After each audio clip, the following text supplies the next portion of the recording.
See what's going on with him. Hello? Hello, how are you? How's everyone doing? I think everything's good. Don't really have too many problems.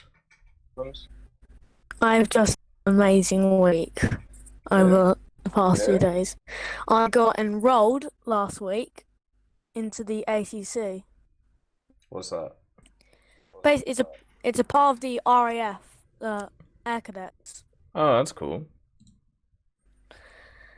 And I've nearly got to the end of the...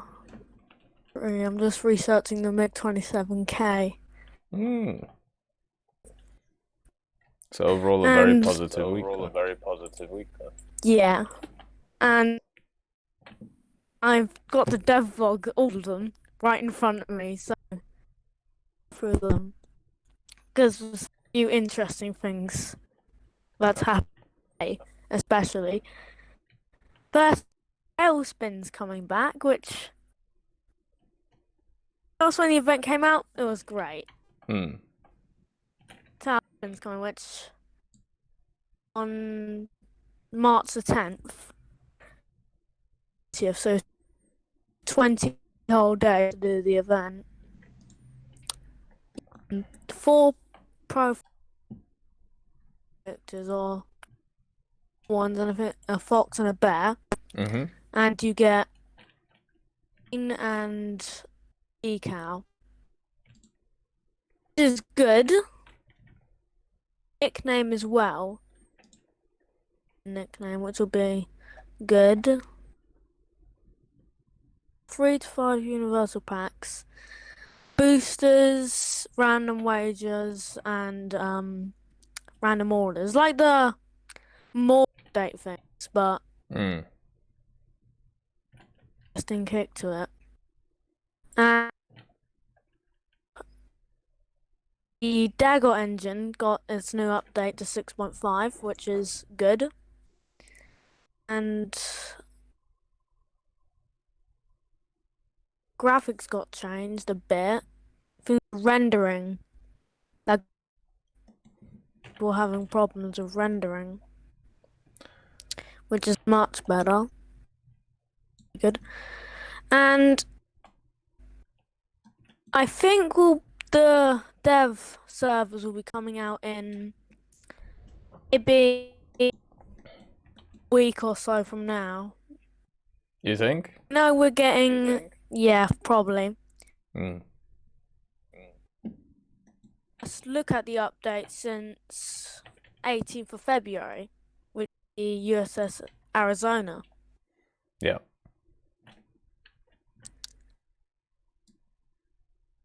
Do you want to see what else are going to be added? Because we haven't been given the second premium yet. It is, as you know, with most of the Israeli air tree, mostly a copy paste. But then again, it did have some weapons like the Nesha and the Kurf. Can't pronounce it. So we're getting a Zaclaman 3, which is the S, is one missiles as another missile as well, doesn't it? Are you talking about the truck? Modifications. It says it's. Are you talking about the truck? Yeah, the truck. Israel. Yeah, it has so it has SS11s which are controlled by the keyboard, and then SS11s that are controlled by the mouse. I'm getting a little bit of feedback from you, like I can hear myself. Yeah. Is that all good? Do you have headphones on or something? Yeah, that's all good. Yeah, I just finally got onto a computer because when I was on my phone, I could barely hear you. Oh, fair enough. Problems there. Yeah, so what do you think about the Israeli stuff then? I think there's gonna be too much copy and pasting. Like, I know we're getting possibly an M4 Sherman and a T-34. Right. To fill in that gap, like so many of the same thing. We can't have like 7 Shermans. No, it's Shermans or too much copy and pasting because with the air tree, but the tree there wasn't as much like the. Oh, their top 2 was technically a copy and paste, but it was modified. Right. Yeah. Yeah, I think there's gonna be Fair. a decent. There's gonna be more variety in the ground tree than the air tree, hopefully. Otherwise, it's gonna be annoying. Yeah.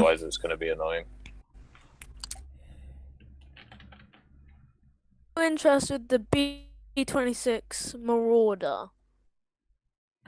Just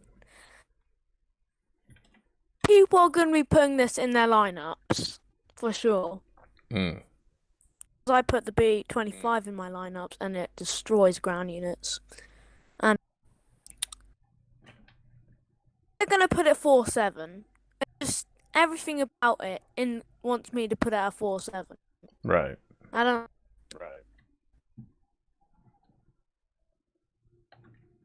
But could you repeat that, please? Sorry, you cut out.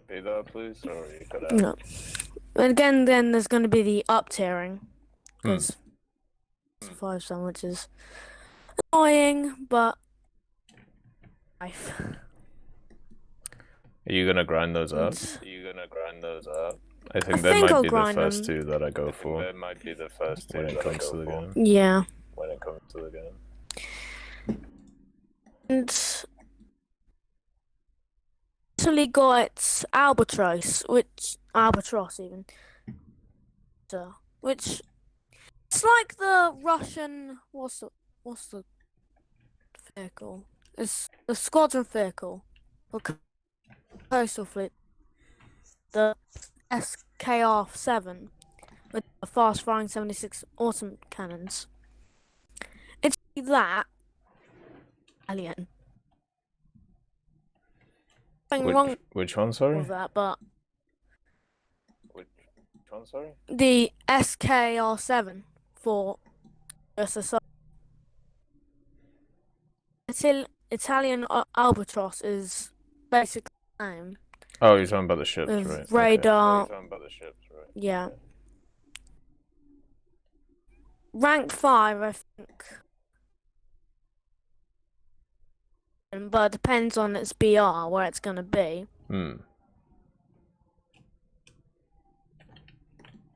It's all about the BR in these updates, because this one vehicle's going to be too high, or this one's going to be too low. We're just going to have to wait. But really, you have to be patient. Yeah, pretty much. You have to just wait and see what happens.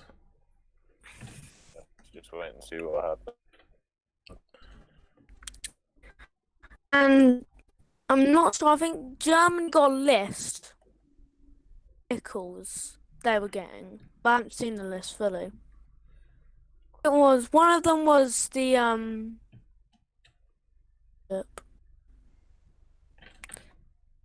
got out. Look.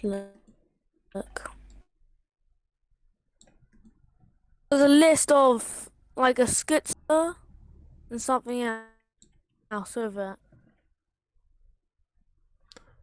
What, sorry? Got rid of it, but there was a list went out for vehicles Germany was gonna get. Oh. And I've just gotten all of them.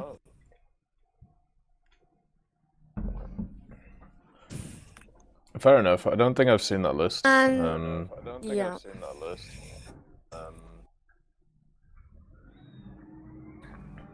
The memorial dates actually been quite fun. The Spitfire IX one was probably one of my favorites because I got the Israeli Spitfire, and the one we've got now was the well, it just ran out, was the Duel of Colons with the M26 and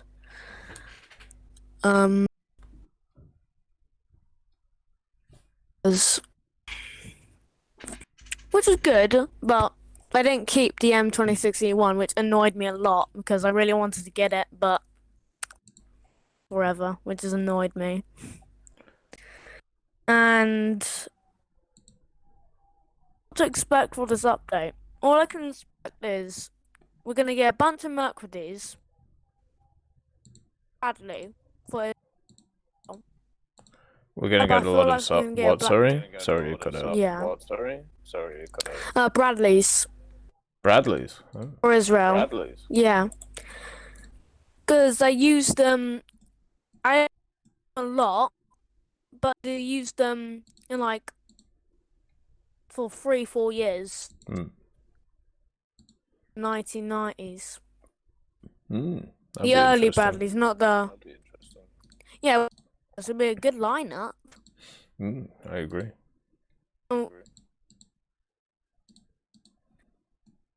3D for the Mercury 3D 10.7. What I'm worried about is that I have the top tier be a Mercury 3D. Gonna have a proper top tier. They're just gonna have a China and Italy. I understand because it isn't the fullest developed nation. Only just the World War II it became a country. Future updates that happen, and I like how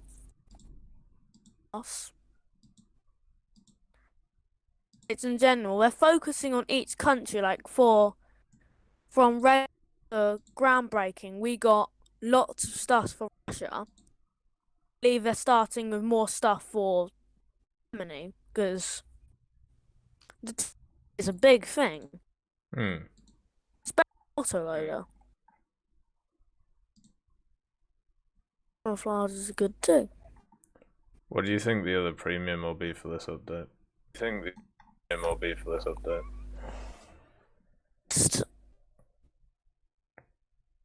Premium would have to be something. Probably, if I put my finger on it, I'd put Japan. Interesting. Japan, from the Type 10, which are the biggest things from the last update. See Japan develop more, get more tanks, but a good nation in War Thunder. And I want to see, or Guardian even, focus more on the smaller nations than the bigger nations. Italy, like, the more focus on the small nations, people play those nations, then, like, so many people playing Germany in a sim battle, that was horrendous. Like 20 minutes to get into a server because everybody was playing Germany. So, fix things if they focused on small nations. But there would have to be vehicles they add have to be good enough to make that nation. Like Japan, for example, with its T10, Type 10 even. Yeah, I would agree with you.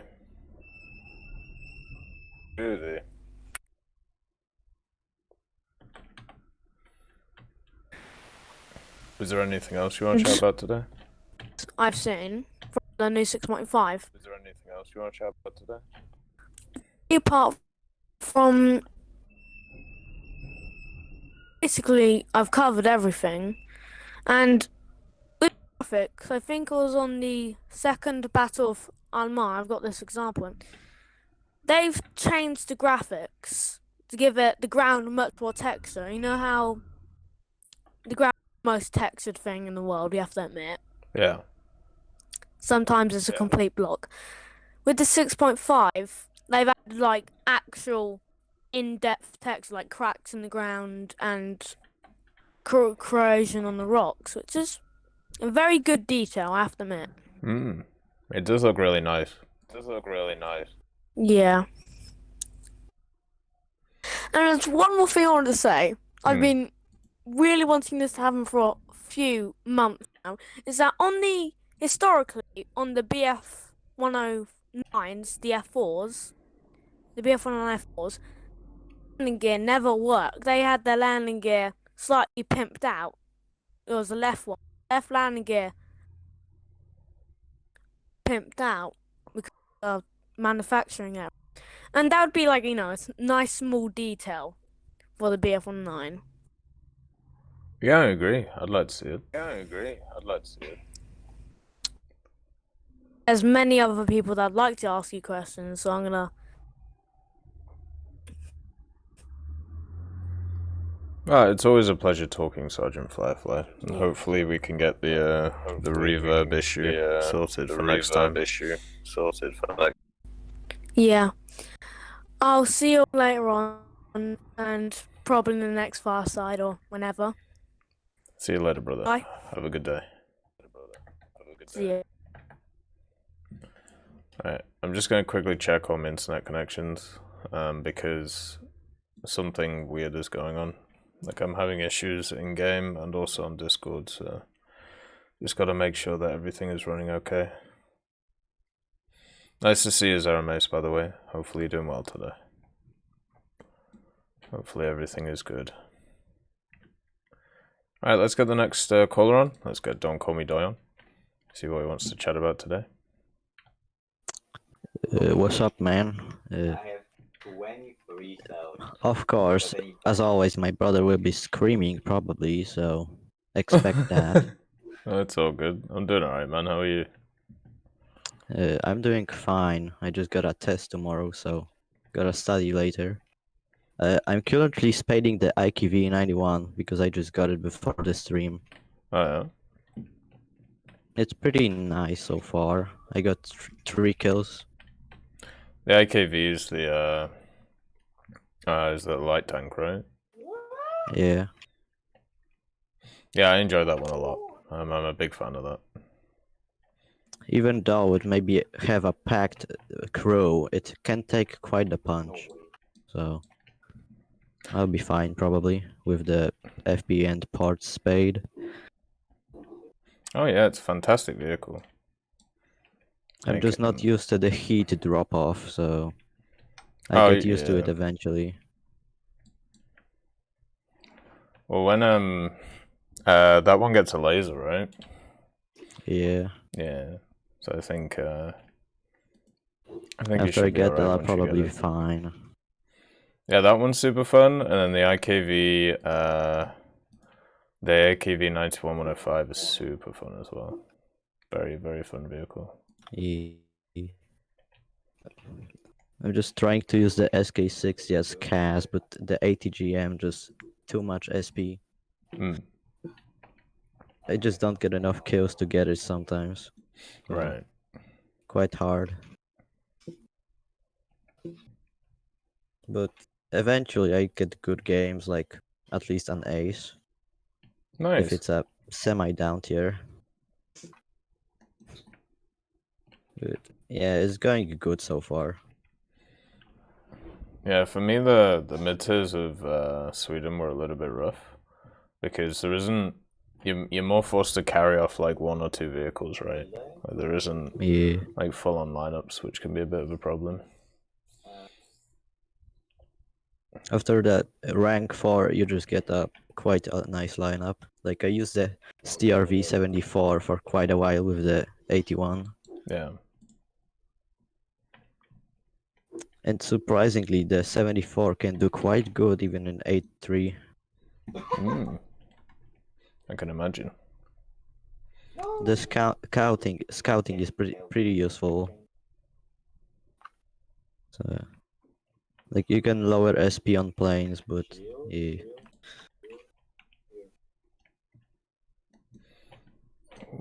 Eventually, you get to spot something for your team cash.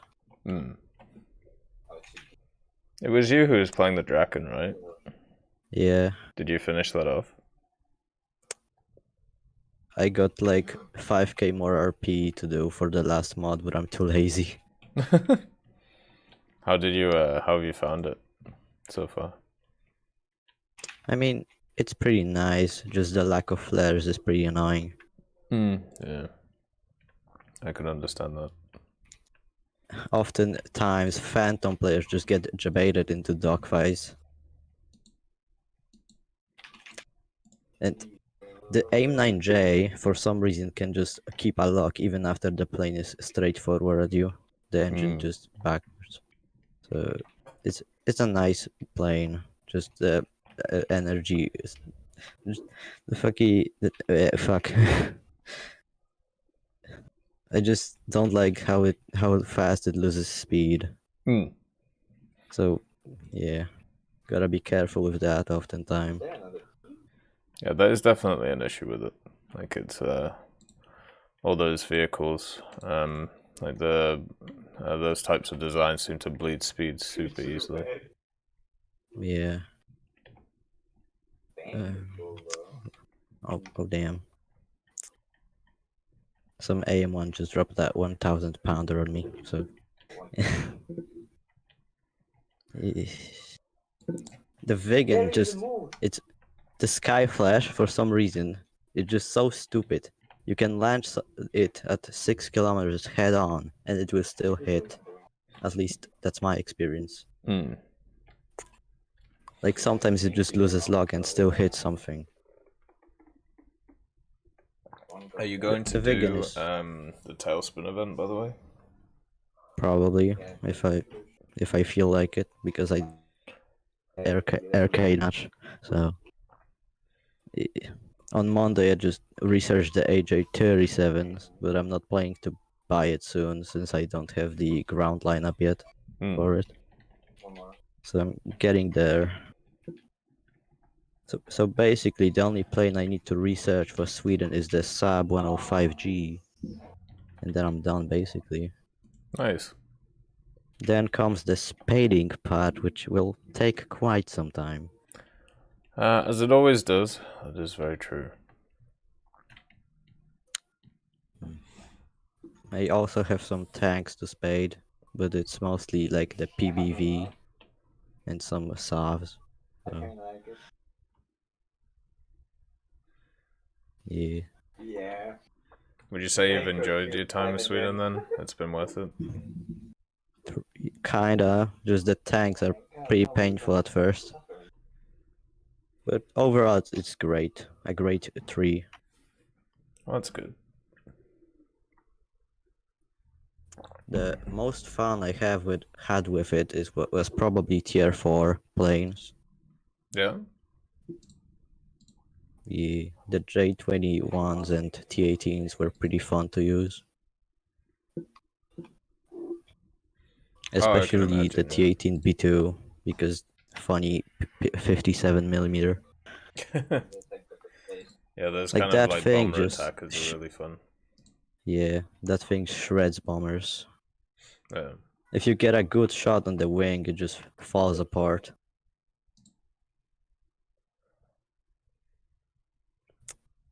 And the IKV-91 has a pretty nice mobility, so that's a trade-off for no armor, I guess. Oh yeah. Yeah, it's pretty nice. Do you have any thoughts about the new content that's coming out? I mean, as long as it comes out, then that's fine. But I don't really care much, just trying not to grind my Swedish tanks. So there's the...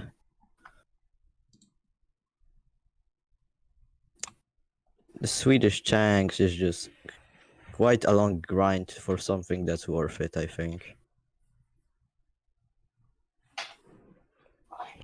Yeah, I mean, I feel nowadays when it comes to research, that's definitely a hot button topic. And at least with the smaller nations like Sweden, there's a lot less to get through, but it still can feel like a chore. Yeah. It just I can max get like 5,000 RP, then it just it goes down by a lot. Yeah. If I don't get like 2 kills, I don't get even 1k, so pretty painful that. It's sad being a free-to-play player. Yeah. You can, if you do the Tailspin event though, you can get those 2 decals and you can maybe sell them for some money. Yeah. Or 2 profile pictures, sorry. We'll probably just do it for the boosters, because why not? Hey Grandma Zoo, nice to see you. Yeah, that's true. Hopefully this means that everything will be back to normal by April when it comes to War Thunder. It's been a very boring few weeks. Yeah. Well, lately I've been trying to do Japan, so I'm spading the tier 3s, some of them at least. The which one, sorry? The tier 3s? Yeah, planes, because tanks I'm not even bothered to play.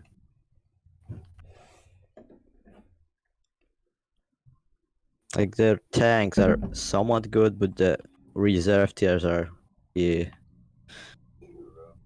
pretty scuffed. They're definitely not the best vehicles, I will agree with that. I struggle a little bit. I did get like 8 kills in the Chiha, so I can do well, just takes time. Yeah, that is fair. I think it's the Cheeto and the Cheeto Kai, or whatever they are called, the Cheeto Light, they're some of my favorite ones. And then I think it's the Chiha Kai with the stabilized gun. That one's super fun at low tiers. Yeah, I'll probably give them a try sometime.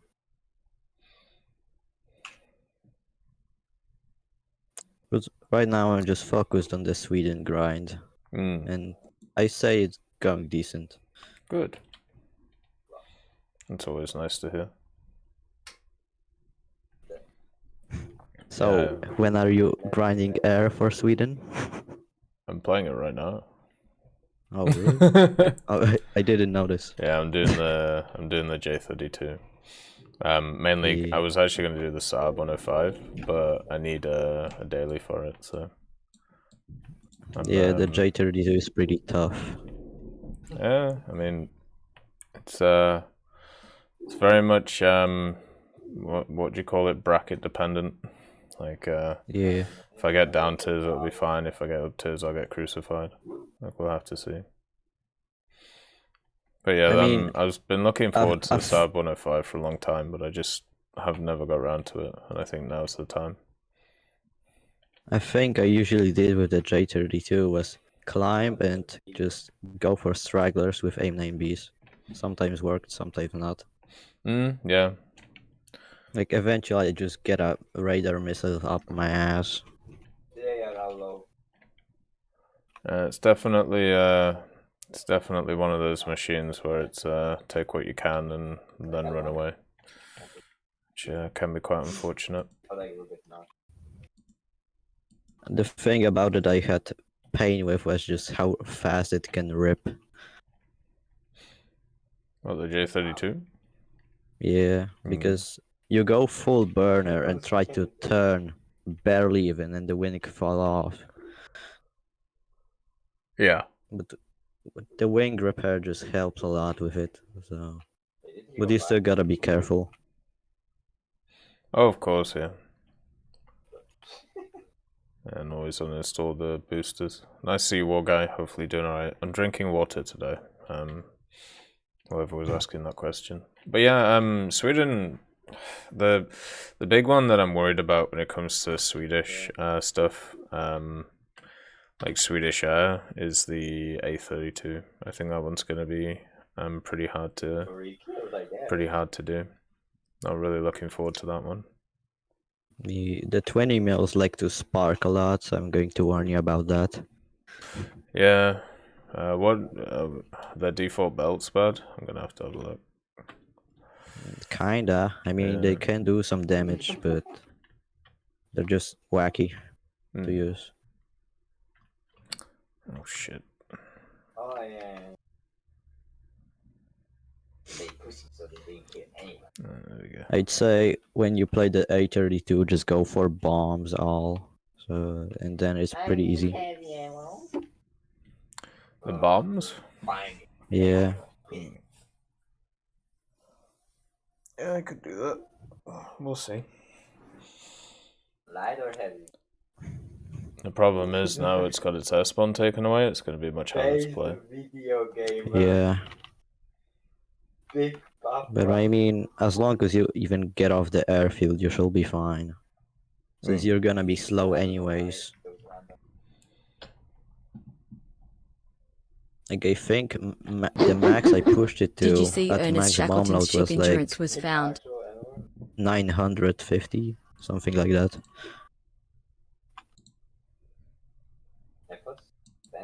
What, the speed that it can go? Yeah. That should be alright. Origin bans people having. Thank you for the subscription, Bryce. Thank you for continuing to support the channel. It's very much appreciated. Thank you very much. And I did see it. I was going to talk about it today, but we're going to have to talk about it tomorrow because we're on a Fireside chat. But it looks really interesting. Hey, Machu Picchu, nice to see you. So so obviously, you're near the end of Sweden. So what are you going to do after that? Probably start doing more Japan, because mostly I'm using the vegan for dailies. And it's pretty good at that. I'm planning to get at least halfway through rank 5 Japan.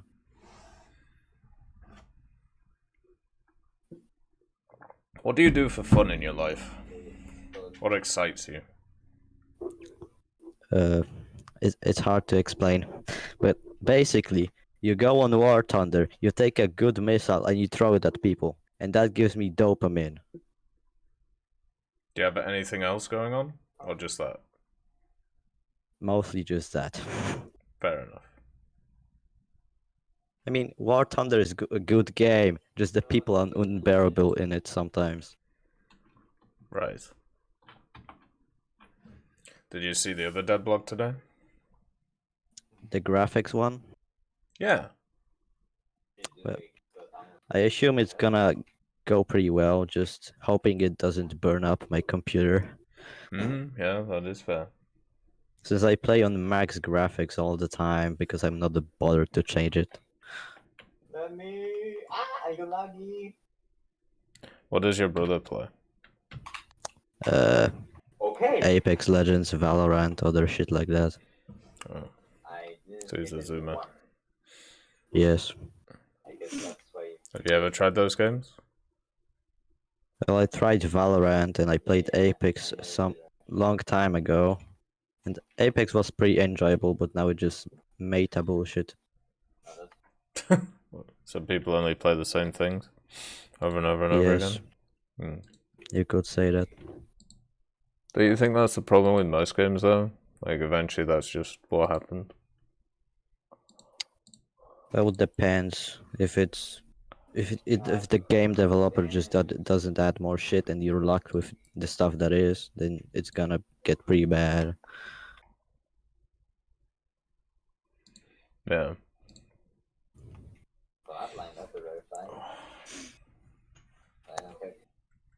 But that's What do you want to do with your life? Good question. Do you have a dream? Don't call me Di.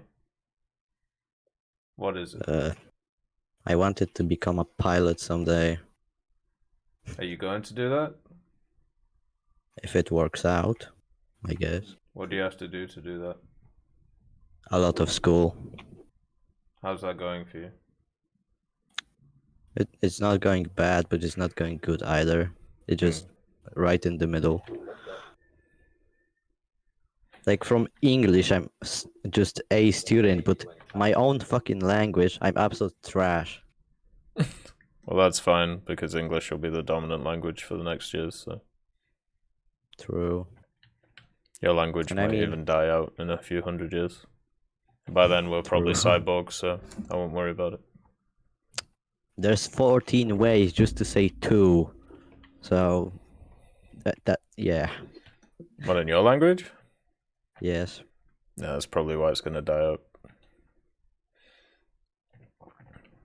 There's just so much shit, and like, grzegżółka. What is that supposed to mean? I have no idea.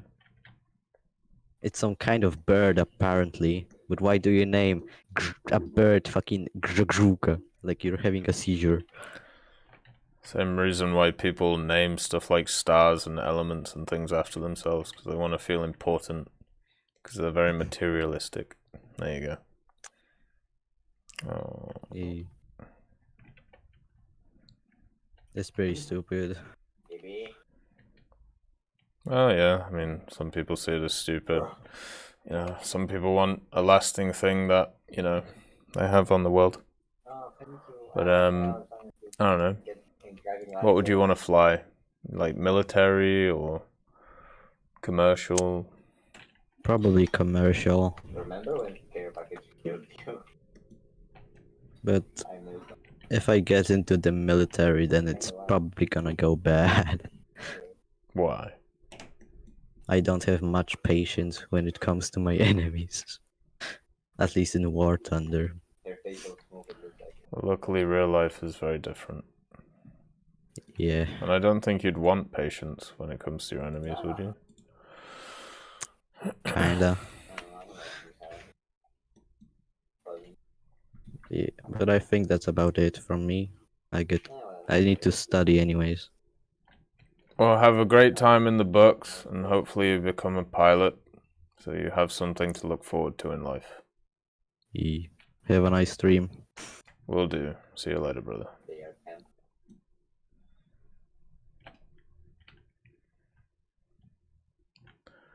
Alright, next person we have on is Ray Shadow. So let's have a chat with Ray Shadow, see what's going on. Oh. Hello? Can you hear me? I can, how are you? Good, good. I spoke to you before in the past. I was interested in your decal. I had seen it on the YouTube, and I started following you some time back. I'll give you a little info on myself. I live here in the United States, in the Midwest, just south of Windsor, Place. southwest. Oh, I'm south in of Michigan. Windsor? Oh, nice.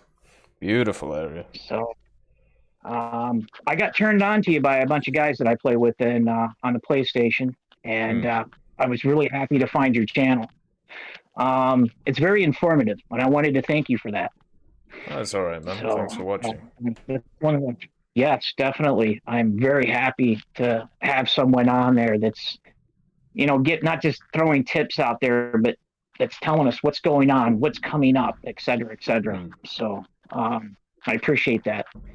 That's all good, man. I'm kind of old compared to most of your followers or even players of the game. Oh, you'll be surprised. I'm in my early 50s. I'm an ex-combat controller, U.S. Air Force. Served Gulf War, Shield, Storm. 73 Hastings was my first true baptism of fire, if you get my drift. Wow, that's crazy. I guess one of the things I wanted to talk to you about is I'm a German player in the game, primarily, but I have branched out. I'm halfway through the Swedish tree right now as far as tanks go. Germany, I'm on the last 3 vehicles. I believe it's rank 7, if I'm not mistaken. And I was really disappointed that they took my bread and butter, which is the Panzer IV, to a rank 2. I'm pretty sure you spoke about it before when it happened. and I didn't catch all of it. I'm sorry. Forgive me, please. No, it's all right. They did Don't worry about it. that, and your opinion on it? Well, I mean, they moved it down in BR, right? And that, I suppose, for them means that they should move it in rank, because that, you know, it seems to match it up. But the problem I have when it comes to that is, obviously a lot of people used it for events. They used it for dailies and things like that, right? And taking away an option from people, such as that, is always a bad idea. And it wasn't. I don't think it was needed. Is probably the best way of putting it.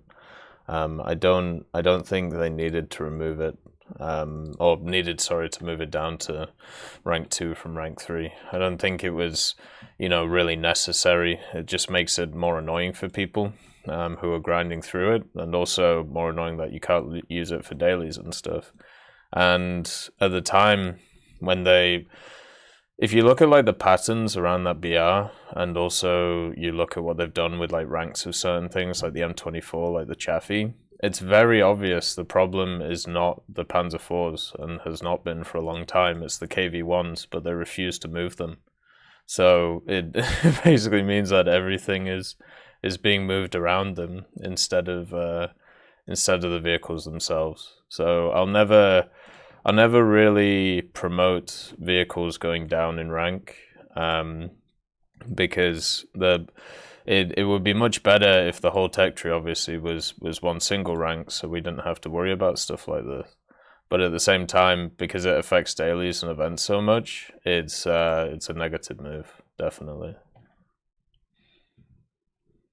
Yeah, it definitely affected me on my dailies and events, you know, trying to get my challenges done, because it was nice. I would bring in the H and the J, and then the premium J in my lineup. So I had my 3 mediums. So if I get killed, you know, I got another medium to go, because it's usually, you know, you got to get 20 kills with a medium tank or whatever. And to be honest with you, I'm actually pretty good in those tanks. Yeah. I can usually walk away with 3, maybe 4 kills in one vehicle. And I know people say they're garbage. I get it. They can get killed very easily in the game. But if you play them right, and you know, you put your head into it, you can do really well in them. And like you said, the KB1 is my nemesis at that BR. Yeah. I'm definitely going, oh shit, there's a KB1. What do I do? But I wanted to thank you for your insight on that. I'm still frustrated by it, but I am glad that they left the premium J, though, at least rank 3, and they knocked it down to 4.0. So, and I thought it was really crazy that they took the F2 and knocked it down to 3.3.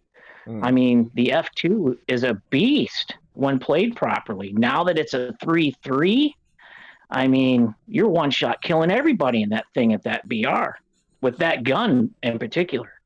Yeah, that gun's insane, and I've always seen those Panzer IVs as kind of jack of all trades, but because, you know, their armor's okay as long as you angle it all right, the gun's really good, and the mobility's pretty good.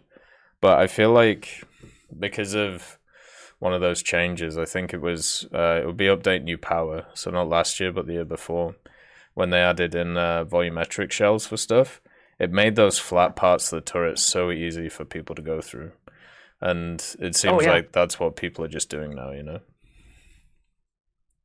Definitely. Oh, jeez. There's a half track that I take out at 3.0 on occasion. It's got the Pack 40 on it. Oh, yeah. And when I saw that they dropped it down to 3.3, I was like, oh, I've got a Pack 40 that's got a turret now. That's the way I looked at it. Yeah. So I was like, I don't know about this. But yeah. I just thought it was crazy. I just wanted to hear your opinion on it. And I will pass my time on to someone else. Looks like there's a lot of people in line here. So thank you for your time. I appreciate it. And I look forward to your next video. I saw that you just posted something about the Tailspin event. So I'm going to check that out, and I will let you go. Thank you very much. No, thank you. It's been a pleasure chatting. And you know, to be quite honest with you, when it comes to chatting with people in the community, I've chatted to people from pretty much the age of like 11 to 80. So like there's people all over the spectrum when it comes to age and stuff. A lot of interesting stories as well. So a lot of I interesting can stuff. imagine. One of these days, I'll tell you some stories, but we'll leave that for another time and let these people get in. Thank you very much. I appreciate it. I appreciate you too. See you later. All right. Bye-bye. Let's see. If I hang up. God, I'm old. And then now let's get. That was a nice one. That was a nice chat. And I bet you he does have some interesting stories, and I'm looking forward to listening to them. So let's see Kenny. See what Kenny wants to chat about today. What's on the mind? And remember, guys, if you want in on this, make sure to join the Fireside Chats room on the Discord, and then all you have to do is request to speak, and you can come on and have a chat. So simple as that. Kenny. Hey Matrix, nice to see you, man. I put my the stand thing came today, Matrix. And I'll show you which one I got.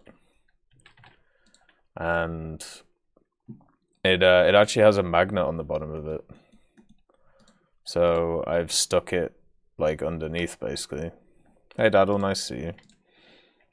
But yeah, I went for this one because it was the same price as the other one, and it also wasn't RGB. So, but yeah, I've just I've put it in now and sorted it, so it holds up the good old graphics card. Our graphics card is now stabilized.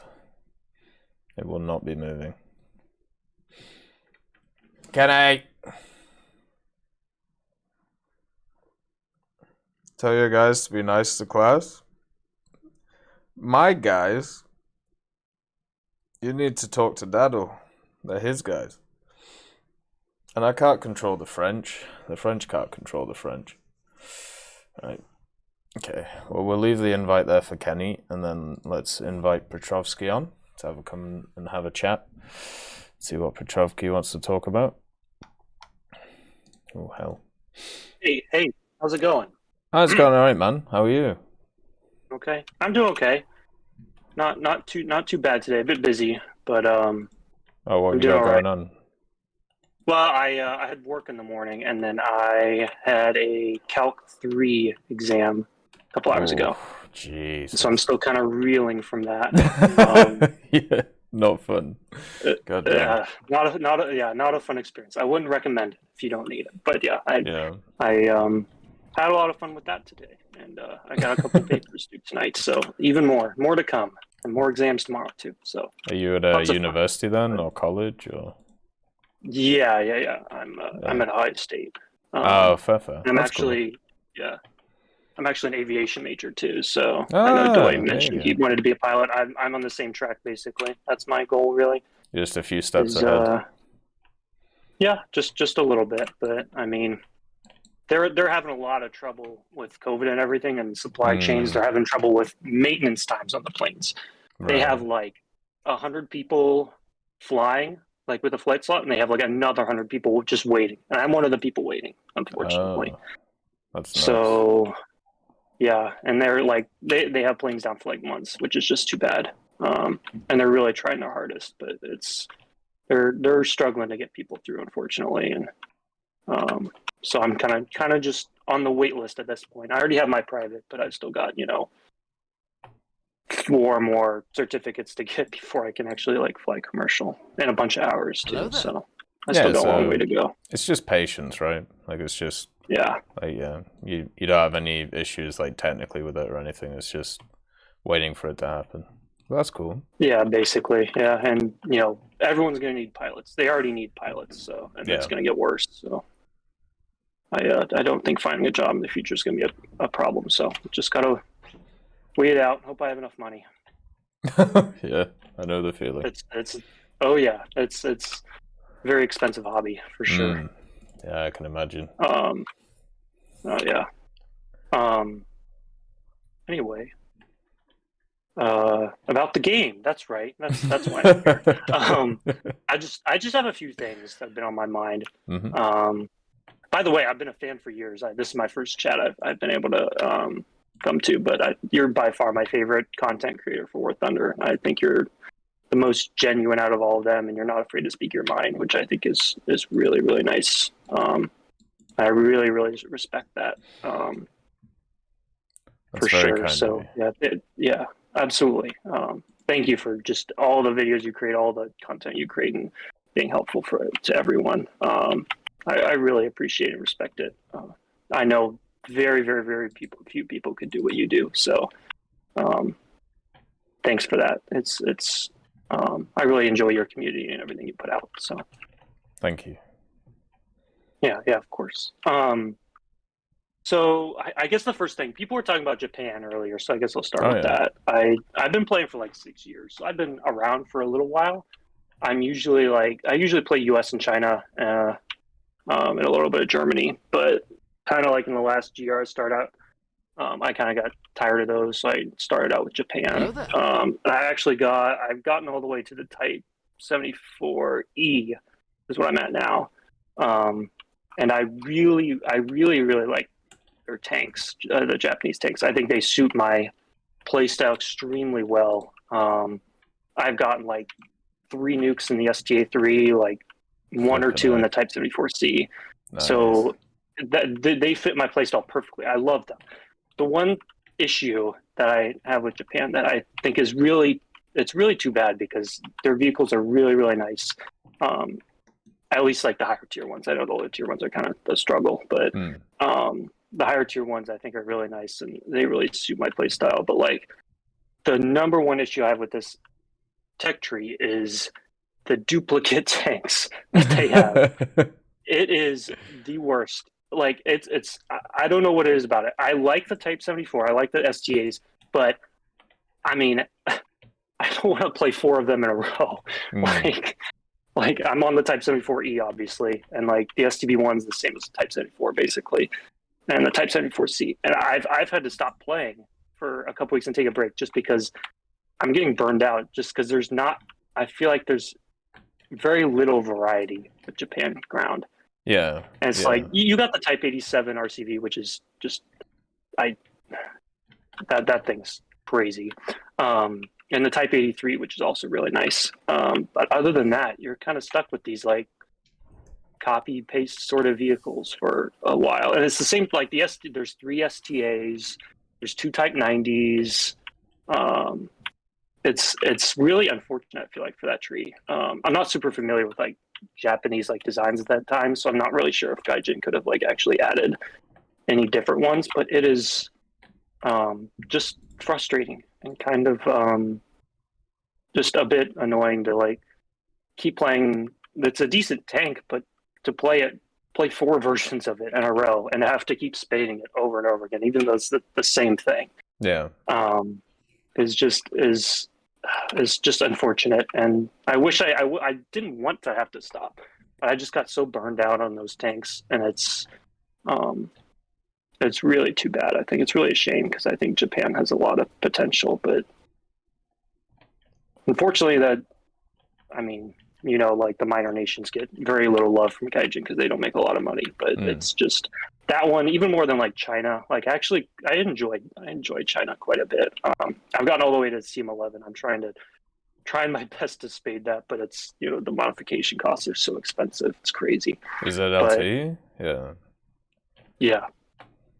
But yeah, it's I enjoyed China, or I didn't have a problem with China because even though they were like copy paste vehicles and all that in it, there weren't duplicate vehicles that you actually had to research, right? Like there might have been a couple, but with Japan, it's like none of them are folded except for the STAs. You got to play them, and it's just too bad for that kind of tree. Yeah, I completely agree with you. And so there's two sides to the coin, right? So obviously, you've been around, as you said, 6 years. So you remember when the Japanese ground tree was added, right? And it was, let's call it sparse. It's probably the nicest way of putting it. So there's like two trains of thought, right? So the first train of thought is, we need full lineups to be able to be as competitive against like the major nations. So like America, Soviet, Germany, that stuff. And then if you do that though, what you end up doing is you get a bunch of the same vehicles that to complement the lineup, which is where all that stuff got added last year, like the Type 74s and all of that. And they did a bunch of different changes, like removing the heat, I think it was, from the SDB, and doing all that stuff, just kind of give Japan like a few better lineups in different BR brackets. Yeah. And the other thing, which is something that Gaijin talks about a lot, which I feel like people don't take seriously, but from your experience, it shows it should be taken seriously, is that variety is very important when it comes to these things. Like playing the same thing over and over and over again gets very boring very quickly. It's the major reason why I play like maybe for 1 or 2 days, I'll play like one vehicle and then I'll move on to the next and then just keep doing that. Because I get bored of doing the same thing over and over and over again when it comes to it. So there's these two ideas which are contradictory to each other, and they've got to find the balance between them of needing proper lineups, therefore needing similar vehicles, and also having enough variety.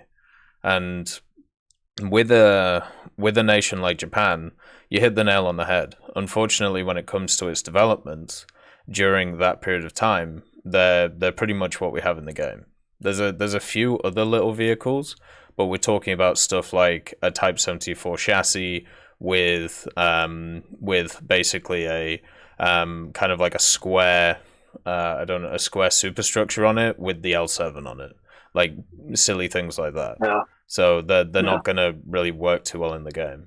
So basically, they've done the best with what they can.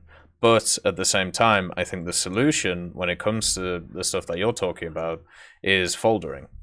So foldering together, So foldering together like, I don't know, the first SDB and the first Type 74 or something like that. Just basically making it so players have the choice of what they want to do when it comes to those things. I think that's the best way of doing it. Nice to see you, Nurgle. Hopefully you're doing all right. But yeah, that's what I would do. To try and alleviate that issue. I was actually, when you mentioned the fact about Japan or those smaller nations needing bigger lineups to be able to compete with the major ones, it makes sense. But yeah, I was going to bring that up, the fact that foldering them allows people to have that option. Like I would probably not, just because I don't see the need that many battles to have like a whole bunch of different mediums in the same battle. So normally I just like play the one medium, then when I die I usually do cast. But the need is definitely there for sure. And it's too bad that there's really not much else for the tree, unless they get to the point where they start introducing paper tanks, which is honestly I'd be okay with. But even though I feel like isn't the whole reproduction like in the R2Y2, aren't those paper? The R2Y2s are, yeah, and the whole reproduction is, let's say, it's contested.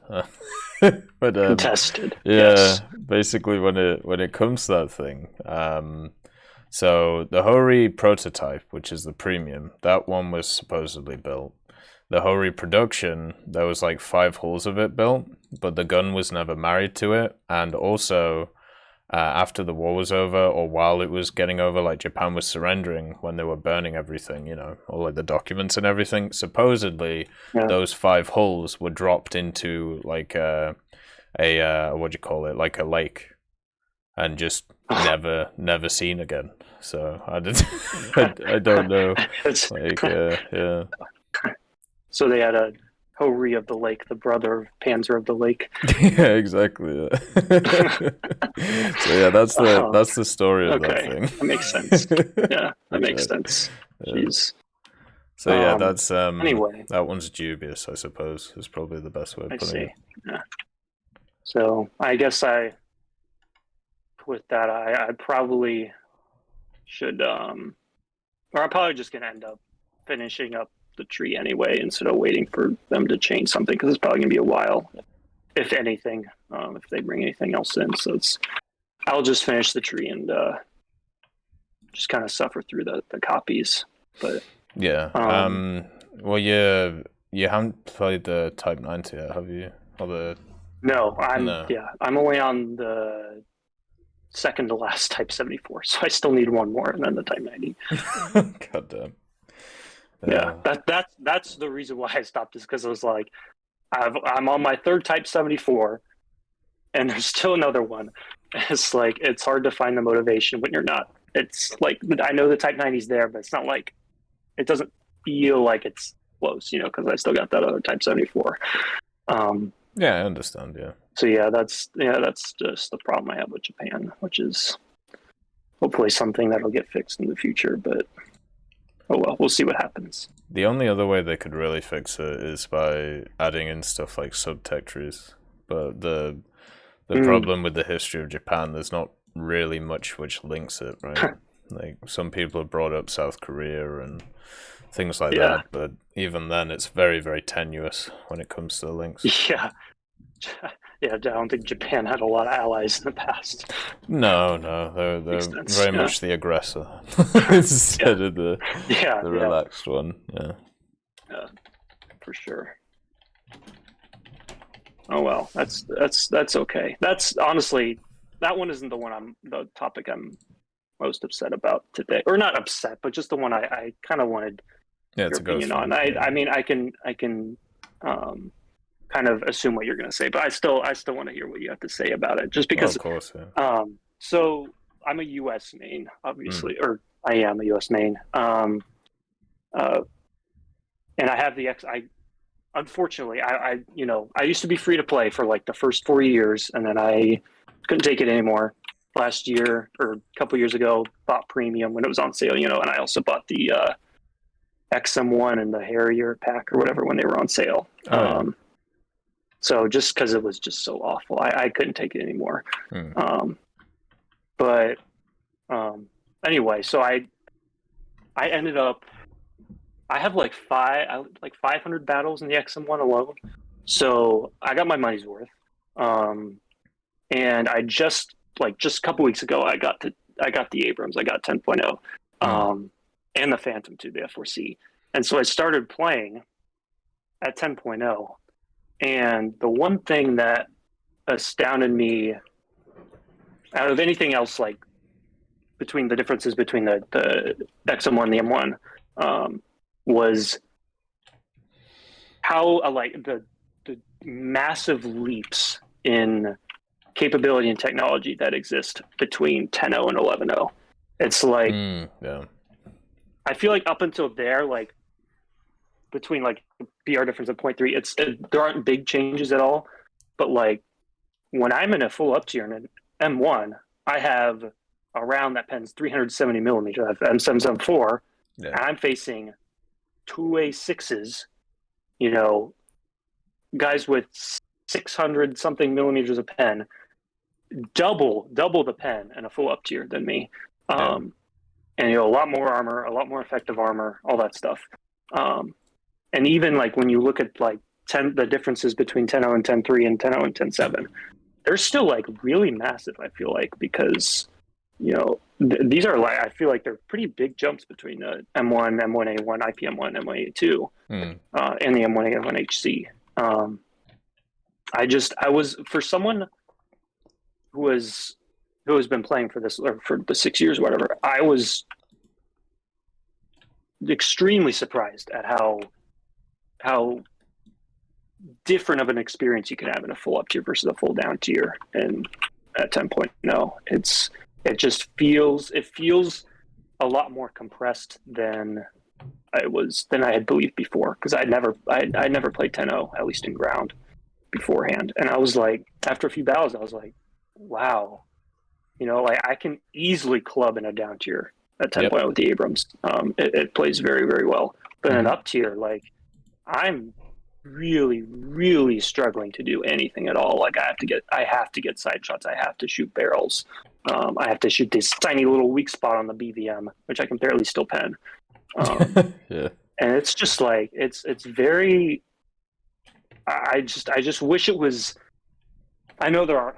It's extremely difficult to be able to decompress BRs and still have good queue times and everything, and have tanks in between. But it's funny. I feel like I didn't realize until like just a couple weeks ago how a lot of these tech trees kind of accelerate as you go through with the capability of each of the next progressive tanks and stuff. And I'm just looking back on the US tree. It's like, man, the rank 6 and 7 just go crazy, like from pretty terrible heat to like some insane APF SDS and good reloads and crazy good armor. It's just, I found that very interesting and surprising that I didn't realize that it was so compact up there. Yeah. Compared to like even 9.3, like I don't know. I just feel like the differences between the XM1 and the M1 for a difference in BR 0.7 are smaller. There are fewer differences than like even the M1 and the M1A1, which is just very funny, I think. Think about the fact that all those monsters that you're facing right now, they used to all be at 10.7. I'm very glad I didn't. Yeah. I'm very glad I didn't get to 10.0 until they at least made 11.0. You're right, and obviously they have 11.3 too, which helps. But I'm surprised. I'm surprised they didn't go up to 11.3 with a lot of those. Because I think the planes are 11.3 now, right? But they like the EJ Kai and the Ka 52, I think is 11.3, and the F4J, which I don't really understand why that's 11.3. I don't see how it's that much better than the F4E, but it's basically have you played it? Yeah, it has the pulse Doppler. That's okay, that's why. That's basically the difference. Okay, I understand now. But yeah, I think I was surprised when they did the BR changes. Was it like a month or two ago? I thought they would have increased a lot of the high ranking stuff to 11.3. But you're completely right. In air they've made it a little bit better. Because they start giving stuff like stock missiles and things like, well, decent stock missiles, I should say.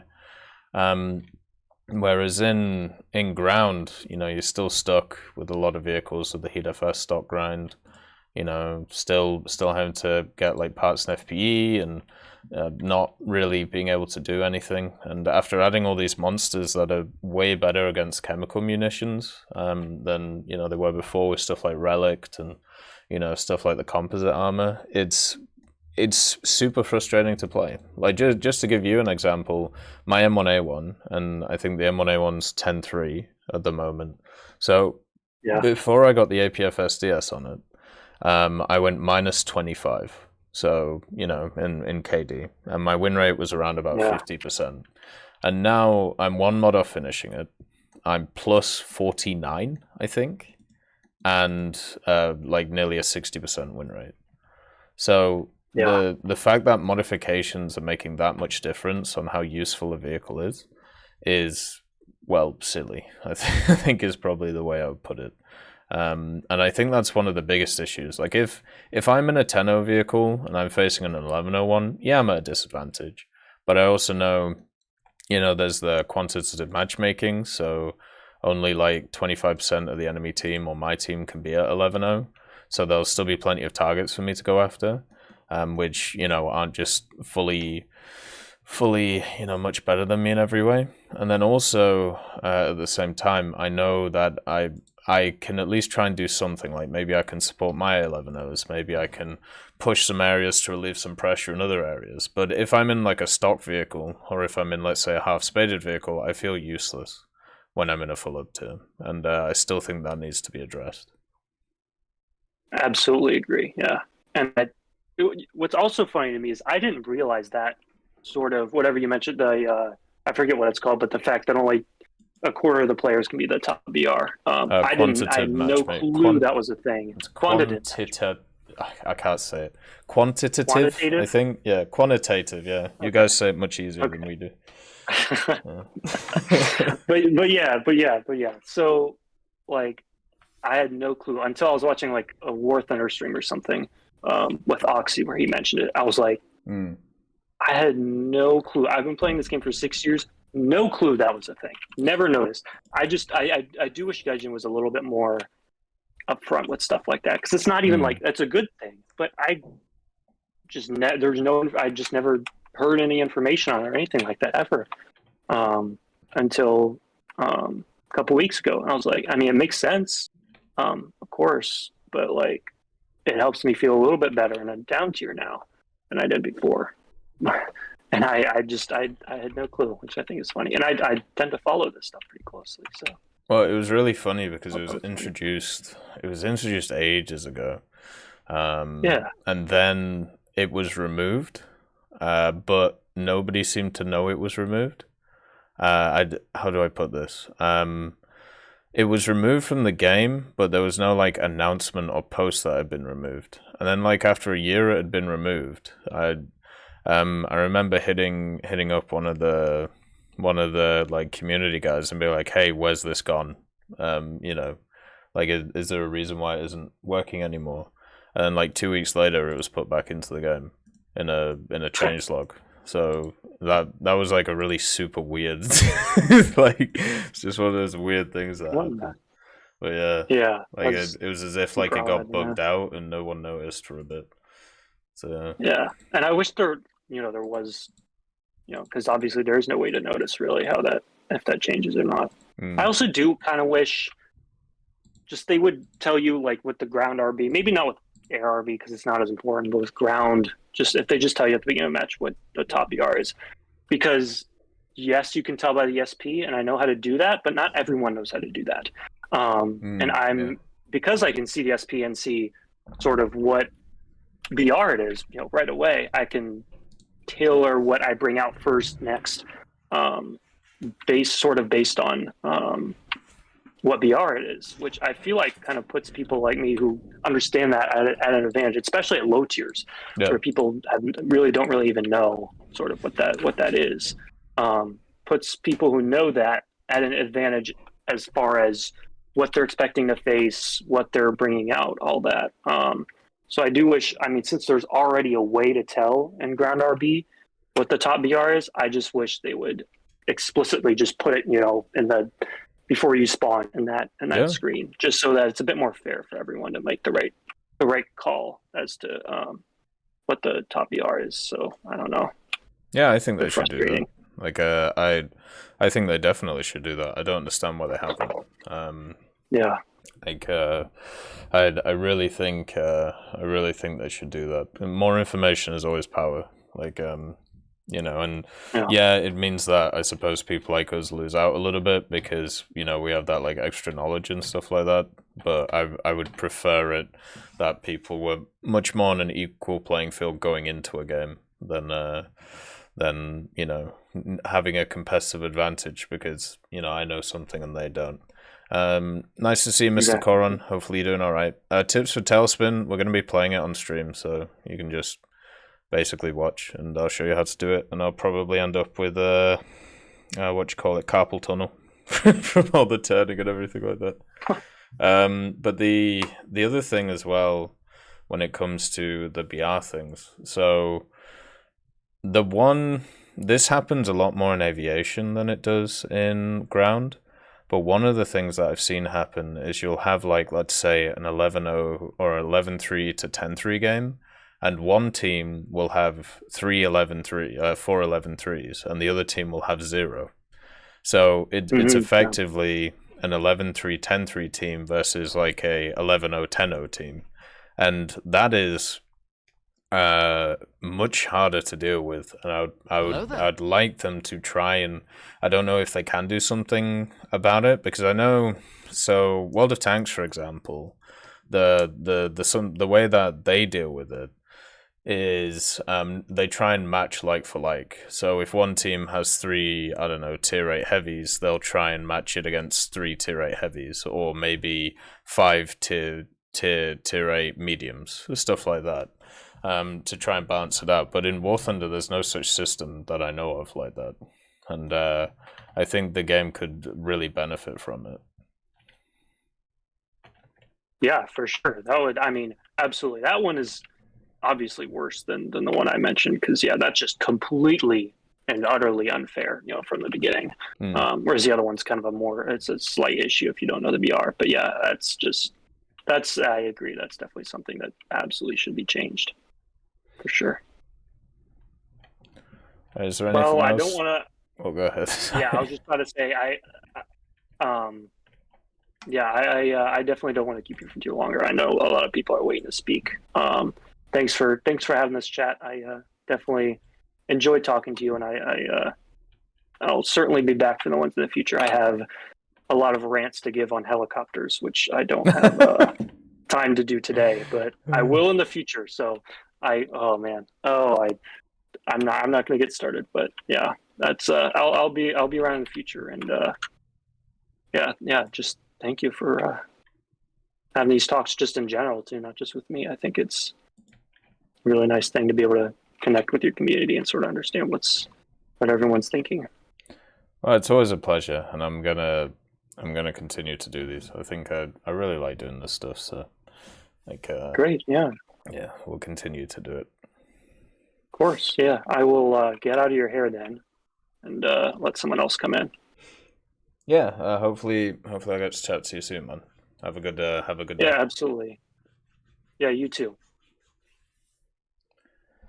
All right, so that was a nice little chat, and let's see.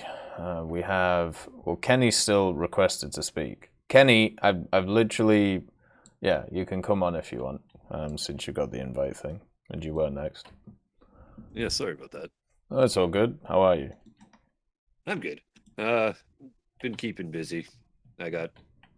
My seasonal job was end of season a couple months back, so I've just been kind of doing a whole lot of nothing, sitting on my ass.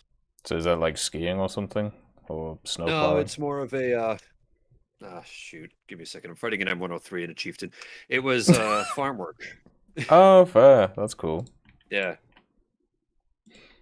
There we go. He's dead. So yeah, I was doing that mainly. I do work in the winter for a bit, but after a while, it just gets to the point where there's not enough to keep us all going. So I'm the first to get laid off.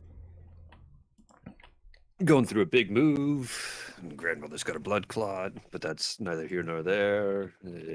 Anyways, how's your life been going? I mean, it's all right, man. Like, I feel like I've been doing the same thing for about a month, which isn't bad, because it's so basically right now what I've been making sure of is my move, like my big move back to the UK goes all well, and also just working out a ton. So it's kind of boring, because I'm basically doing the same things every day, but it's working out. What should I say? It's paying off. It's structure. It's exactly. something you can look forward to every day to keep yourself balanced. Yeah, exactly. And I need and it's working well, but I need like some spice. So we start going out on Mondays, and we're going to a well, I call them gigs, but like it's basically the Darkness in Vancouver. They're doing a show, so we're going to go watch that on the 20th. So that should be pretty fun. Yeah.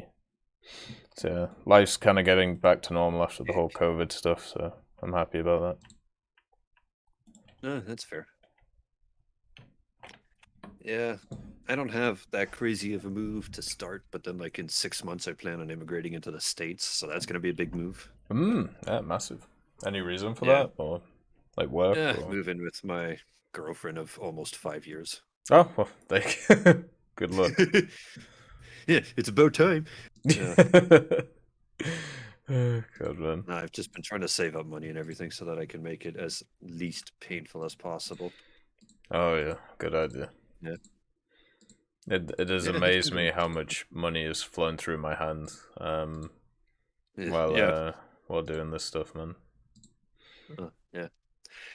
I have a question. This isn't Mhm. it. This is more pertaining to your moving and everything. How do you plan on transporting your computer?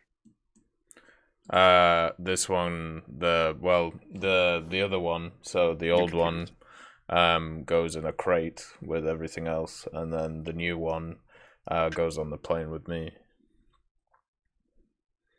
So extra Do you have baggage, I a suppose. special bag or anything you're taking with you to do it, or? I haven't thought about that, but I have like 5 or 6 months to, so. But That's probably fair enough. I'll ask somebody who knows how this stuff works. Yeah. But the thing is, what My I've whole done is thing is, I built a similar computer to the one I have here back home. So if there's any issues in transit with this one, we should be good. you got parts. Yeah. My whole thing is, I'm putting it in a briefcase, putting clothes around as a buffer, and hoping for the best. Well, are you driving? I'm Probably going to guessing? be. No, I'm flying. Oh It's god. cheaper. Yeah. It's really cheap to fly to where I'm moving to. So Oh, fair. Yeah, I've seen I saw that I could get like a ticket to Toronto in like mid-March for like $30. And we were looking in like January. Jesus. And I was like, yeah, it was Vancouver to Toronto and it was $30. I was like, 30?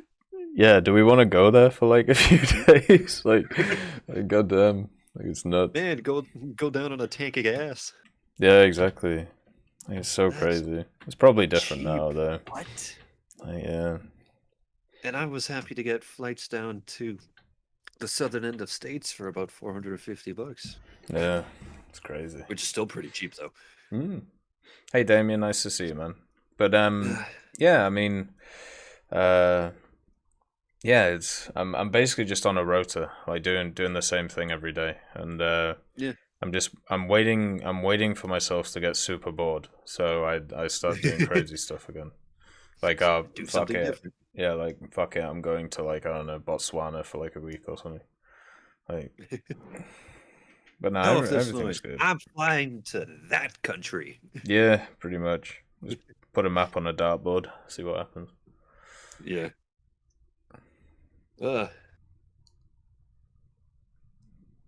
my brain is empty.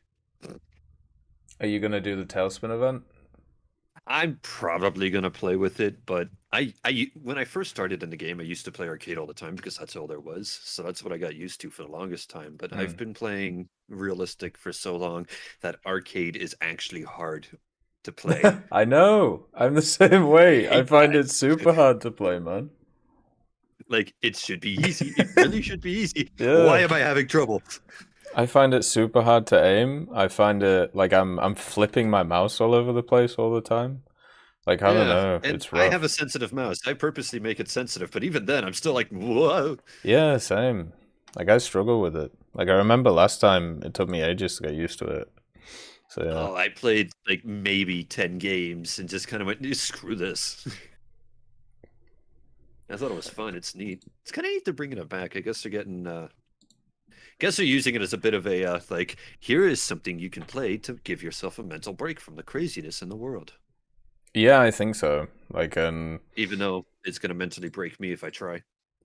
Yeah, and to be honest, I think we're going to be doing some stuff on like the TEC, which is similar, where it's like, oh well, you know, here's some like little things going on just so you can kind of forget about what's going on.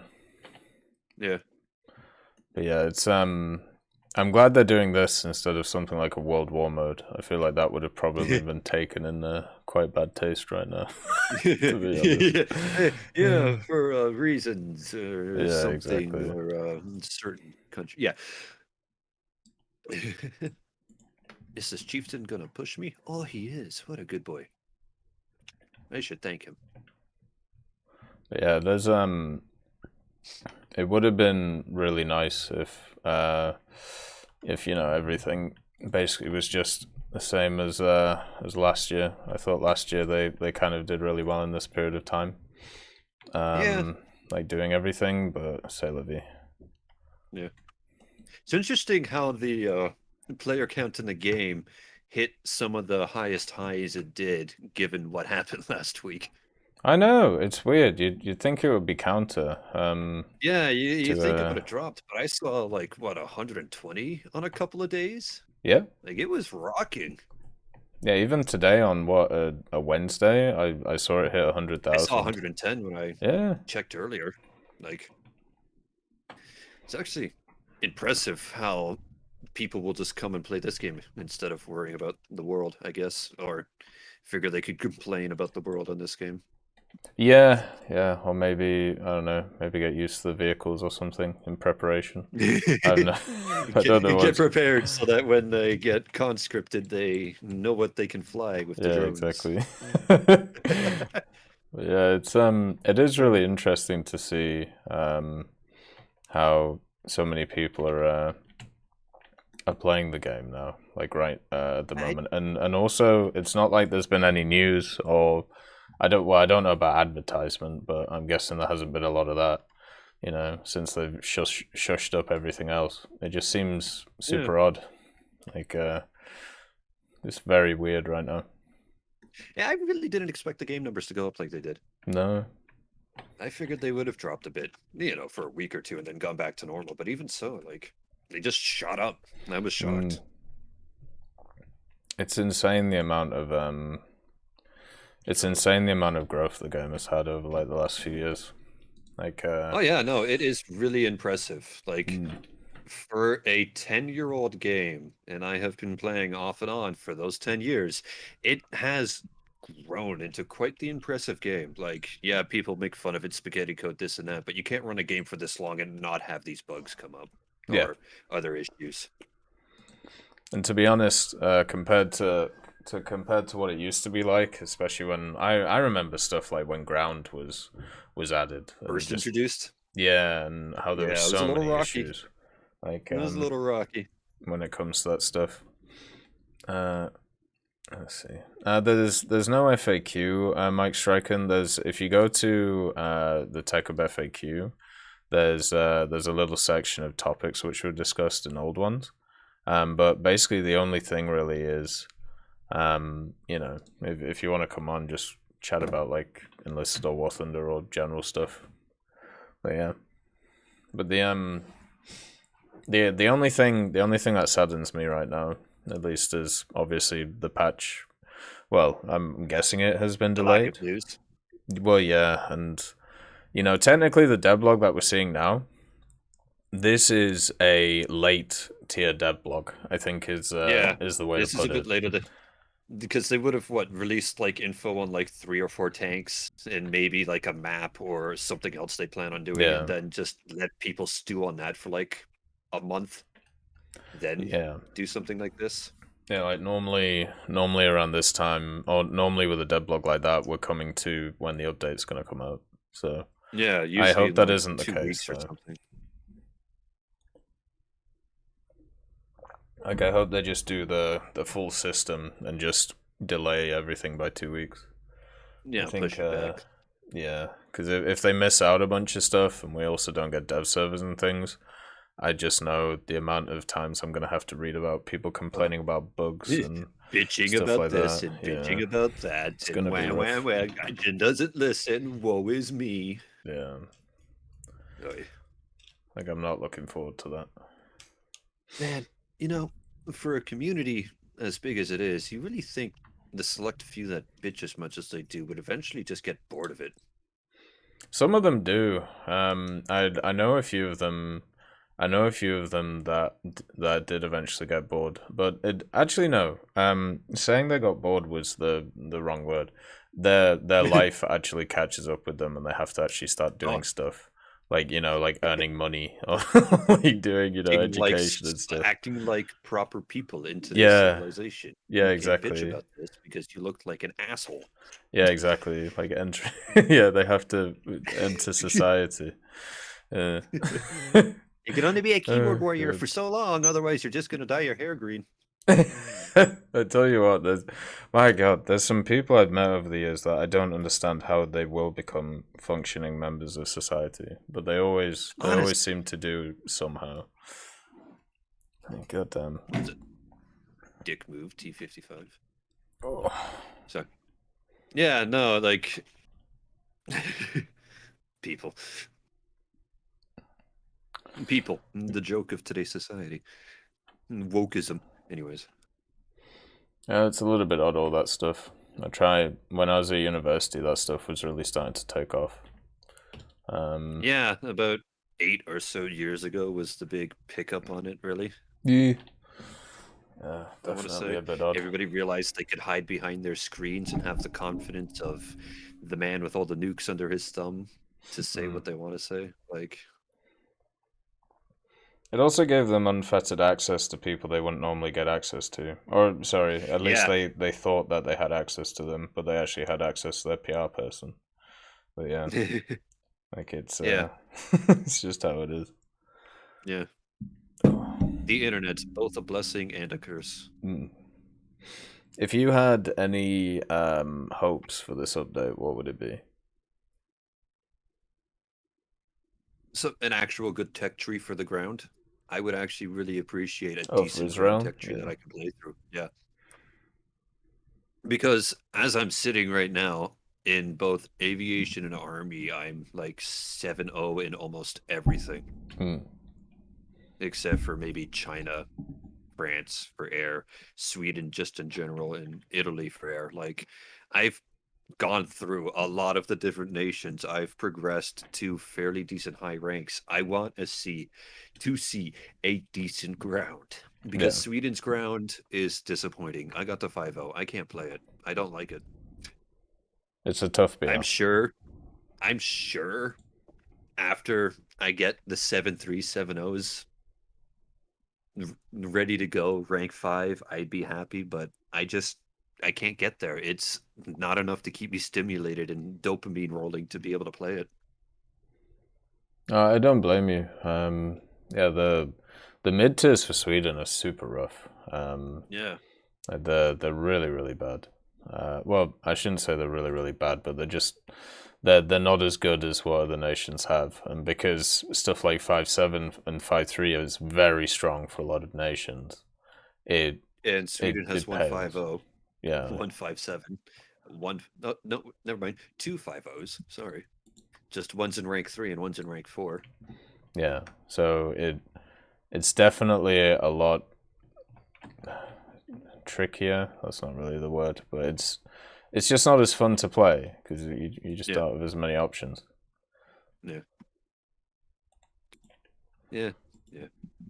I feel like a lot of people end up doing that, by the way. Like they get to halfway through a nation and they go, "Why am I here? Like, why am I not doing something else right? Why am I not playing another nation right now?" Yeah, like I'm kind of half grinding Japan currently to get the STA2s so that I can buy both of those and then start grinding the rest of rank 4. Yeah. And then there's America, where I have one tank to grind again because they keep adding singular tanks to the nation I had full access to. Yeah, I know the feeling. The XM975. I might actually buy that, though. And I left the M1A1HC alone because it's just another M1A1. Why bother? Yeah. Oh, wait, it's got a better round. It's got a scoop. Oh, cool. Something nobody uses these days. A nifty idea was cool for 1 week, and I have not seen anything on it at all. They quickened it a little bit, I suppose. I guess. Like the bombs destroying the ground stuff is pretty cool. That adds a bit of uniqueness to some of the maps when you get some heavy CAS ordnance going down. But I almost never even I've never really thought about it until I saw the Chieftain Mark III with a scoop on it, and that made me go, "Oh yeah, that's right. You can deform the ground. I forgot about that." I've used it very sparingly. Like I've used it a few times, but not many. I feel like it's nifty. It's an interesting feature, but all in all, it's bloatware.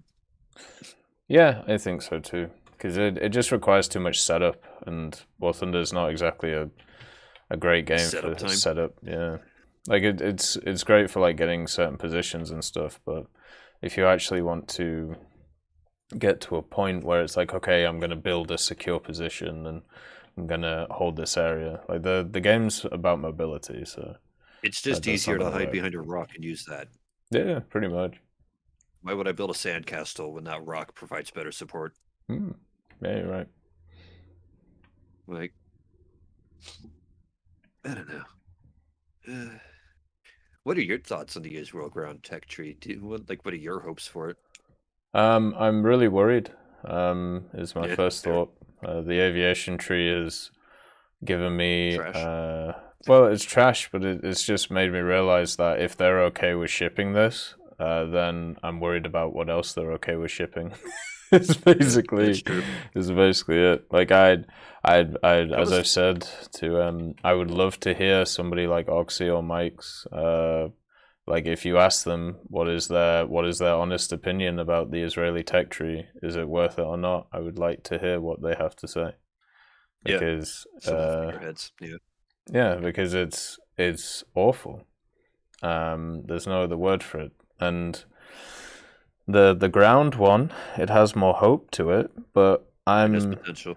yeah, and but I'm one of those people who's played the game for a long time, and I've already played 3 Macavers.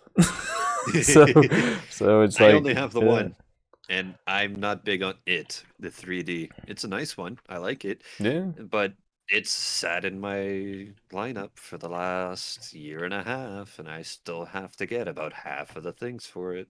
Yeah. I Hey, remember when Moxie. it was brought in and it had the best round, Oh, the yeah, it M322. did, yeah. Best round in game. Why do they get the best round? And now everyone's got rounds that pin over 600. Yeah, I remember that. Yeah, it was seen as pretty much a dud vehicle, but it had the round, so it wasn't too bad. It was like the same with the AMBT too. Just had the mega round, and now everything else has similar stuff. But yeah, it's Magax don't interest me at all. I've played enough M60s in my life and M48s. I liked the M48 and the M60. I hated the M60 AE1, the Rise, and the TTS. I avoided those with a passion.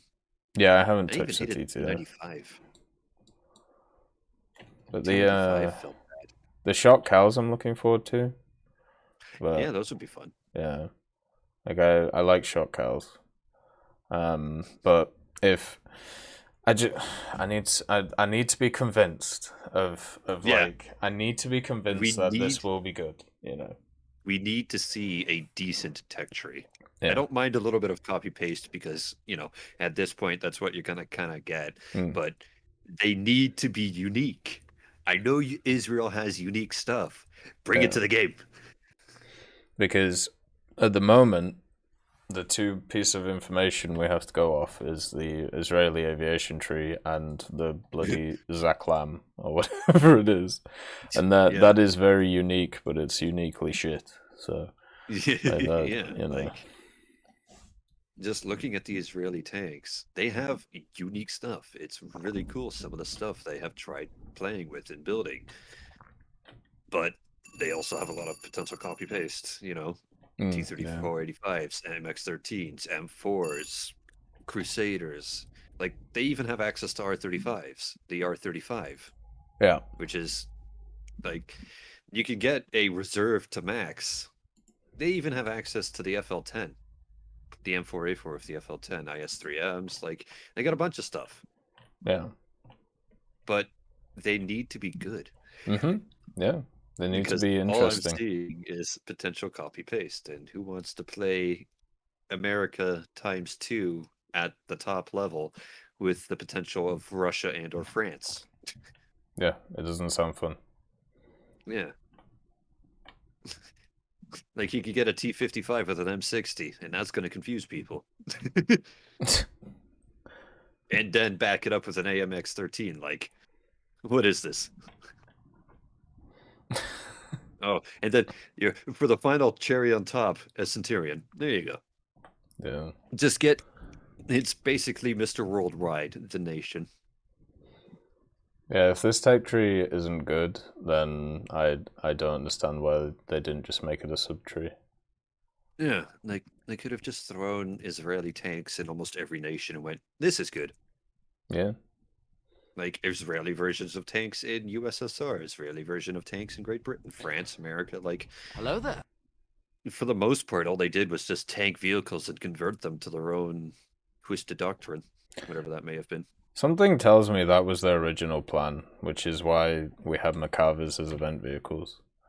And in America. Also Israeli premiums. But there must have been something like that happened either with like Macavers or with some of the premiums where they sold insanely well, or the demand for them was super high, and they probably just went, oh well, we were going to do this, but let's switch it to a full tree because it seems like there's enough interest there. That must have been what happened. Otherwise, there would be no way you would have made all of these things event vehicles and premiums. If that wasn't China, the plan, it's basically Russia 2.0. Yeah, with yeah, exactly. Kings of America, like I don't know. I still see people playing some China every now and again. I enjoy China. Well, I enjoy high tier China because it's yeah. I'm at 6-3 China. It's basically just Russia at that point. Yeah, it gets better. But there must have been a thought process change. I don't know. I mean, if they have these vehicles, these Centurions, these Cromwells, these M4s and stuff, and they have the unique variants in there, maybe with the odd, like, normal one, sure, I'm more than happy to see it. I'd love to see some of the whacked out, crazy, like, tank designs or experimental tanks that they tried to put together. That'd be neat. An M4 with a 105, like we already see, sure, that's cool. It's neat. Kind of shit, sure, but it's neat. Yeah. It's at least different. Yeah, like put the uniqueness into it, and it's going to be an interesting tree. Will people play it? Maybe not. But it's copy paste. Yeah. Yeah. We'll have to see what the reaction is overall when it fully gets announced. Like that'll be one of the more anticipated devlogs, I guess, when it comes to the update. Yeah, more or less. Curious to see if they'll include a map with this update. Last year they seemed to add a ton of them, so yeah, there's definitely a chance. It was like one or two with every update last year. They did it's crazy. And I don't mind that. I might be of the few minority, but I wouldn't mind like the odd more city map. I like the close quarters combat. I know a lot of people don't because suddenly there's someone corner camping and half your team gets wiped out to them because nobody knows to look left. But I enjoy city maps. I would like to know where Breslau has disappeared to. I miss it. It was actually quite fun for a little bit. What map was that? Breslau, the one that was added last year, the Polish city map with the Polish city. Yeah. It's in rotation, but I just never see it anymore. So yeah, like I haven't seen it for a few months now. Focused on urban combat located in Siege of Breslau. I see the. Oh, this one. Yeah, actually, where did that go? What the hell? You're right. Yeah. I completely forgot about that. I didn't mind that map, but you're right. It's just completely gone. Yeah. Wow. I have not seen it. Maybe they had some issues with it and they've just taken it down so they can completely redesign it. Like, battle-wise, I guess. I don't know. But I haven't seen it for a while. Yeah, I don't know what their plans are with it, but I'd like to see it back. Yeah. It would be nice to see that one back. Because I am looking at the map list right now. And it is right there. Yeah, it's still in the game. I just don't know where it is. Yeah. Maybe I'll take out one of my likes and put it on there and see if I get it. Yeah. I think that's what Alex did, but he hasn't seen it yet. So, I don't know. Yeah. Oh, God. Maybe people just didn't like it. I don't know. I thought it was an alright map, somewhat balanced. Yeah, I was fine with it. It was kind of annoying on third spawn, but I mean, Yeah, most maps once are. So. one of the teams kind of got themselves settled closer to your spawn. Yeah. But you could say the same for almost any map at that. Like the moment people start getting good spots for spawn camping, or the moment people start getting good spots just to pick you off the moment you get 10 meters out of your spawn, you know. Yeah. The special reason why I'm playing this plane, Damien, is because we have to do the decal for Sweden, which is the 2000, and also I want to grind out the A32, because I'm gonna put the tech point challenge thing up pretty soon with it. That's at least the general idea of what's going on. But is there? So let's say they do the April Fool's event again. So the Build-A-Bear event. Is there any specific vehicle that you would like to see? Build-A-Bear event. Any specific vehicle? I don't know. I don't normally put much thought to it. I just get angry at it when I have to do it.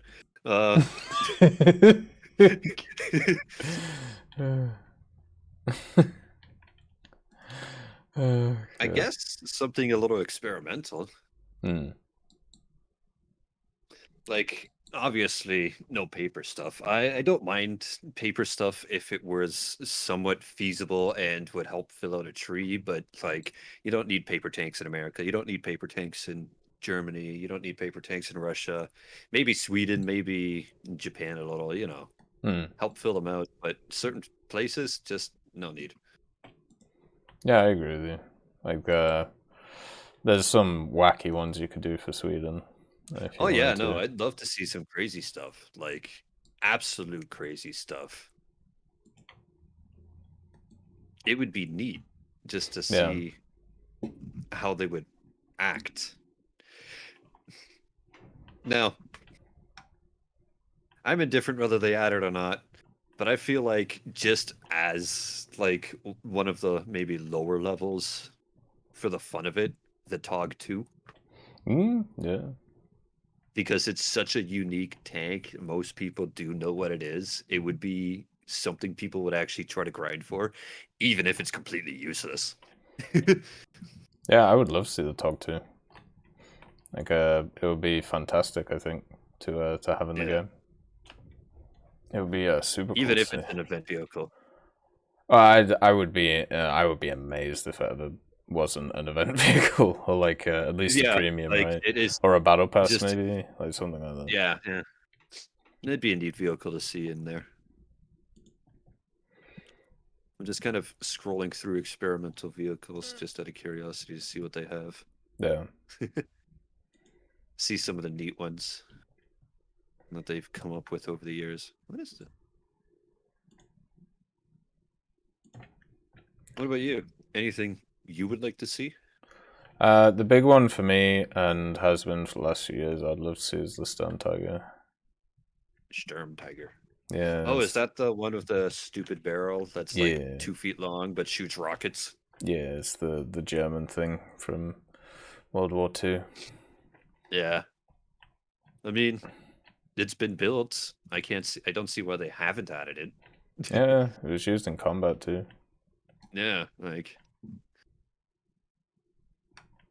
it's one of those things where Germany decided to build something crazy, kind of stupid, and like only 10 of them, test them out in battle, and then see what happens. Yeah, pretty much. Yeah, it was weirdly enough, it was used in the Warsaw Uprising. Yeah, which is such an odd place to use it. And provide close heavy fire support. Yeah. Probably the only instance it was used as intended. Yeah, I would really love to see that one. Yeah, that'd be kind of neat. It'd make for an interesting tank, like interesting playstyle, but we have stuff similar to that would make for interesting playstyles too.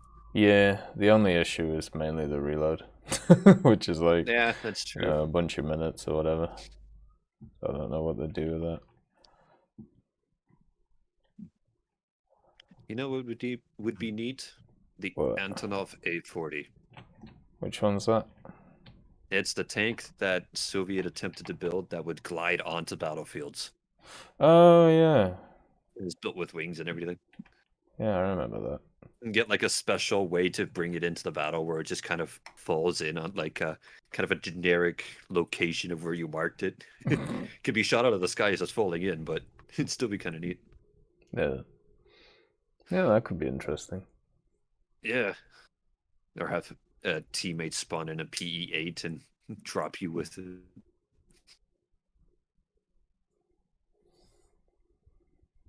TACOM T38. Oh, that would be a neat one. The TACOM T38. Oh yeah.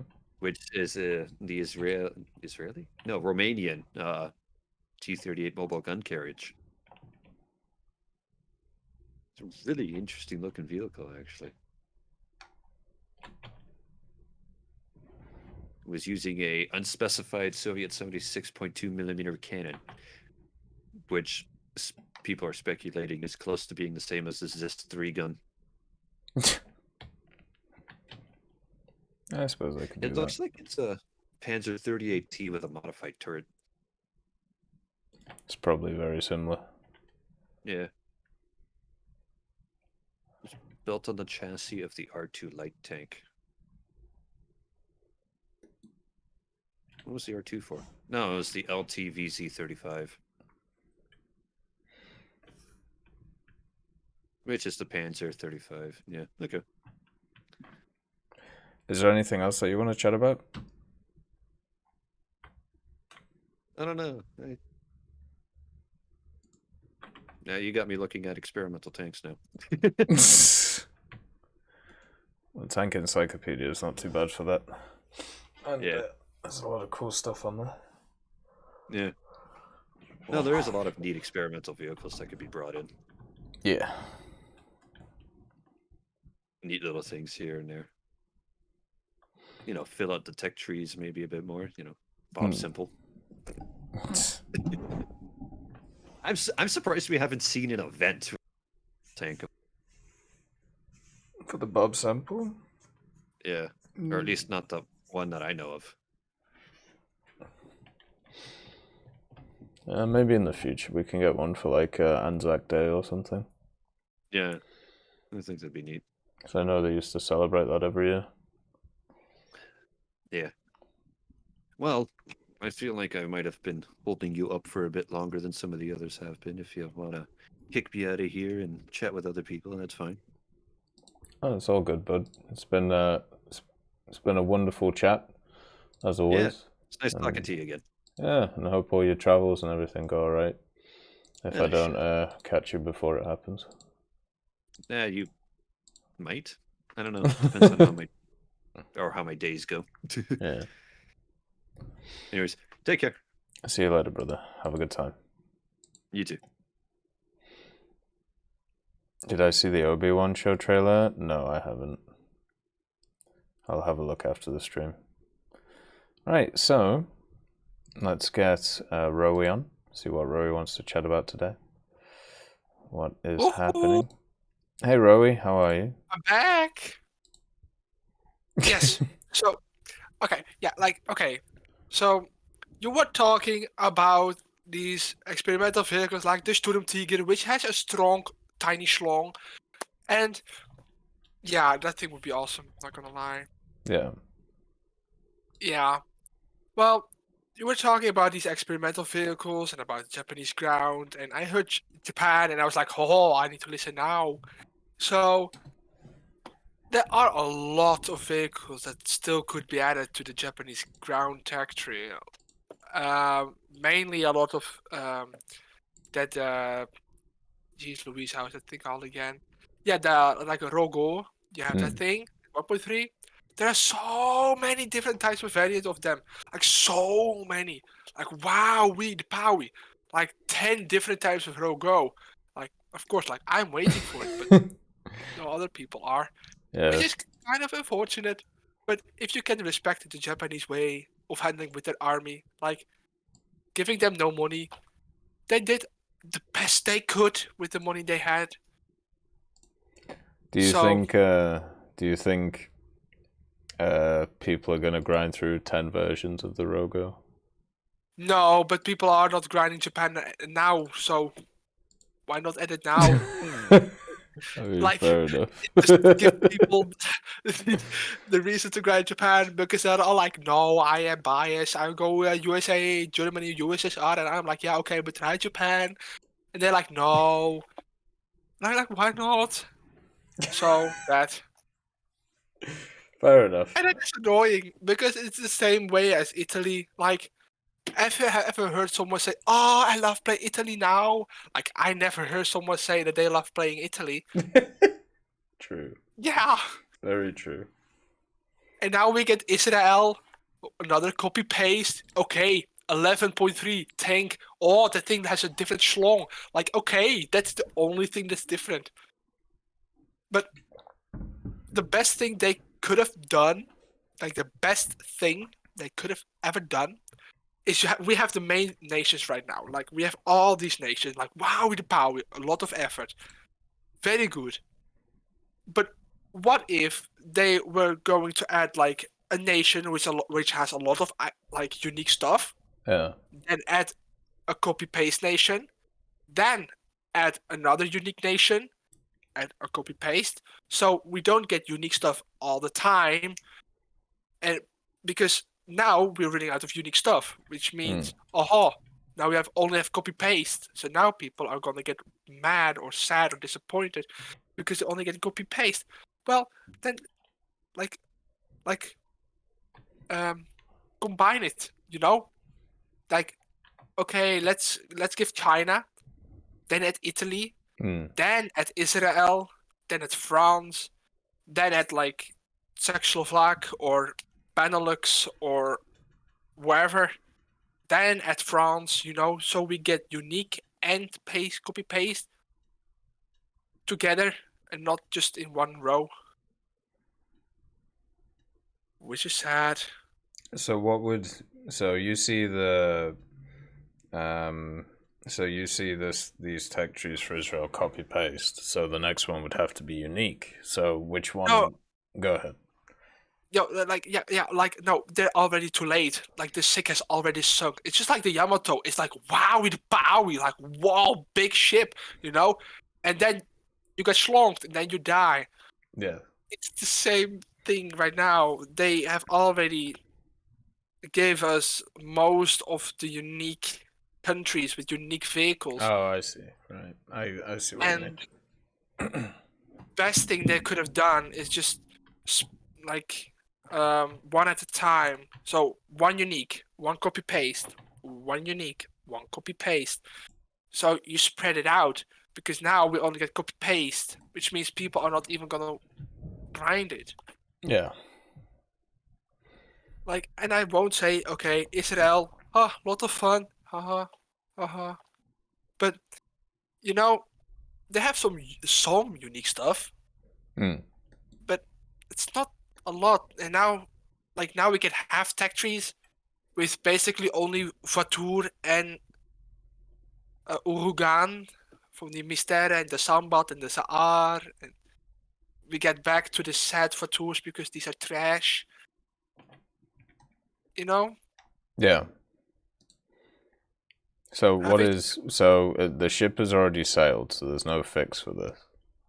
So yeah, there is one fix: remove France or Italy and re-add it back in a couple of years. But that's not. Yeah. I feel like people wouldn't be very happy with that. No, exactly. So, well, I guess like Israel could be fun if you like to suffer with the Vaturs and the Mystère and Urugan, but okay, I have to give it. The Kafir looks awesome, and the Nexus, oh my god, that thing looks awesome. Yeah.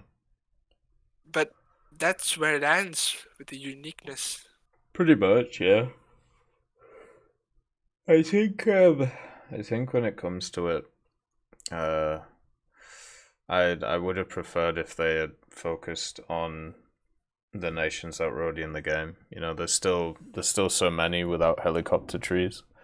There's still so many without naval stuff if they're ever actually going to get it. But the helicopter stuff is something that actually does matter quite a lot. Yeah, the helicopter line is just pathetic.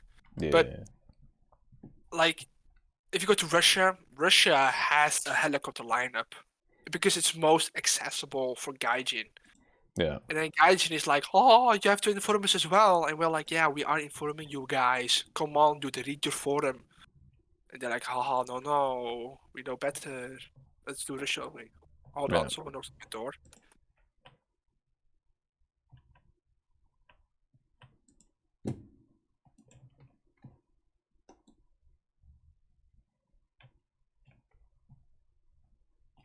Hey, biggest failure. Nice to see you. Hopefully you're doing well today.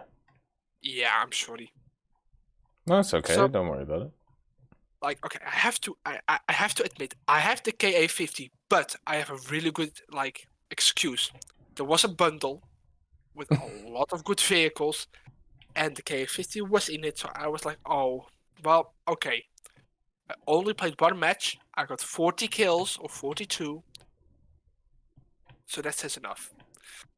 But with the MI28NM and the KF52, come on, Gaijin. Look at Japan. Look at Italy. China doesn't even get helicopters. Yeah. And France, yeah, we're not gonna talk about France. Yeah, France is definitely a bit rough. Rough. Japan is rough. The UH-1B, Hidori, my guy, you only get 32 rockets. I can't even destroy a rock with these rockets. How are you supposed to kill depleted uranium shielded tanks?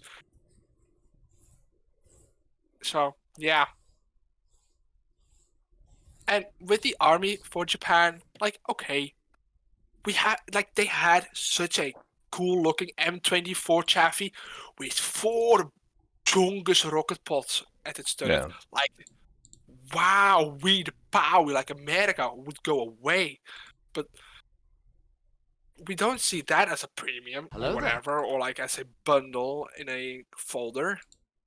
No. There's an entire gap in the second rank for the Japanese ground for light tanks. It's just a gap. It's you can see it breathe. That's how big it is. And it's the same with the SPA lineup for most minor nations. You have Japan, you have China with the SPAA, which is from 5.0 to 8.0. From France, you go from 4.3 to 8.3. Italy, from 5.0 to 8.3, but the R3 is kind of good. Kind of really good. Yeah. And then you have Sweden, you go from 4.3 to 8.3. And yeah, it's the same for Russia from 3.7 to 7.0. So I think in order to add more nations, I think they should have balanced the games more to make every nation a big nation and getting rid of the entire big and minor nation thing.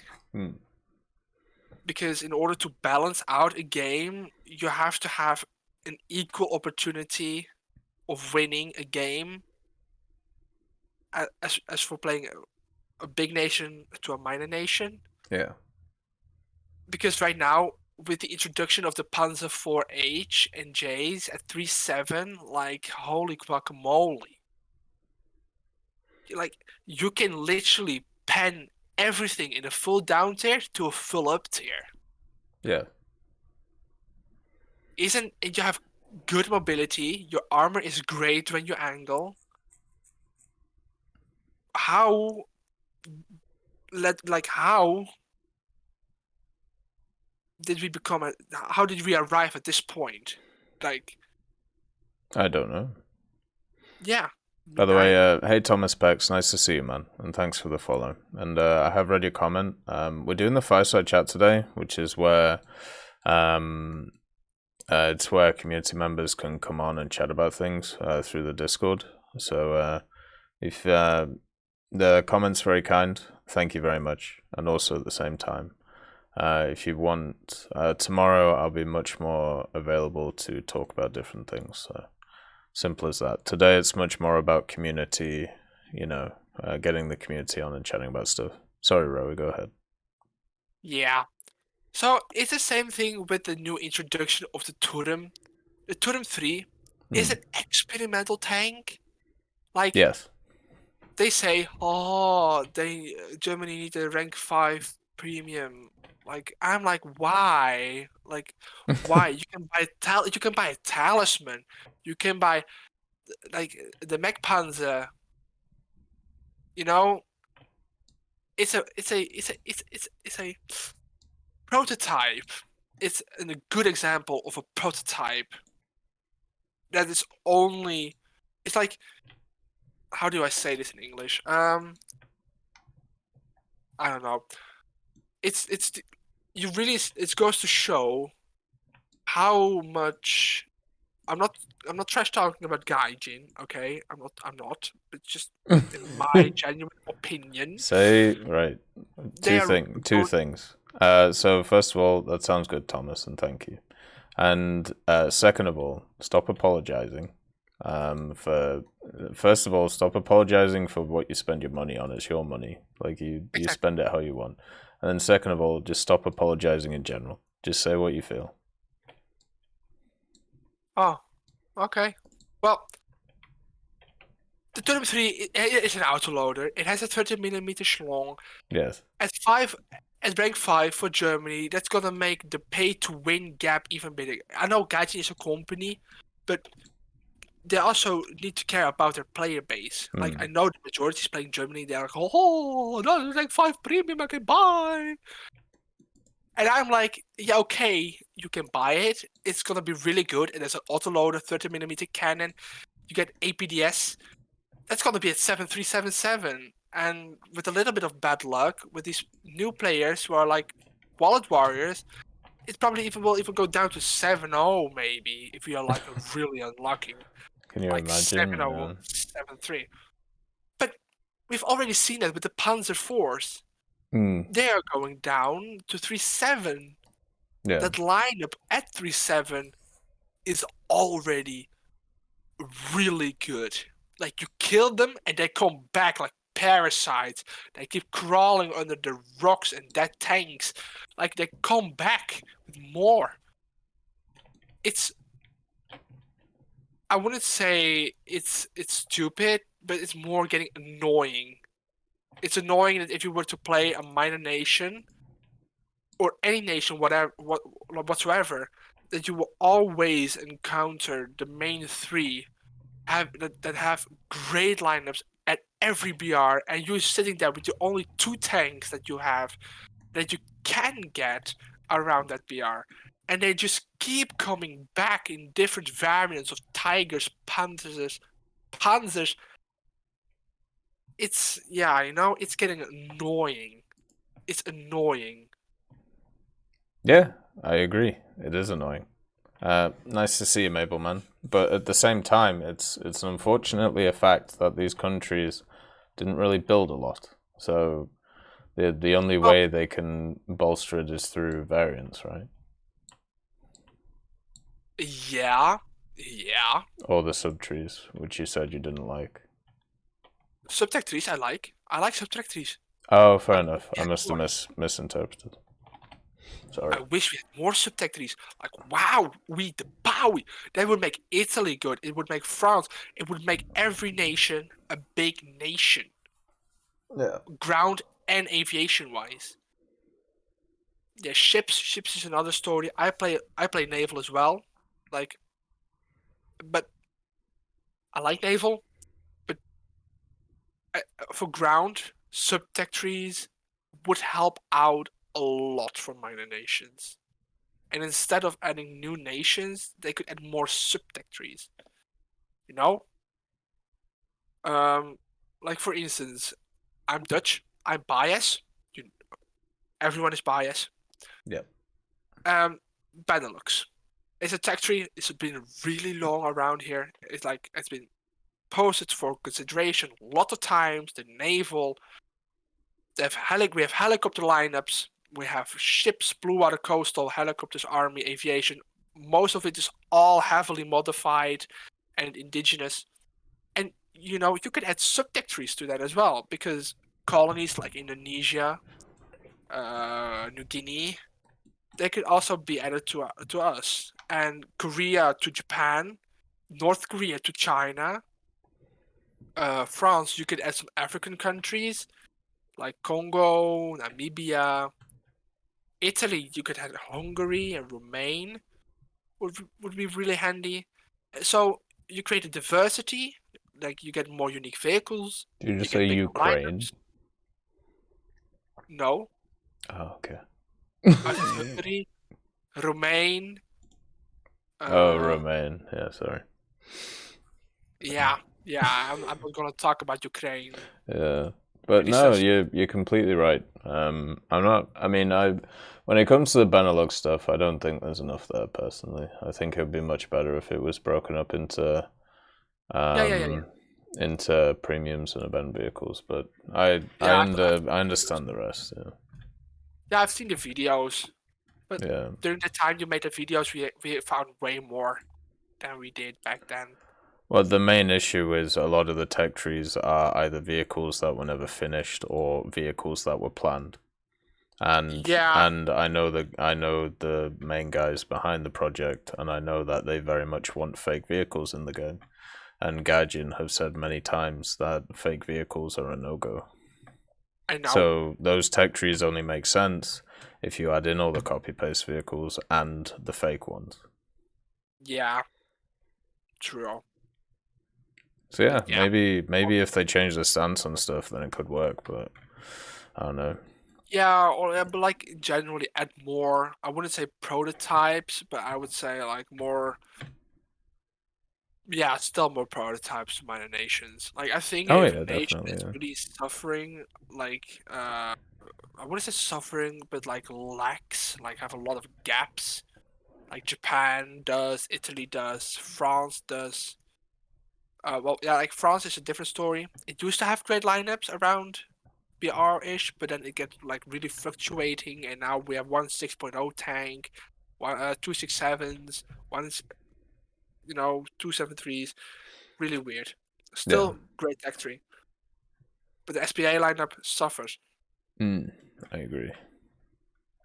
And adding more variety would really solve a lot of issues, but also just rebalancing some stuff. Like the KV1s, they are the problem of most lower tier balancing. I agree. Yeah. If the KV1s were to move up, like 247 and 43, that would resolve a lot of issues that we already have in game, because that means some German vehicles can go up as well. American, British, Japanese can go up. So that would balance out a lot. Yeah, I agree. Yeah, but with the current meta of like gaining money and player base who starts off with these countries, rebalancing the game isn't going to be happening like soon, since most new players will start playing Germany, which creates tremendous statistics for all these vehicles. And it's a really difficult situation because they have to care about the money, they have to care about the player base, but most of the times you can't give everyone what they want. But then don't go for the main money makers, Yeah. I think like this: if you were to give a minor nation something cool in the tech tree, I bet that people are gonna grind for it, even though it's a minor nation, and they will buy premiums. And I think, oh wow, this tech tree is actually kind of fun. Let me buy another one. You mean like with the Kafir with Israel?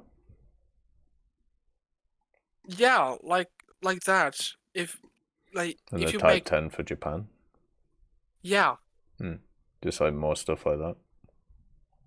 I know lots of people who bought the Type 74 GK just to grind for the Type 10 because they thought it's an amazing tank. And I think that if Gaijin does that and gives minor nations more premiums, I think they're gonna make a lot of money with minor nations as well. Probably, yeah. because now we are at the point that they're gonna give a lot of prototype vehicles as event vehicles, as premiums, as bundles. Even though there are still so many more vehicles left for Gaijin to add for the minor nations, where we were like producing, used, but they just aren't looking at it because they say it's less profitable. It might not even just be about profitability. It might be just down to the fact that they've set out these plans and they'll come eventually, just not straight away, right? Like, think about the Type 74s and the SDAs, how over like the last 2 years or so, like they really they added a bunch of them, right? But a lot of people had called for them like a few years before. Or maybe they just were in the plans and they just weren't ready, or you know, they were waiting on a moment to put them in. True. That's the thing. It's also with the new battle pass. Previous battle pass, we got a Russian vehicle as main reward. This time, it's the same. The first battle pass, we got a Voroshilov, which was not the main reward, but was a pretty good reward. And I'm afraid the battle pass is gonna be main 3 nations as well. It's gonna be only focused around the main 3 nations. I think the major ones in it will be like the major prizes. Yeah. Yeah. But that's reasonable, understandable. Like, I can understand it because it's reasonable, because I need to make money off it. So if it's gonna be a main nation, more people are gonna buy it. But some recognition to minor nations, like this case, we got the Type 64, which is amazing. A lot of people like it. I personally don't have it yet. But giving minor nations more vehicles in form of battle passes and events could help out, but it's only limited. Since events like these crafting events, they are just terrible. But these grinding events like we had for the MiG-23 MF and the Italian C202D, these are just amazing events. You can grind, you can get them way easily. Yeah, I agree. If they were to give more of these kinds of events in the form of rewards as minor nations, I think that could repopulate the minor nation community in Boston itself. At least that's my perspective. Maybe they can do it with the Memorial Day events. Yeah, exactly. Like, giving more recognition to minor nations, like telling us they still love minor nations, even though they aren't as profitable, you know? Yeah. Because people say, like, I am a pro if it goes for adding the Ijin Yamato and Musashi Fuso. I'm a pro for that because that will make the Japanese Navy more attractable. That will mean more people are gonna grind naval, especially the Japanese one, or adding, I want to say the Bismarck, but yeah, and like, for instance, adding the Bismarck, okay, in the Tirpitz. If they're gonna add that, a lot of people will start grinding naval because they want to get the famous Bismarck. If Gaijin can sell a lot of Prince Eugen and Karlsruhe, they will make a lot of profit only because they added a really high wanted vehicle for Germany. Could be the same case for Japan, same for Italy, same for Britain. Giving something they want increases profit. That is but it's also true, on the long term. It's on the long term because not everyone will start grinding for the Bismarck. They are like, oh wow, I heard so many great stories about the Bismarck. Let me try naval once, and then apparently they like naval, which means more people are going to get into naval, which revives naval. Thank you for the subscription, Thomas Pex. Thank you for supporting the channel. It's very much appreciated. Thank you very much, man. And if you want to come on Blister, it's all on the Discord, so through the TEC Hub. You just have to join the room and request to speak, and we're going through everybody one by one. When it comes to the idea of like, you know, the larger machines such as like the Bismarck, or let's call them the most anticipated stuff, I'm pretty sure they've probably all got that planned out, right? And also, from a player point of view, wouldn't it make more sense for players if they are looking forward to those vehicles? Because we know they're coming, right? Like the Yamato stuff was talked about how long ago? Like a few months ago. The DMM announced it 3 months ago. Yeah. So, you know, there's already been, you know, talk of it, and there's already been stuff shown of it, or maybe not shown, but you know what I mean. Like it's known that it's coming. So with that as a fact, wouldn't those people already been grinding stuff out? Because they're going to have to grind all that stuff out anyway. And also at the same time, no matter when it comes, there's going to be a what's the word? Like there's going to be a rush of those players anyway. So do we need that rush right now? Is it important to have it right now, or is it important to have it later down the line? I wouldn't say now, but I also wouldn't say later down the line. I would say like, yeah, in between, because naval is at a point, in my opinion, of a no return. Because naval is getting naval is getting trash talked by the community. I don't know why I love naval. I enjoy playing it. But there is a real big power creep in naval right now going on, like a really big power creep. Yeah. It's mainly with USA and Germany. Like USA, they just shred through the tech trees. They shred the matches. The USS Moffat and the Detroits and the Helena, and Germany with the Karlsruhe and the Prince Eugen. They are shredding the tech trees around the 4-7 bracket until 5-7. They just shred everyone. Yeah. And yeah, you know, I think naval is at a point of no return, because the community is talking really bad about naval, and they are going to aviation and army. Like I know a lot of naval players I knew, and they were all saying like, yeah, I'm gonna quit this. The grind, the RP you earn it's really bad, and they say like I'm at 4-7 right now, and I only get 13 millimeters of pen with an HE round, even though the rest gets APC and SAP rounds, and I only have HE. You know? Yeah. Like that. So I think that a moral boost for naval, not now, but also not too late, will definitely increase the amount of naval players in War Thunder. Yeah, I'd agree with you, but the problem is if you add in all those things to boost morale or boost positivity and population, then what do you then add afterwards as like the hook to keep them in? There's also oh, by the way, so the dinosaur fact is the dinosaur with the thickest skull was the Pachycephalosaurus. Its skull grew up to 8 inches thick. And also, the toothiest dinosaur was the hadrosaurs. It could have over 1,000 teeth, and it continually grew new ones. So when it comes to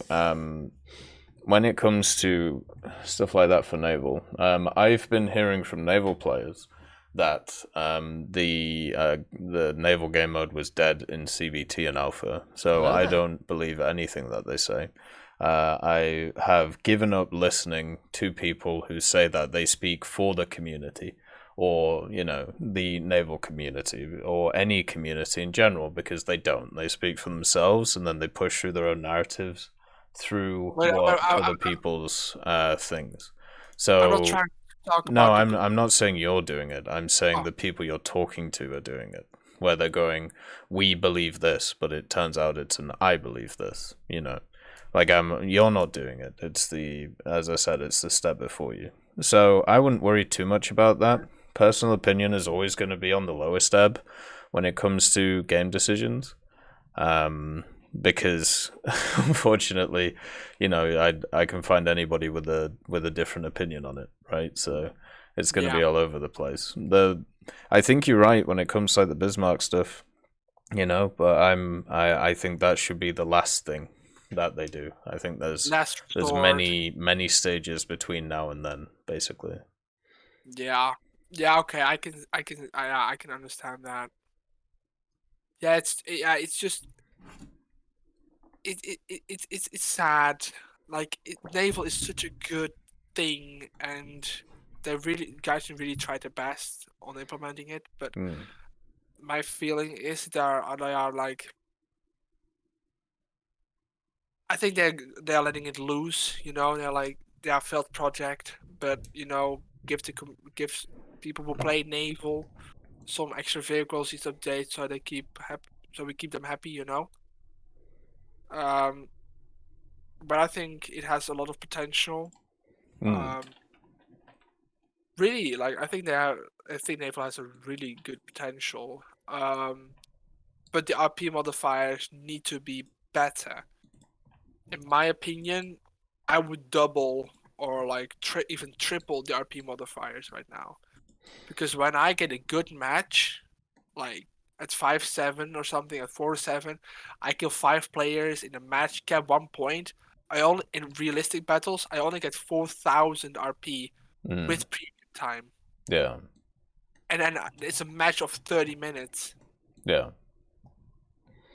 Hey Sven, nice to see you too, Oddball. The RP modifiers are definitely an issue in naval, but at the same time, it seems like they've gone a bit overboard with the SL modifiers. I feel like people make way too much SL.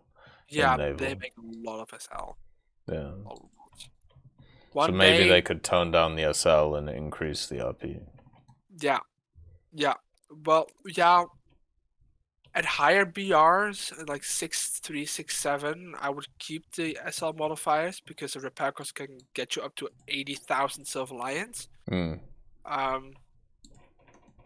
for the lower BRs, like around 5-7, 5-0, 4-7-ish, I would recommend like cutting off the Silver Lion reward and increasing the RP modifier reward.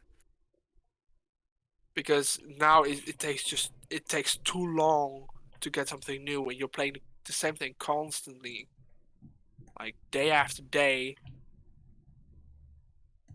Because when I was grinding naval, I was playing 1 week with 1 or 2 boats, the same thing all over again, to grind 1 boat which looks the same, performs the same, but is at 1.0 BR bracket higher. Yeah. Yeah, that is one of the problems of naval. Enjoy this ship, which is the same but slightly bigger guns or slightly more armor. Yeah. And then you only get HE, so what's gonna be the main difference? Yeah. It's a tough sell, I think is the way to put it. It's a really tough sell. But I also get Gashin's point, you know, it's not easy to give everyone what they want. Yeah, I think people are always going to ask for higher SL modifiers and higher RP ones, right? It's just it's finding the balance between what is seen as fair and what's not. Exactly. It's the same as adding vehicles and adding maps. You know, the biggest voice are for the people who play the main 3 nations, because that's the biggest community in Warzone right now. And they are overshadowing the minor nations' voices. And I think in order, I think that in this case they have to get rid of that shadow and put a light bulb on the other side of the room and try and listen to the minor nations and go in depth of what do they need in order to perform against the main 3 nations. They need to revert history and they need to revert history and get them more designs and build more alternate things. history. Alternate history. Pretty much. We have them. No, but I mean, like in this case, adding more prototype vehicles if it really has to be done. Yeah. You know, just to make sure that you don't have to play with one vehicle or two vehicles at one BR, even though the enemy has like 6 different kinds of vehicles around that BR. Yeah, I agree with you. That's like, but that way of balancing is just really hard because there are a lot of people who are playing this game and say, yeah, we don't want to get prototypes. But these people are playing with the main 3 nations. But fun fact, a lot of these German vehicles in the tech tree right now are prototype vehicles. Yeah. There were like a tiny short amount of them were built, but they are in the tech tree because they are old vehicles in this game. Mm.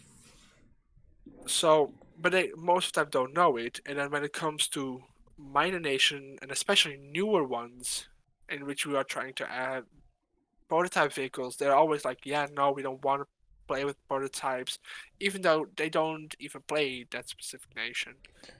It would be interesting to see if there was a large-scale poll done to see what's the general community opinion on on paper vehicles.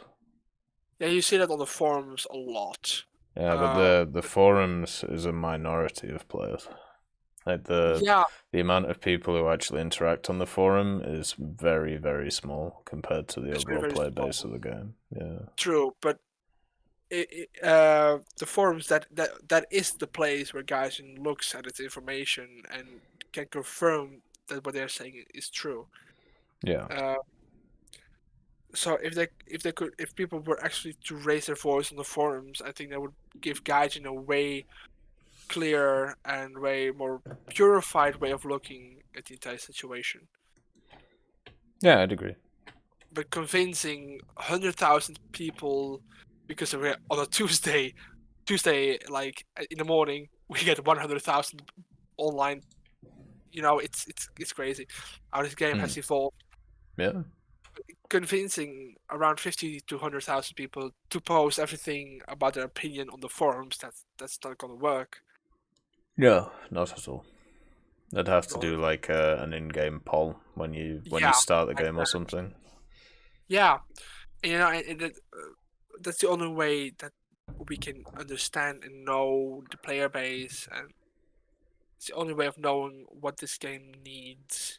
Yeah. Because eventually, when it comes down to what the game needs, it's all about the community itself. Mm-hmm. What does community need to keep this game going? Yeah, I agree with you. It's a tough situation.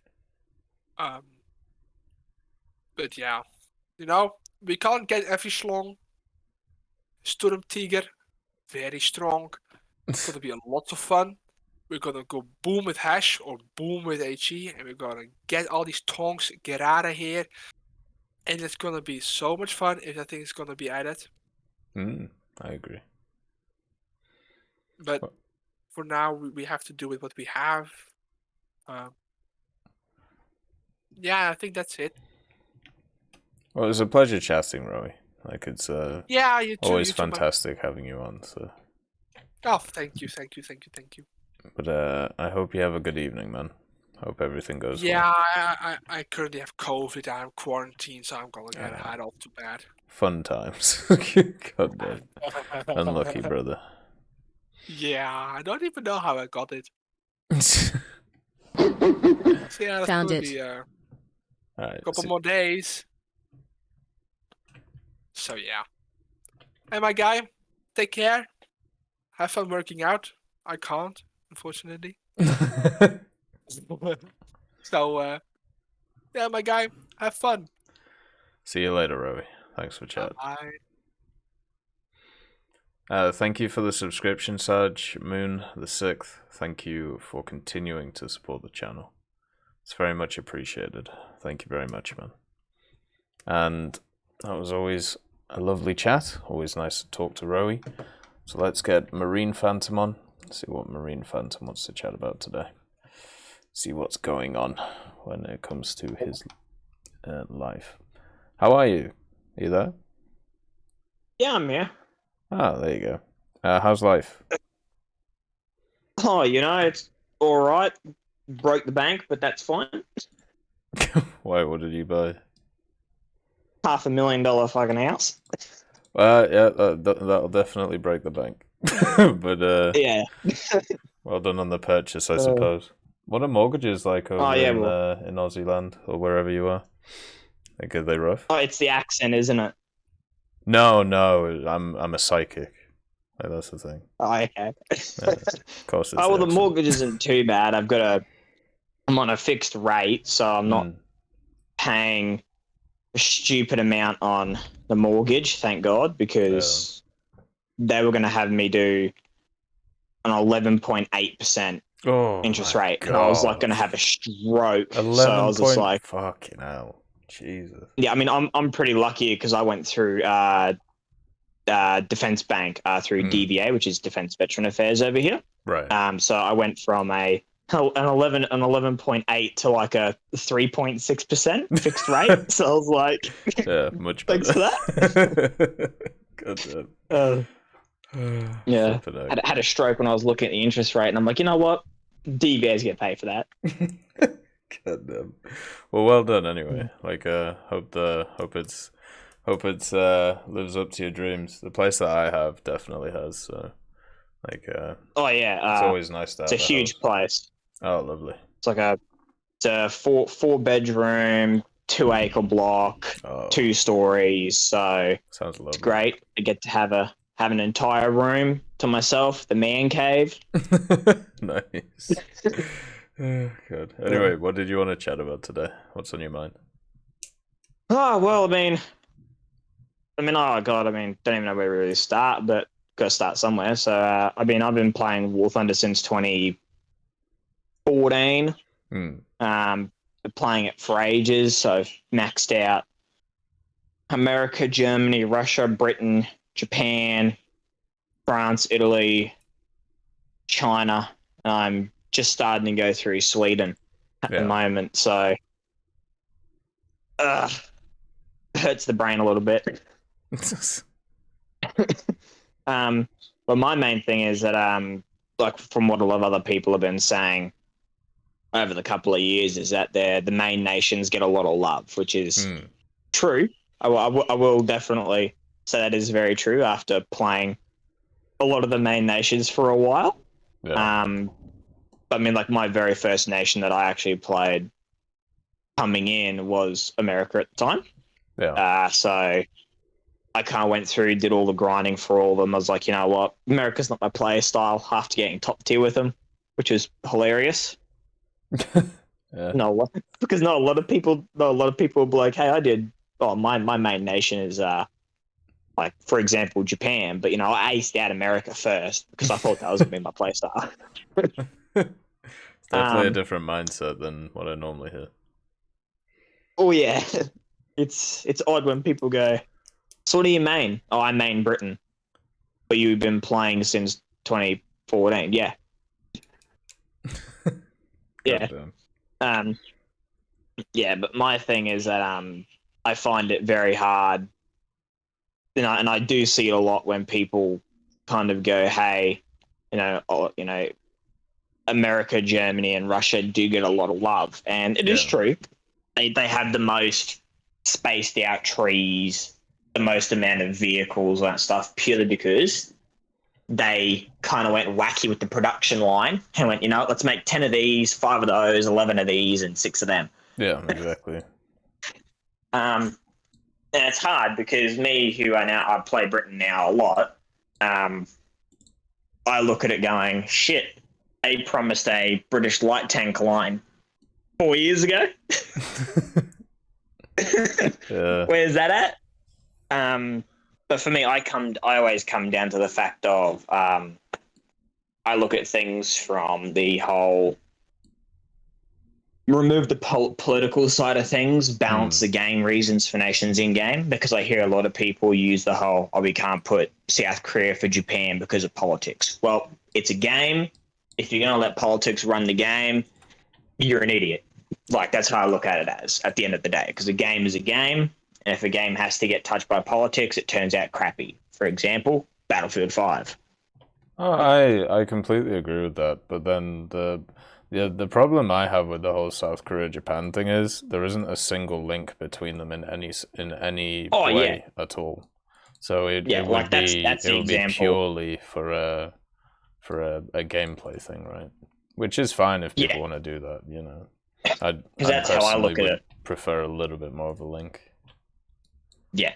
And the other one I get a lot of flack for is having some of the colonial countries go to other countries, such as, for instance, Britain has the Commonwealth.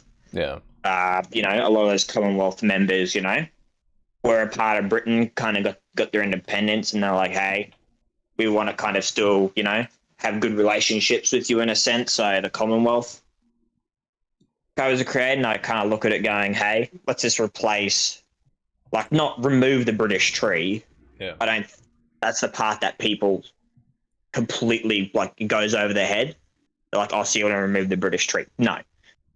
I just kind of wanted the, Great Britain to be renamed as, like, the Commonwealth, keep all the British vehicles there. Yeah. As is, and then just do the subtech tree stuff that has been going on with, like, South Africa, and adding in more of the, like, Australian stuff and all that. Because that would, then again, give Britain that boost of making it, instead of the big three, the big four. And then for Japan's in that kind of hard spot where they kind of were, killing everybody through a lot of history. So, like, it's a bit difficult for the Jats. A bit rough. China. Yet again, China can get as many communist states as they want. I'm going to say it. They can get all the communists. Yeah. Italy can get what it kind of already is getting, like the Romanian stuff and all, like all the countries kind of around them. Yeah. The minor Axis powers Because of World War II. Yeah. France, same thing as Britain. They can get their colonial states as well, which would definitely boost France in a lot of the mid-tier areas. Wouldn't say low tier, but mid-tier. Yeah. Sweden, it's all the Norwegian things, as Gaijin has said and stated. Personally, I'm not a real big fan with Israel being in game, because, like, as much as, like, a lot of people, like, oh, their aircraft are, like, they've got, indigenous aircraft and all that. Most of it is just a straight hardcore. Yep, that's a Mirage tree. We're just going to rename it to the Kafar, like, as an example. Yeah. Like, I would have much preferred if, the Israeli air vehicles went to France, the ground vehicles for the vehicles that they use went to the, separate trees, as they were doing. Yeah. And all that, because that would, fill out the other trees we've got in game a lot easier. Personally. Then the issue with that is, yet again, the whole copy-paste issue. But I look at it from the fact of, well, you just do the more unique vehicles that you put in. Like, for instance, like, you could easily give, it's only an example, I know Israel's got a MLRS system which fires 230 millimeter unguided munitions, like 3 slots of them. Yeah. And it's got a Centurion chassis, which is hilarious because the rocket pod literally looks bigger than the vehicle, so it's like an eyesore. Like, the unique stuff, I much prefer more seeing rather than, oh, look, I'm going to grind China. It's Russia it's Japan from reserves to, like, 2.7. Yeah. Russia from 2.7 to, like, 6.7 to 8.0. And then it's like, all right, we're going to chuck American vehicles in there, Taiwan vehicles in there, and then we get to the actual Chinese stuff. Like, I can understand the whole copy-paste issue. It's kind of surprising that, so with Israel, they started at rank 4. They could have done the same thing with China, but chose not to. I'm guessing I would have been more happy with that, with China. Yeah. Yeah, I think a lot of people would be. Yeah. I mean, like, it's hard because some nations you look at going, well, we want unique vehicles, but the unique vehicles for that nation didn't start till, like, let's say the 1960s. So, like, you've just got to kind of, okay, well, what was the vehicle I made in 1960? Okay, well, it's got a 100mm rifle gun. It fires APFSDO. So let's put it at, like, 8.0 type area. That's where you started. Yeah. Like, that makes more sense because I like the way they've done Israel in that factor where Israel was founded, 1940 as an independent state, yada, yada, yada, all that stuff. And, most of their vehicles they got off the bat were practically Centurions and all that stuff right off the bat. Yeah. So, like, starting it off at that rank 4 area, I'm actually quite fine with because it makes sense. Yeah. Like, the whole prototype and paper vehicle stuff. That's like the biggest bug for me, is that people are like, oh yeah, like the Panther 2. That's a great example right there, where it was planned and it supposedly happened, but there's no documentation behind it showing that it actually was mounted to the vehicle and that thing, from my knowledge. Well, they built, so the Panther 2 chassis they built, the idea was to put one of the later tier Panther turrets that we have in game on it, like the 75. So technically, if they wanted to add it in, they could have just done that. The 88mm version of the Panther 2 with the new turret that we have in game, that one is a paper design. Like, it was like maybe third or fourth variant that was that they were looking at doing. But yeah, it just and that's the part that bugs me, because then they added in the Osperwind 2, which is wood. Like, just that's it, just wood, which is like arcs the crap out of me, because when I give out the example of the FV 431, I believe it is. It's been a while. It's a British anti-aircraft system that was getting developed kind of around the same time the Spartan IFV was. APC, I should say. And it had practically the same 20mm off of, like, the Erdevark and, like, the R3T20 and all that type of stuff. And it had a radar for it, sort of like what the M163's got. Oh, yeah. And it's like, that would be a really good vehicle to kind of bridge that AA gap there. Yeah, it's been there for, like, forever. But, like, yeah, I mean, I'm kind of like the whole, I'm a very supportive person when it comes to, giving the other nations past Russia a really big boost in vehicles, because they do need it. And seeing a rank 5 prototype premium for Germany, it just rubbed me up the wrong way. Like, does Germany really need that? Not really. Like, yeah. Like, I kind of look at it going, yes, every other nation has a rank 5 premium, because at rank 5, they've probably got, like, 3 vehicles to use in the tech tree. Yeah. Like Germany's got, like, oh, God. Have a look here. 1, 2, 3, 4, 5, 6, 7, 8, 9, 10, 11, 12, 13. They got, like, 13 in rank 5. Yeah. That's also including the Tiger 105 and Mouse, which is hilarious. Like, I kind of look at it going, like, I'm always I like having everyone being on an even playing field, or just, like, vehicle opportunities. Yeah. But, like, a lot of people look at that and go, oh, I don't give a shit. And it's like, like, it's just some things that Gaijin do are questionable at times, like the new economy change. Yeah. That sucked unbelievably. Like, I'm at 670 Sweden at the moment, and I was powering through it. And a new economy change came, and it's just like, yeah, instead of you making 12k RP, we're now capping you at like 6k, mate. Enjoy. Oh, and that's on a win too. Like, it sucks. Yeah. For the grind time.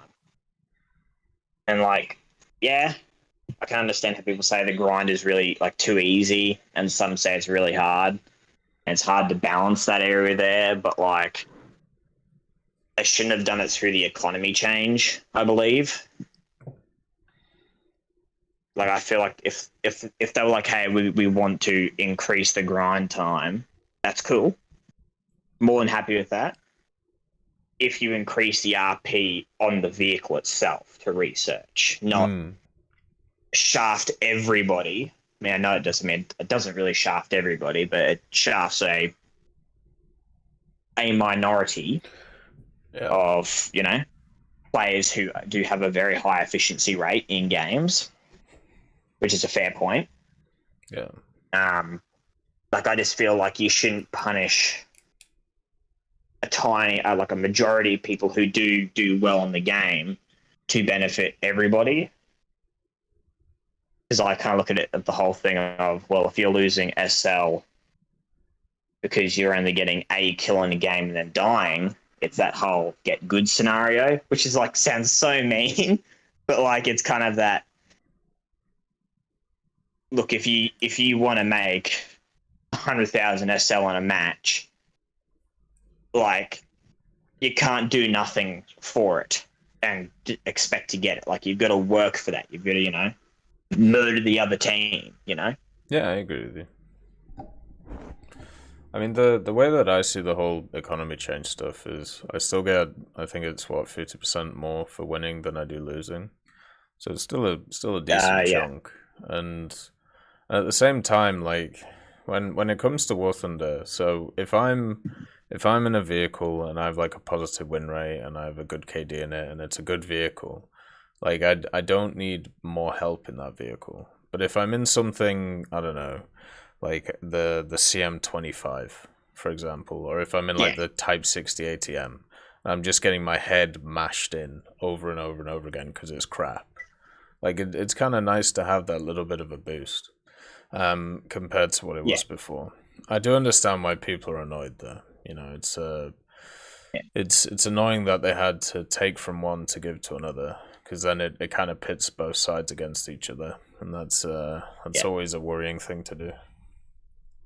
Yeah, like the thing that the one thing that irked me the most, like the absolute most about how they did the economy change is like how the reward rate for the vehicles themselves, which was a real big oof moment.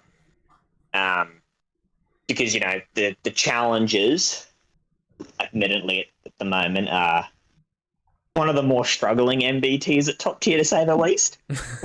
That's one way of putting it.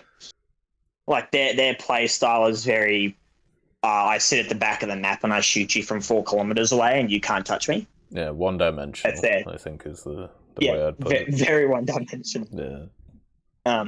Like, the reward rates shouldn't have been touched with the economy change. Like, yes, with the reward rate when you win a match, that should have changed. Fair enough.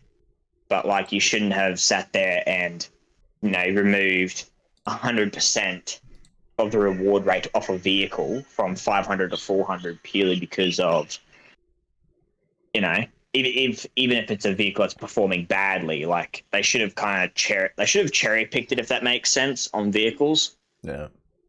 Like for example, Leopard 2A6. That thing does not struggle at top tier at all. People who say it does, they're just bad. Straight up. Yeah. Like, that thing is a monster at top tier. Yeah, it's very good.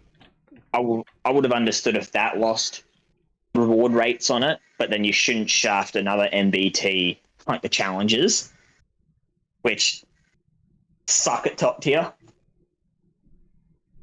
Like, it's hard. They should have balanced the vehicles out based on their performance for the reward rate change, rather than just, every MBT at top tier is losing this much of a reward rate multiplier because that benefits everybody. So kind of basically, doesn't. You want to go back to the old system. Yeah, I like the old system. Based on performance, like the rewards and the repair costs. Yeah, like the old system as much as it had flaws, admittedly, it also did balance out vehicles that needed the balance. If that makes sense. Yeah, it makes sense. But like the other thing that annoys me with War Thunder, and I'm hoping that it comes with the announcement of 4th gen fighters and stuff. I really hope they thought this through for like bigger maps. Hmm. It's going to be needed for Air RB. Well, they're starting Like- to introduce the EC stuff, right? Do you think that's the solution, or do you think there needs to be other stuff? I personally feel, in my own opinion, so people can shoot me down if they want, I don't care. I feel that certain ranks and BRs for air vehicles and ground should play on specific maps. Sort of like what they did in World Tanks back in the day, where the higher the BR the vehicles, the bigger the maps were type thing, because you had bigger ranges, more accuracy type thing. Yeah. Like I definitely reckon the EC maps as a whole should be a rank 6 and rank 7 capped. Like those aircraft only play on those maps, because I'd be absolutely furious if I was playing, for example, a 1.3 biplane and then I got stuck on an EC map. It takes 55 minutes for the game to start. Like Pacific BR aircraft and Pacific BR tanks should be capped to certain maps, because, yet again, I'm definitely not a fan of playing on Middle East at top tier in a challenger when you've got T-80 BVMs and Leopards on one side that just rush your spawn and you've gotten 15 steps out of it. Yeah. Like, I mean, I understand, yes, matchmaking and all that type of stuff, and the way the maps work is fair enough. But, like, it's very hard to play Britain at top tier at the moment, not going to lie, when you get close quarter maps like that and you just want to drag your face through the charcoals, because you're like, you know what, at the end of the day, this is a good game. Yeah, I know what you mean. I was playing the 2F recently, and I don't know, the mobility really hurts it. Like facing a lot of T-80s and M1A2s, it was pretty rough. Like, because I recently just got the TES because I was halfway through finishing my last Leclerc, so I went back and got the TES real quick, and that thing's stock was yeah, screw that. to put it nicely, it was a mouse at top tier. You're not going anywhere anytime soon. That's one of those that I purposely haven't touched, because I'm pretty sure it's going to get flipped with the 2F, kind of like the PSO was. I honestly reckon it will. Yeah. But then yet again, I don't know why they put the TES in the game in the first place. Like, it's a ERA package. That is it. Yeah. Like, there's no other difference to the damn vehicle. Like, I would have much preferred, like, the TES ERA package to be the base modification you get for the 2F, and then you get the 2F upgrade that replaces the ERA, like that, for an example. Yeah, that's fair.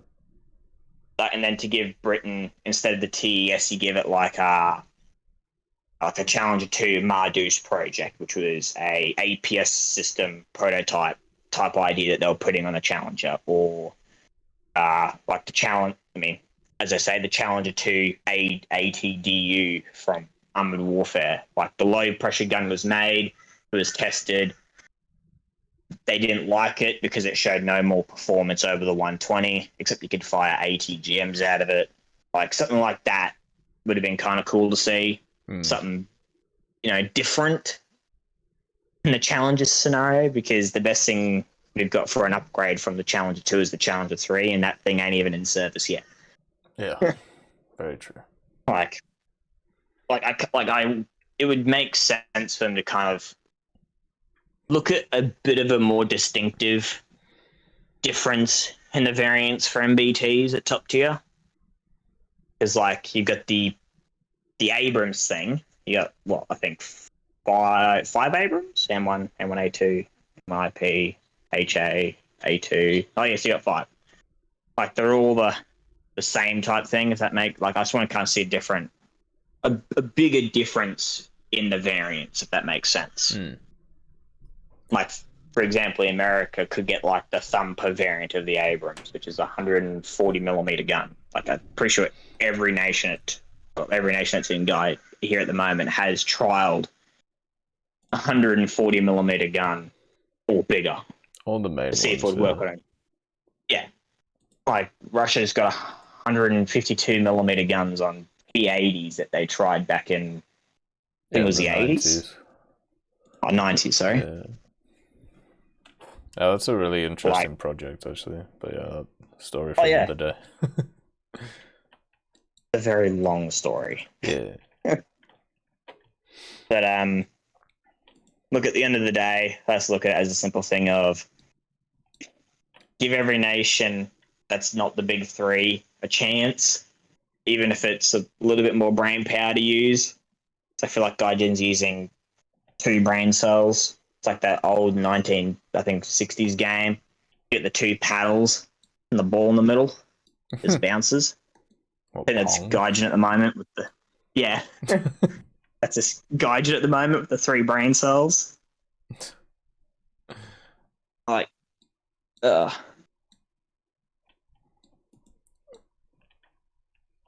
we'll have to see when those big, the big guns come in at top tier. I don't think it'll be too long. But yeah, a lot of top tier MBTs are very similar, and unfortunately, that's mainly because we haven't had too much development in MBTs for what feels like 40 years. Like they've got slightly bigger guns, slightly better reloads, better rounds. Like seems like to put it. Go ahead, sorry. To put it into an easier context, no one's had to threaten someone with nuclear weapons in a while. Yeah, that's true. And also tanks aren't we against ain't living in the.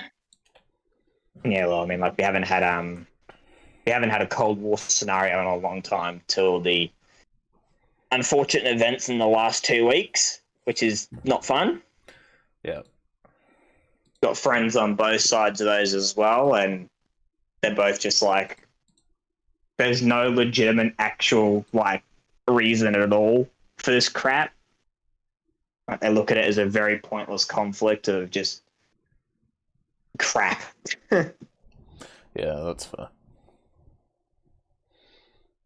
Although I'm kind of intrigued to see what Gen 4 jets are going to be like, because I know there's 2 nations in particular, Britain and Italy, which aren't going to really give up the rights for the Eurofighter or the Pavlo Tornado for a very long time. Which is going to suck, not going to lie. Unless they add like Harrier 2s for everybody and give them AM9Ls and then just call it a day.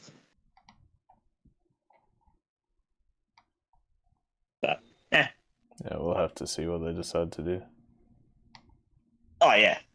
I know as soon as they say, hey, this is the update to add 4th gen jets, like I can already see it now. Premium F-14A for America. It's going to sell like hotcakes. Oh, definitely, yeah. You'll have Germany with some weird premium F-15 because they considered it. That's Gaijin's thinking at the moment. Not with the F4F situation with AM9Js when it never even used them, but balance reasons we're going to give it to them. Which is fine because it's balance reason. Yeah. But besides that, what's been going on your life besides the move that you're waiting for? I'm just working out a lot. Just doing a lot of cardio and trying to get better at making food. Adding more flavors and trying different things. So I'm getting, I've basically been eating the same stuff for 6 months, just dieting, and I'm getting bored of it now. So it's time to add some different flavors.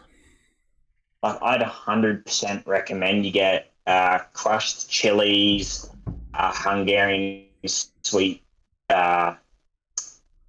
spices and like cinnamon, mix that stuff all in on like a medium rare T-bone.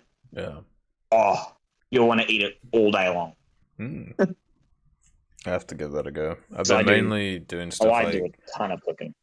stuff like teriyakis and honey garlic like flavors.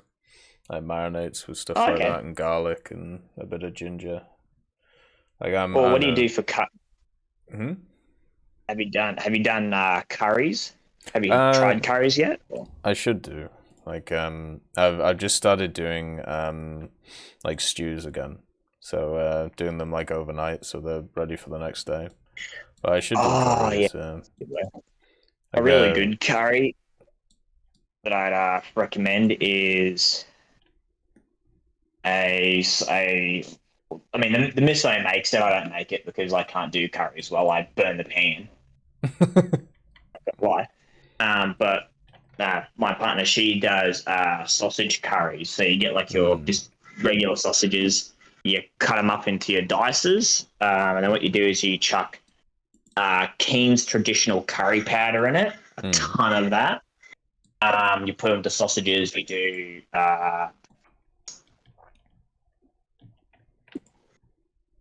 canned, not milk. It's a canned something. I can't remember the name to it. And then you put rice with it and everything, and it is like amazing. Like your taste buds, you won't have any afterwards because you burn them all off.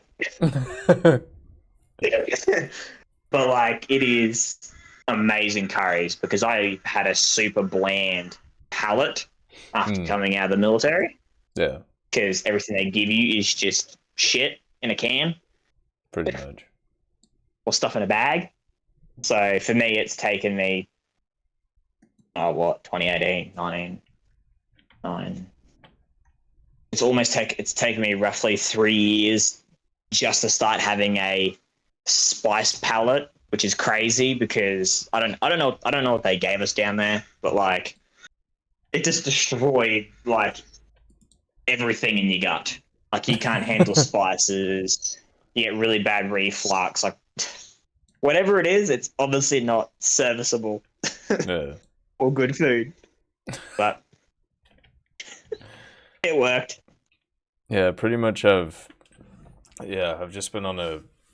It's not really a crazy diet. Like it's more like I've been doing like 1,800 calories for like 6 months. Thank you for the raid super noodle. God. That's very kind of you, brother. Well, I've got 1,800 calories for 6 months. I've got a really stupidly low metabolism, but and I'm about 5 pounds off basically the goal where I want to be, and then I'm gonna start building muscle again, and I'm gonna pump it up to 2,500. So stuff like curries wouldn't be a bad idea. Like as I said, I've been looking into doing like different stews. We've got like a slow cooker that we use, which is pretty useful. And slow cookers are like the best thing ever. Yeah. And one of the things that I haven't had in like maybe 8 months to a year is like bread or like pastas or rice. So because it's just like straight carbs, right? So I'm looking forward to it. I mean, I have a insanely high metabolism. So for me, I do, and it's crazy. I do like 9,000 calorie breakfasts and lunches and dinner, and it just goes through me. Like it's quite insane because I've had like dietitists, like kind of look at it and go, "Where is this all going?" I don't know. Yeah, you're the one who's got a certificate and a doctor's degree in this. You figure it out. Yeah, I definitely couldn't do that. Honestly, people look at me and go, "You're eating." Yeah, well, ironically for me, considering that like my body just absorbs everything, I don't have a fatty heart. Ironically, because that was my main issue with it. I was going, look, I'm eating so much food. Like, am I going to have a fatty heart issue? And they're like, mate, you look like your heart looks like it was a 14-year-old, mate. Like you've got like practically a perfect heart. And I'm like, but I eat so bad. And they're like, yeah, I mean, like it happens. Yeah. I'm like, okay.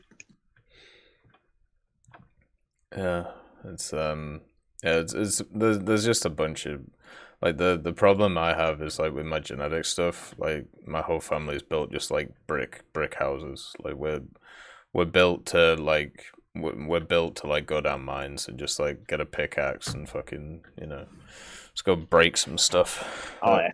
It's so like getting down in weight is a pain in the ass, but like. Well, do you do sports?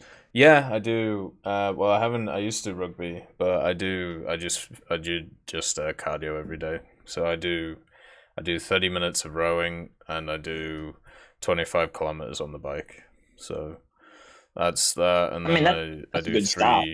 Yeah, no, it's pretty. I mean, with all the other stuff I do, like work and then streaming and then YouTube stuff, like it's not. It's it takes about an hour and a half a day. So that's pretty much the limit I can do when it comes to like the amount of time I've got.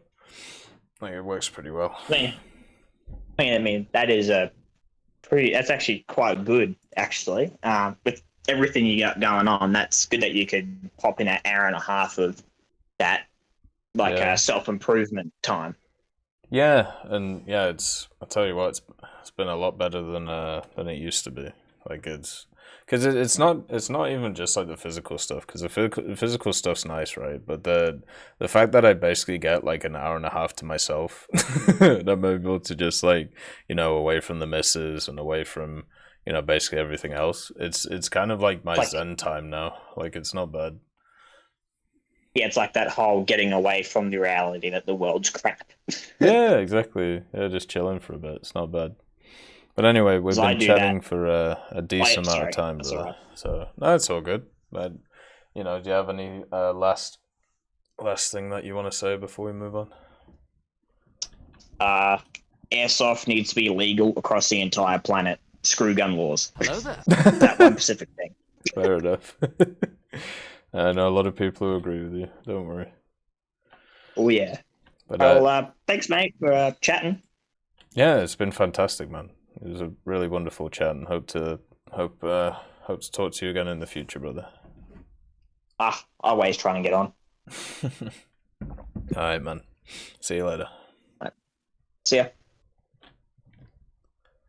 All right. So the next individual we have. Thank you for the follow, Unstoppable Game Boy, and I apologize for the guys in chat. Obviously, I'm not responding as much to you guys, but you guys get 13 days out of 14, so should all be good. Let's get Mr. Adats on and see what Mr. Adats wants to chat about today. See what is going on for him. How are you, Mr. Adats? How are you, life? Hey, Tech, my dad is here. I gotta eat dinner. Can I hop on after I'm done eating? Oh, yeah, of course. Sorry about that. No, it's all good. I'll pick someone else. I'll be back in about a half hour. All right. Yeah.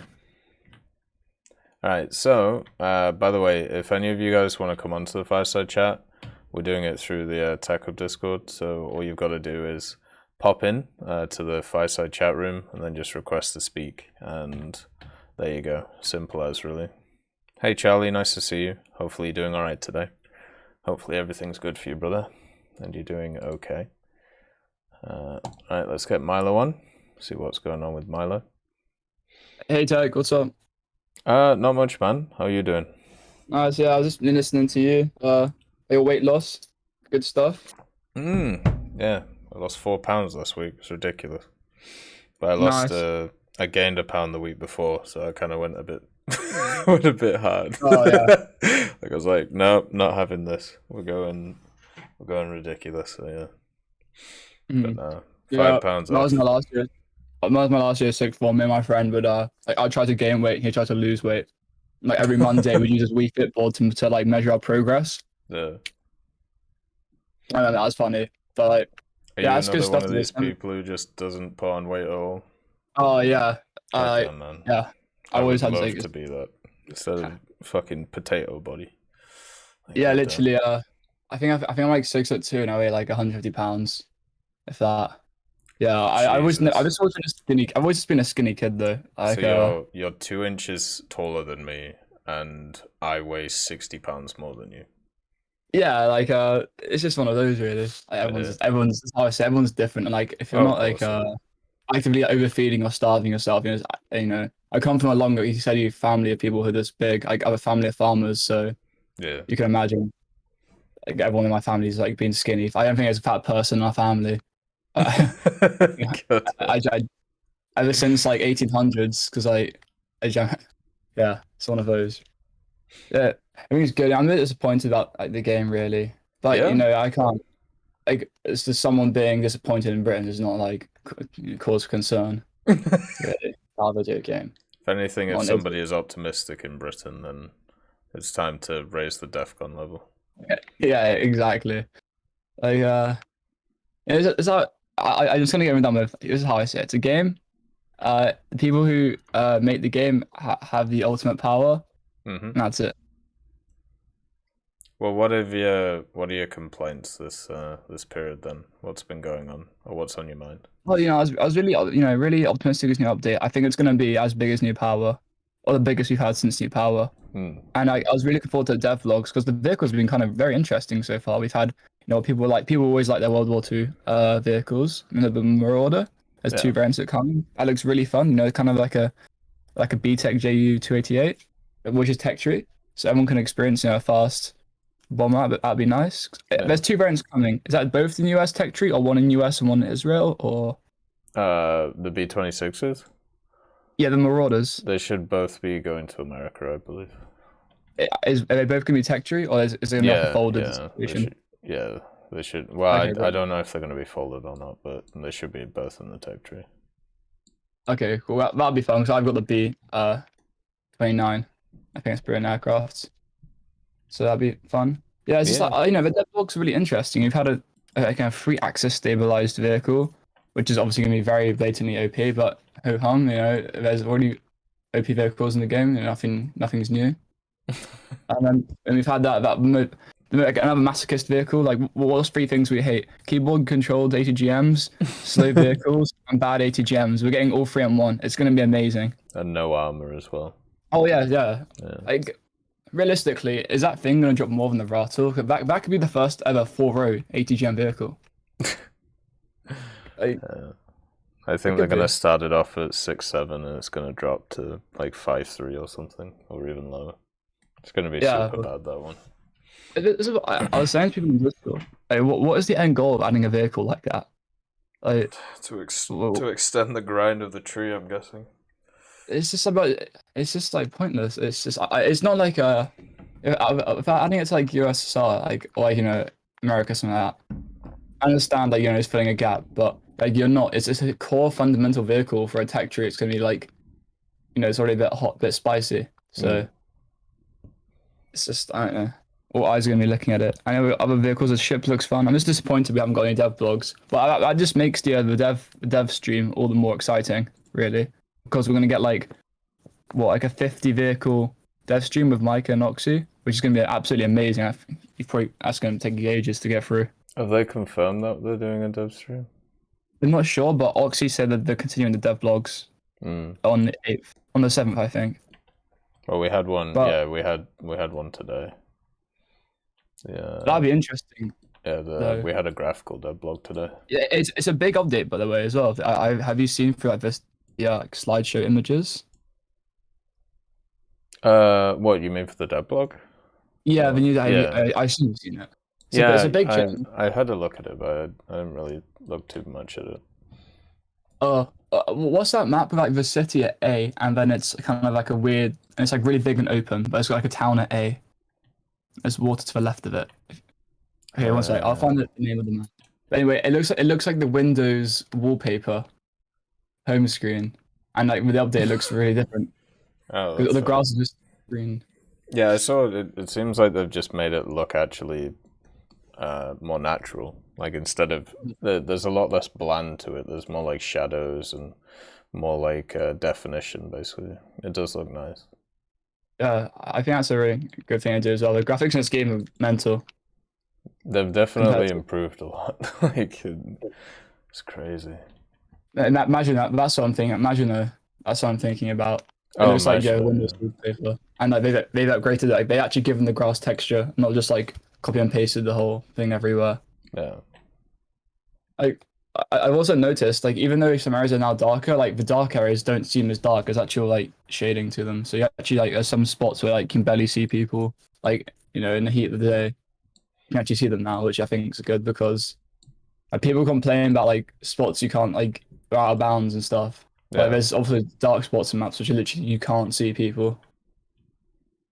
Just absurd, which is nice that they changed that. Yeah, that is a good change actually. Yeah, they've added a bit more gradient. That's good.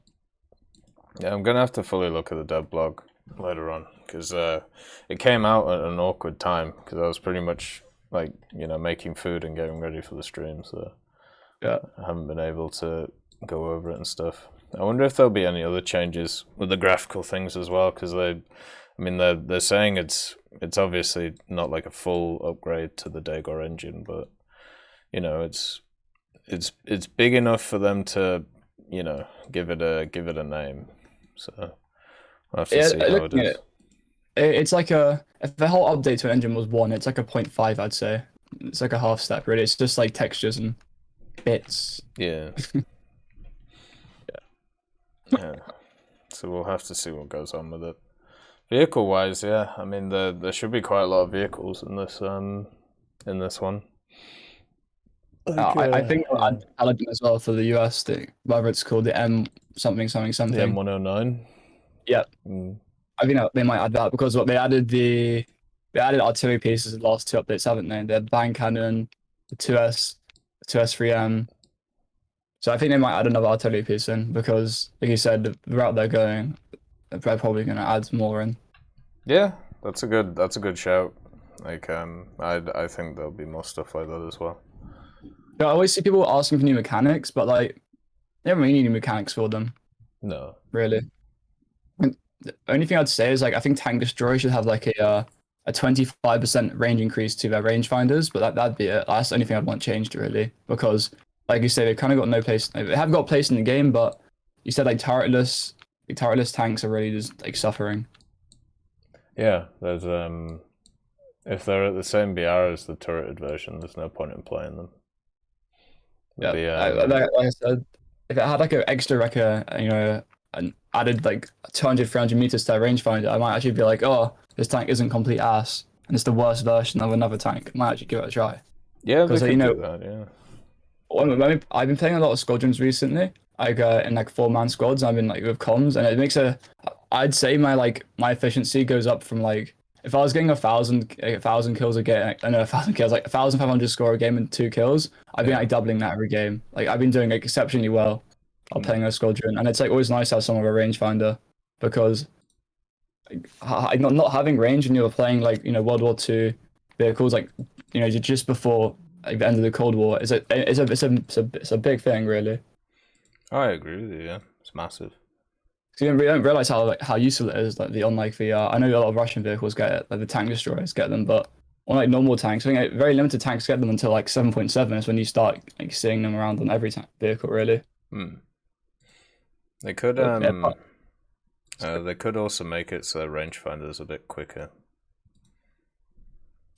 I don't mind the pace of it because I've really realized it's really linked in with cruise skill, the rangefinder, because on my 268 obviously it has the rangefinder mod, but it does it so quickly. It's like slightly slower than the laser, like, not obviously as fast, but it's close to the laser rangefinder than it is the normal one, or like a maxed out crude rangefinder. Yeah, that's fair. The game doesn't really need like a big balance. I think the only BR which you probably noticed more than me, what I've noticed like the big compression is around like the top end of the ATOs if you're not playing Russia. Like if you're playing, I realized recently as 8.7 Germany, like, I have up to 9. I have every tank up to 9.3 basically, but like 9.0 Germany feel fine, but like 8.7, like I've noticed there's a lot of compression around the 8.7s and 8.3s. Especially when you're fighting as obviously I'm not complaining Germany's bad, but I've noticed a lot of compression around that BR because I think most nations are really like weak rank 5s apart from Britain. So like it's really hard fighting against when you don't have those like big cannons and like the mobility and the good laser rangefinders when you get up tiered, that's when you really get crushed. I really have problems with that BR. No, I agree with you. Like it's really rough around those BRs because you get up tiered a lot into 9.0. So the MBTs are really like Russia's rank 6 is like a monstrosity. Oh my god, the DF-105 in my hangars like mounted my tank. That's brilliant. Have you noticed that recently as well? That like the tanks in the background have been like driving off in weird spaces. Yeah, the other thing is because I got a user hanger with all pictures and stuff. What happens is a lot of the tanks, if they're too wide, they get stuck on them and they got confused and they start doing circles and stuff.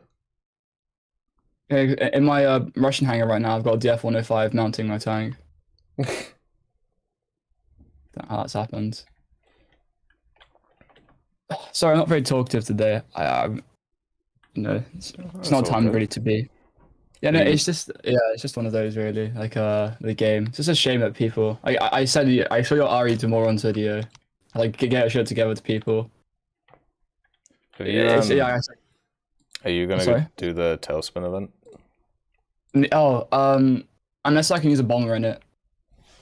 Okay. To be honest, like small brain, like only bombers really interest me with aircraft because I'm more of a tank guy. But I will play the occasional like aircraft, but I just prefer bombers. I just like have like minimum effort and like AFKing it. I just don't like the way that planes are really. I just me being a personal. I just don't like the gameplay of aircraft. Yeah, that's fair. It's just I bought the Wyvern like Christmas for discount so I could get more premium time when it was half price, like the 90 days. But like I enjoy that, but that's like as far as I go for it. So probably not.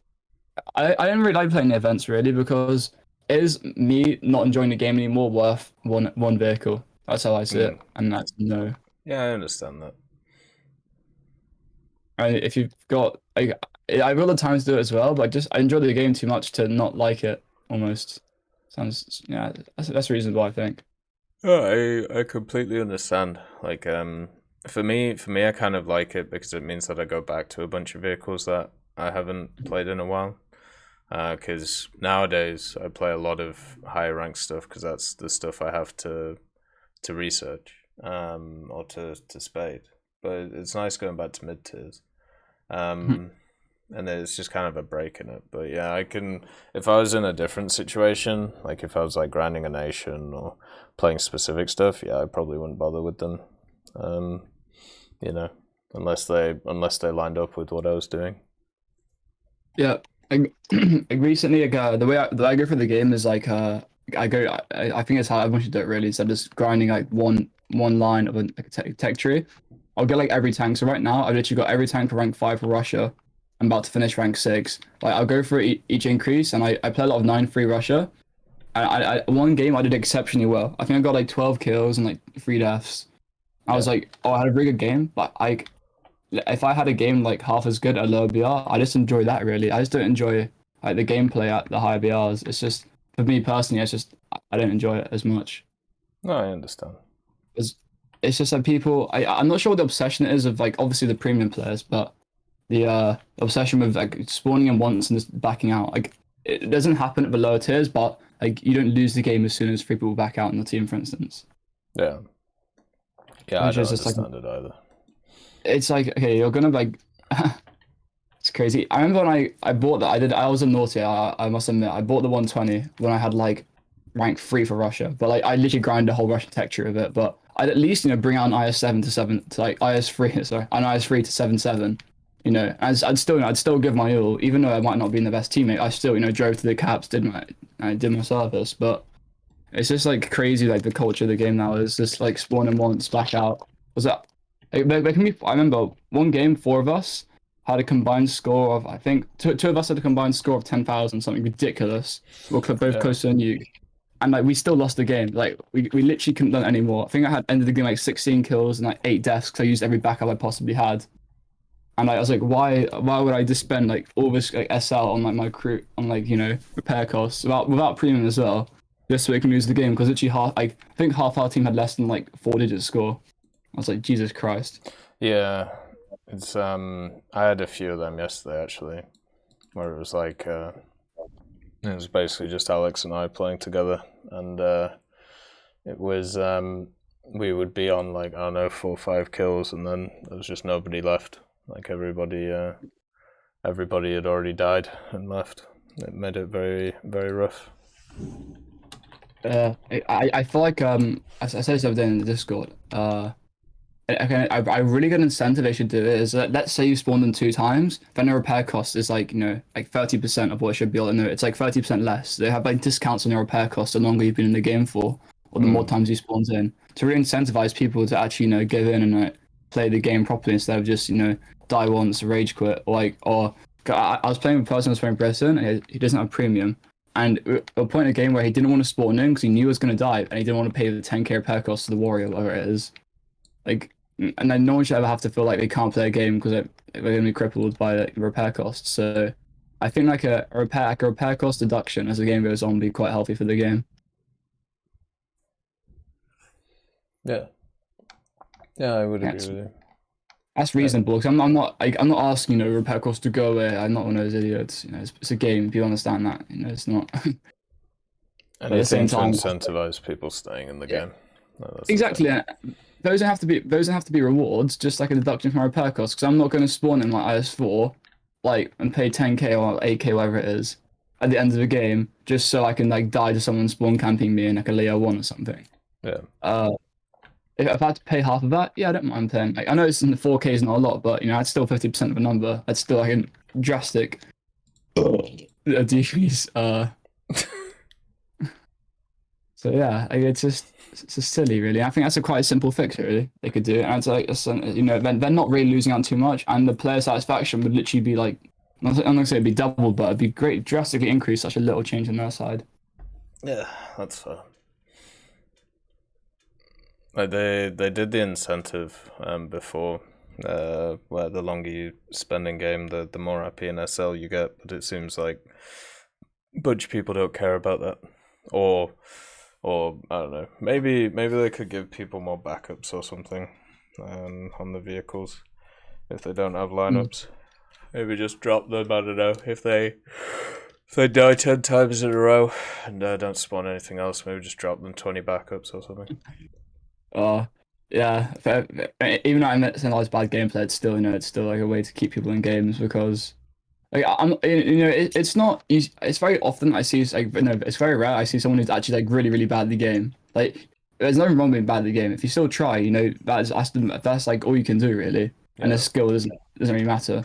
I've met tons of people who are top of my team who have bad KDs. Why top of the team instead of playing the game as it should be played, not just that's a whole gatekeeping situation, saying how the game should be played. But if you're staying in, a person who stays and plays the game through the full, and doesn't tries their team and has bad KD, that's more of a good player than someone who drives into spawn, gets 5 kills, gets an aircraft, dies and leaves.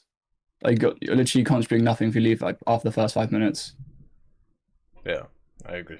I hate the whole KD thing, because my KD is horrible. I'm still, I will challenge anyone to join me and come top 5, and I'll guarantee I'll do better than you. Apart from I do badly, but KD is an overstated factor, really, when it comes to things. It's just look at any game ever played, but it's not named Call of Duty. But there's some people, if you had if you have 10 pro players on a team, at least half of them aren't going to do well. If you're playing 10v10, half of them aren't going to do well. Does that mean they're not good? No. They just have different roles. Yeah. Exactly. If I'm spawning a tank destroyer and I'm just watching one area, I might be covering a massive amount of ground and literally get 1 kill and die 3 times because I spawned in a tank, got killed. Fair enough. I spawned in again, got killed by a CAS immediately. And I spawned in an SPAA and I got killed because it's hard to aim because the jet's going 700 kilometers an hour. That's the problem with it. Sometimes you just have bad games, and that's okay. Yeah, exactly. Yeah, I was saying about this recently. We were in a game getting harassed by A4Vs and stuff, and I think we were playing at 7-7, and we only had Yenseis. I was thinking, you're going to absolutely hate this, but how about you get static SBAAs in spawn? Or static AAs in your own tank spawn? Well, they're just there. Yeah, they're just there. Because some BR brackets, it's like ARB but with tanks. I would agree with that. I don't know how useful the static AAs would be though, but yeah, I'd be at least worth a go. Like giving it a trial, you know. I haven't got a problem with people getting an aircraft, but there needs to be more than just pressing like a button to launch an ATGM or something. Whatever ordnance is used, because I've played too many games. I've just been killed by an aircraft, and this has completely ruined my whole entire sentiment of the game. It's just like I literally can't do anything against that. Like the hand of God's come out and reached and killed me. It can be very annoying. I do agree. That's part of the game, really. At the end of the day. Maybe they could limit fuel on people. Yeah, or just make it.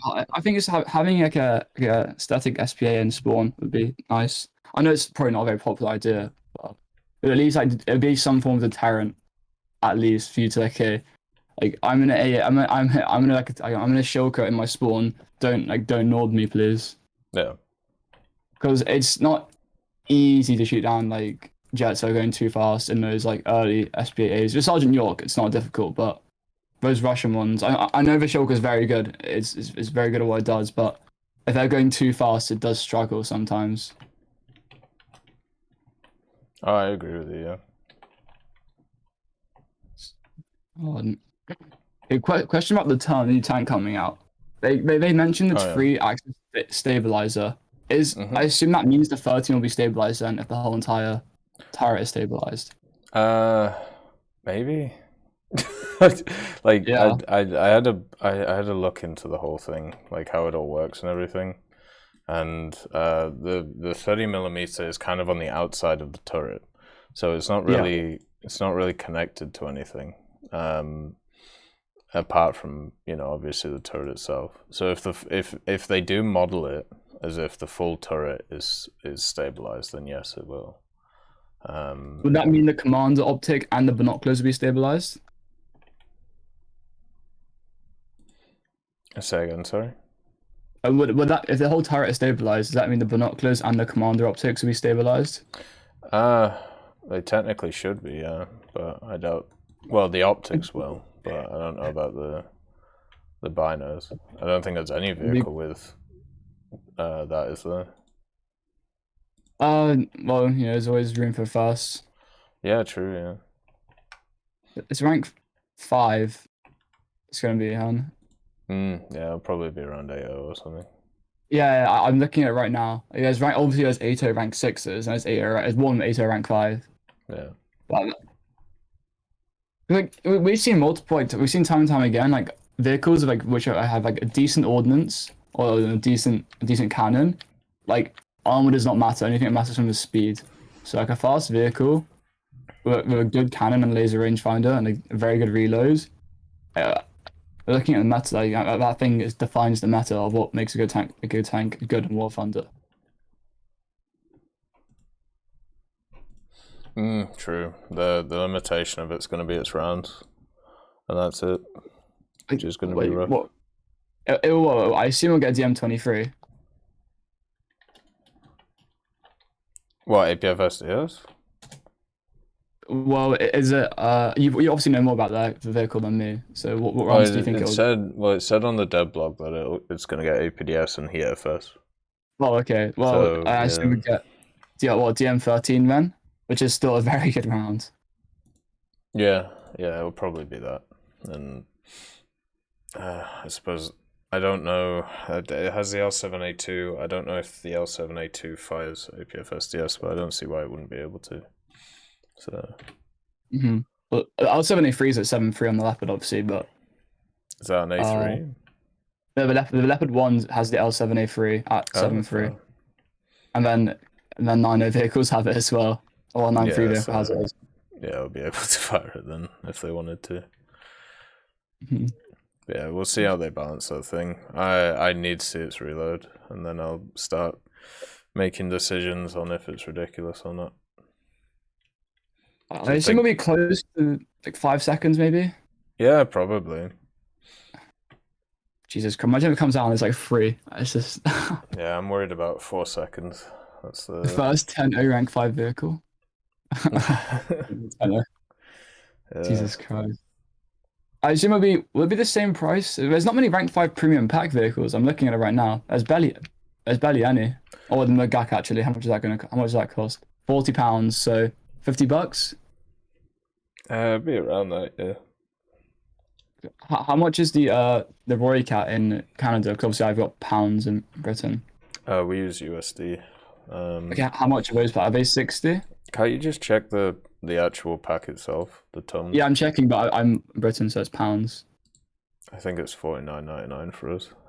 Yeah, $49.99. Yeah, because it's USD, so technically it's like 60 Canadian. Okay, I'm surprised that's the same amount. Because they didn't adjust for the. Okay, that makes sense, I suppose. It's gonna be it'd be an absurd vehicle because some vehicles which are good in real life, like the Challengers, they're very good at what they do in real life. Probably the best at what they do in real life. But in War Thunder, no one's using chemical munitions. Let's just say that. What do you think is the? So they also said there's another premium, that's coming, like a pre-order, or I believe they have. And it's a plane. So what do you think that could be? I'm not sure really. Like obviously there's the A10. Wouldn't it be amazing for an SU9, SU11 debacle again? That'd make me so happy. The premium one, same BR, just objectively better in every way possible. Same BR. You know what? Like, you know what's hilarious to me about that whole thing? Oh, what? Nobody gave a shit about stuff like that when destroyers came out in the same way, and nobody gave a shit about it when the Saab 105s came out. Where the premium one is just straight better than it. It needed a vehicle that was like in a major tech tree for people to actually give a shit about that stuff. Yeah, it's very sad. If we're talking about a tank, like let's say they added 2 new Abrams, like 11-3 Abrams, first rank 7 premium, and the premium one was like Gen 3 thermals. And was like literally just like a better version of the new Abrams, but it's slightly faster. It weighs less and has Gen 3 thermals, and the new one had Gen 1, another Gen 1 Abrams. Like, the uproar would be like massive. People wouldn't be able to contain themselves. But when that happens to like aircraft, everyone turns a blind eye. Yeah, and naval people just completely forget, or don't. Forget naval. That coastal Russian vehicle is absolutely amazing. SKR-7. Oh, the squadron vehicle? Yeah. Yeah, oh my god, it's absolutely brilliant. Yeah. And I only used like 2 games. I did everything in it. Like obviously it's purpose built. It's like short range, but Jesus Christ, it does its job very well. I haven't even got the HEVT shells. It's a fantastic vehicle. It really is. It could. That's the problem with coastal and blue, like coastal and blue water in general. It's like it's so good it dominates every coastal vehicle in the game, but it gets it's breakfast for the blue water. That's a weird situation because like they've separated the tech trees, now separate the matchmaking. Yeah. Because I spoke to you before about this, but in my personal opinion, coastal is 10 times more entertaining than blue water will ever be. Because it's grounded and you see they're right there in front of you. The enemies are right there. It's like ground RB at low BRs. The enemies are right there. You can almost smell them. They're that close. Yeah, for me, I'm the same way. I think coastal is way more fun than blue water, and it's for me naval is a turn your brain off game mode. Just kind of have a bit of fun, and it's fun. Yeah, and coastal does that way better than the blue water stuff does. I got the Liverpool, and it's just so boring. Like same people, you shoot them, adjust range, shoot. I got 1% damage, shoot adjust range. It's like just boring. It turns into ARB once again. I get my Wyvern, drop a torpedo, and like poor sod, he's just being bombed by an aircraft going 500 miles an hour. There's no hope. That's it, really. It's just like it's a shame, really, because I think I personally think Coastal, anything in Warfront, I think Coastal has way more. Obviously it's not as popular, but I think it's way more. It has way more potential than ARB. I know that's a hot take, but I genuinely think it does. Mm. It's just it's what a game should be. It's fun. It's fast paced, and you know, every goal is achievable. Like when I see like a TAR 152, like I don't know, I do pee myself a little bit because I'm scared. You know, I know the pilot's gonna be better than me. He's gonna dive on me like 400 miles an hour and just destroy me. Well, if I see something coastal, at least I can torpedo it. Yeah, true. Like I can shoot his cannons out, at least, and then I can run away. But you know, everything else, I got VS obviously, ground up VS obviously different, but I think it has a lot of potential. People like it's neglectful, and coastal's tech trees are already quite filled out already. You know, a lot of unique vehicles, and you got like the flak barges for Germany, and then you have like the floating tanks for the USSR, any of the British ships, and then the American gunboats. So I think it's just a really underrated game mode no one really looks at, and it's quite easy to grind through if I premium as well. You get like 4 or 5k a game without a premium vehicle. Yeah, quite easily. Yeah, I think I've nearly maxed out like 3 or 4 of the tech trees, and I definitely haven't put that much time into them, you know. Yeah, it's just not as popular at the end of the day. It's one of those where it's just one of those, you know. People don't play it. Sorry, I've kind of objectively spoken today. I haven't really been. Why do people keep apologizing for saying things that they're saying? Stop it. You're like the third person today. Like, I don't get it. Like, you know, I try to like speak out wide things that people can enjoy. You know, not speaking out. I think I always look at like a vehicle or a tech tree, and I always want to speak about it because you know, every new vehicle is like so incredible. Really, that's how I see it. But, you got the concept. Yeah, 4-3 Brain's a good example for that. You know, you got the Firefly, Churchill 3, and the concept. It's just like all on BR. I know that's same for any BR really, but all tanks do like very like different things. And that's why I think low BR is fun because tanks do different things, and at like top BR, like everything does the same thing apart from SPAA. Like every tank essentially plays the same. Yeah, they feel the same. Yeah, that's why the Sturm isn't as popular. Why? Because it plays differently. Like obviously it's objectively worse, but you know it has a different type of play style. And like, you can obviously do you know every now and then if you play around that BR, I'm sure you might see Chris Santana's doing well every now and then. Like, but it does happen. Yeah. Like every now and then, you know, a pig will fly and the Sturm be top of the team with 2 air kills and like 4 ground kills. It's just nice to see, really. Yeah, I've seen Sturms take over games, but very irregularly. But I've seen it happen. It's a shame, really. It's a different type of play style, really, and people don't like that. They're also very map specific, unfortunately. Like on some maps they work really well, and others they're useless. Yeah, quick little. I'm gonna be leaving soon, but sorry, I think my time's coming to an end. If they hit a little hypothetical, if the BMP-2M came out as an American vehicle and had slightly better rounds, what BR do you reckon it'd be? It's a tech tree vehicle. Probably 9.3, where it kind of should be anyway.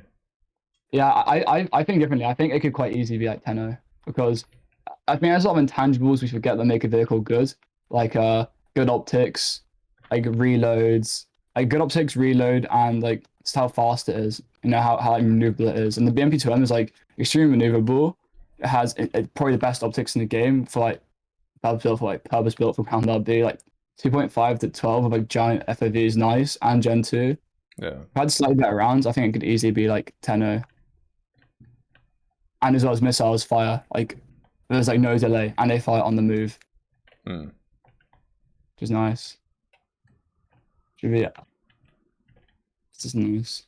Also, another thing, they should make unlocking camouflages a lot easier, because 440 combined kills for a vehicle is like slightly too much. I think if they made it half, it'd be nice to see people like differentiate themselves. Obviously, you can do it at premiums like pretty easily, but I think I've got, here we go, my best tank, Object 268. Here we go, I've got 430 combined kills. I've only unlocked 1 camouflage for it. It'd be nice to see if it was a bit lower, just so you could have like, you know, like, oh, this guy plays a lot on this vehicle. He's earned his camouflage. There you go. done. But obviously, it's not like that. You have to pay for them. I'll pay for half of them at least. Yeah, they could definitely. I always like the thing that they have in what's the other thing? The in water tanks with the barrel markings and stuff like that. I thought they could do that for tanks, but also planes, where if you get X amount of kills, you get those little victory marks on your skin. Yeah, exactly. It'd be nice to show because like there's some tanks people just are drawn towards. For me, that's the 268. Other people, that's other tanks. So it'd be nice as I recognise as like I was recognised for that. Also, one little thing before I go, the last 3 updates for Germany, we've had the Marder A1 minus, the Marder 103, and the DF 105. I think this update takes us to the bank all the way. We're getting the Puma IFE. I think. I think we might be getting it. Because I've been watching your huge league list there. I watched that video like once every 3 months just so I can see what's coming out. Yeah. And both Marders were in that, and the DF105 was in that. They've now all come out. All those vehicles from Germany. Yep. So that's why I think it might be coming out, and it'll make the TAM 2C no longer enter the line as well. So that'd be nice. I think it might come out 10.0 or 10.3 because it's gonna be apparently it's 50 tons, which is heavy. I read somewhere it's 50 tons, so it'd be like extremely well armored as well. Yeah. It's like that Italian boy with like the insanely armored turret, the CV 8060. Is that what it's called? Oh, the VCC, whatever. Yeah, the giant composite blocks in the turret. Yeah, so I think it'll be like that. I think it'll be like 10 something because I have a really good autocannon and insane 80 gems. Like maybe it might not get the spikes properly, but the door's always open for them to get added, like the ship missiles, for instance. Yeah, I think the only issue is I don't think it fires any of the missiles but the spikes. I might be wrong about that though, but yeah. And if that's the case, then yeah, it's gonna be a bit tougher to balance. But it depends on how they model that in game. Okay, last thing before I go, we're getting the Zero Tech tree. I assume the update will come out next week. Are we optimistic about that? I have no idea. Everything's up in the air, at least from my point of view. I've got no idea what's going on. Well, if they're ever going to delay update, it'd probably be now because we have radio science the past 3 weeks, haven't we? Yeah, pretty much.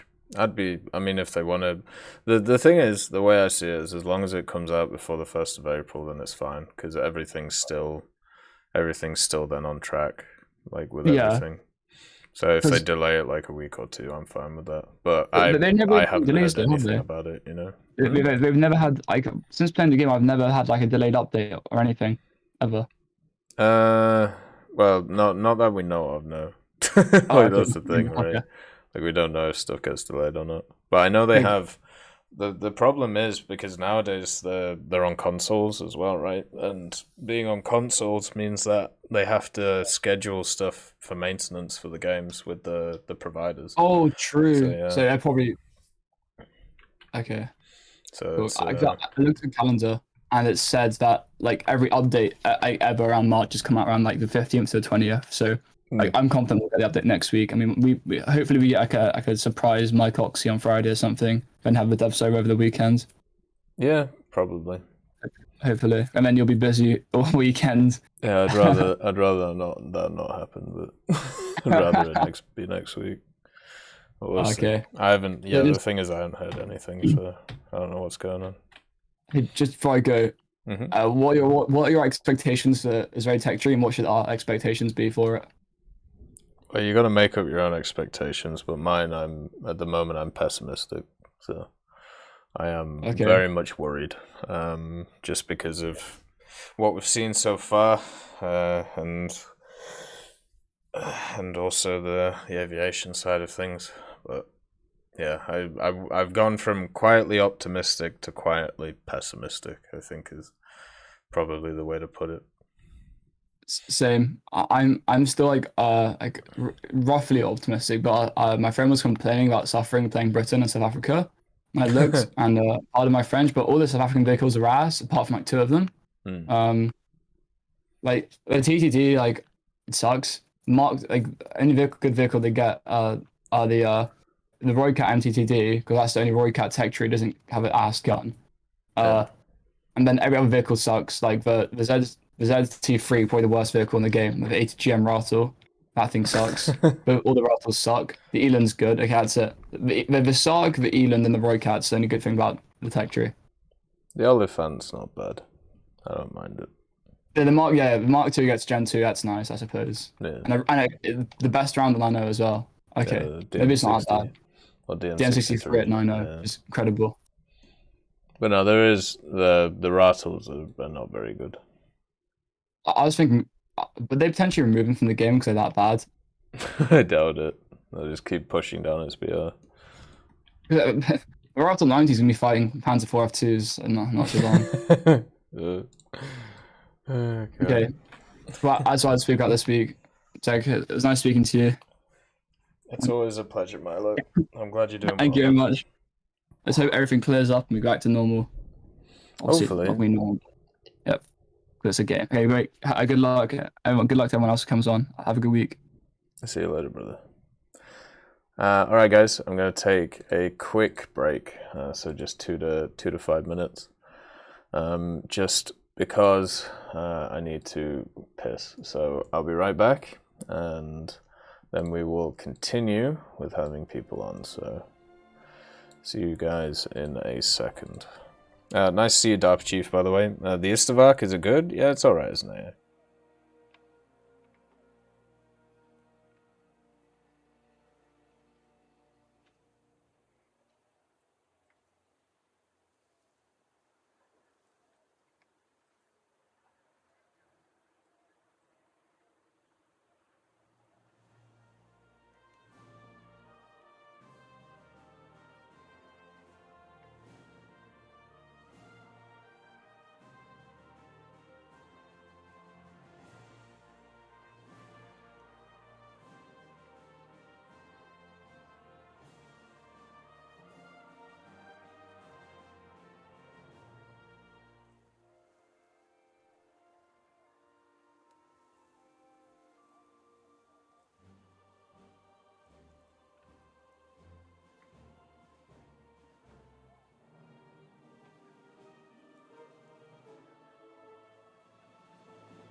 Okay, I'm back. Ooh, I've got my dinner. Alright, there we go, I'm back. So, got my dinner. We got some beef stew. peppers, carrots, and also potatoes. So pretty standard stuff, and some chocolate as well. Well, let's continue with the Fireside chat and see what Mr. Adax wants to chat about, since he missed out a little bit ago. There we go. Let's get him on. Let's see what's happening. Mic check. Hello, how are you? I'm here. How are you? I'm doing all right. Not too shabby. I wanted to actually change the Fireside up a bit, since no one's brought this up yet. I figured that we could talk about Enlisted a bit, because you haven't brought that up yet. Sure. I was gonna say, like, what are you most looking forward to? Because seeing like the classes that they've been advertising, like the medic class, seems like a great idea. Yeah. It like seems like it's good to promote team play. Yeah, I really like the medic stuff. The main thing that I'm interested in seeing is the new campaign, to see which one that they're going for. What's your predictions? Well, I'm like 99% sure it's Stalingrad. So, like, Okay. But you know, we obviously don't know, but it's looking like Stalingrad. Is probably the best way of putting it. So, yeah, that to me would be the solid pick for the whole thing. Do you have any guesses? You kind of took mine down to say it's the only other major theater I can think of that is not in the game yet. It's something major. Because we already have Normandy, we have cause that's D-Day, we have Moscow, we have the Battle of Berlin, and the Germans and all that. So it's Stalingrad has another great battle, and maybe a Kursk, honestly, a Kursk campaign would seem pretty cool too. Like fighting tigers across the map seems like something fun to do. Especially with Enlisted's mechanics, seems like a pretty cool thing. So it's not just you don't have crazy people running around and VF1 and not you do, but you don't have people running around and P-47s bombing your tiger on Curse like you do in War Thunder. And but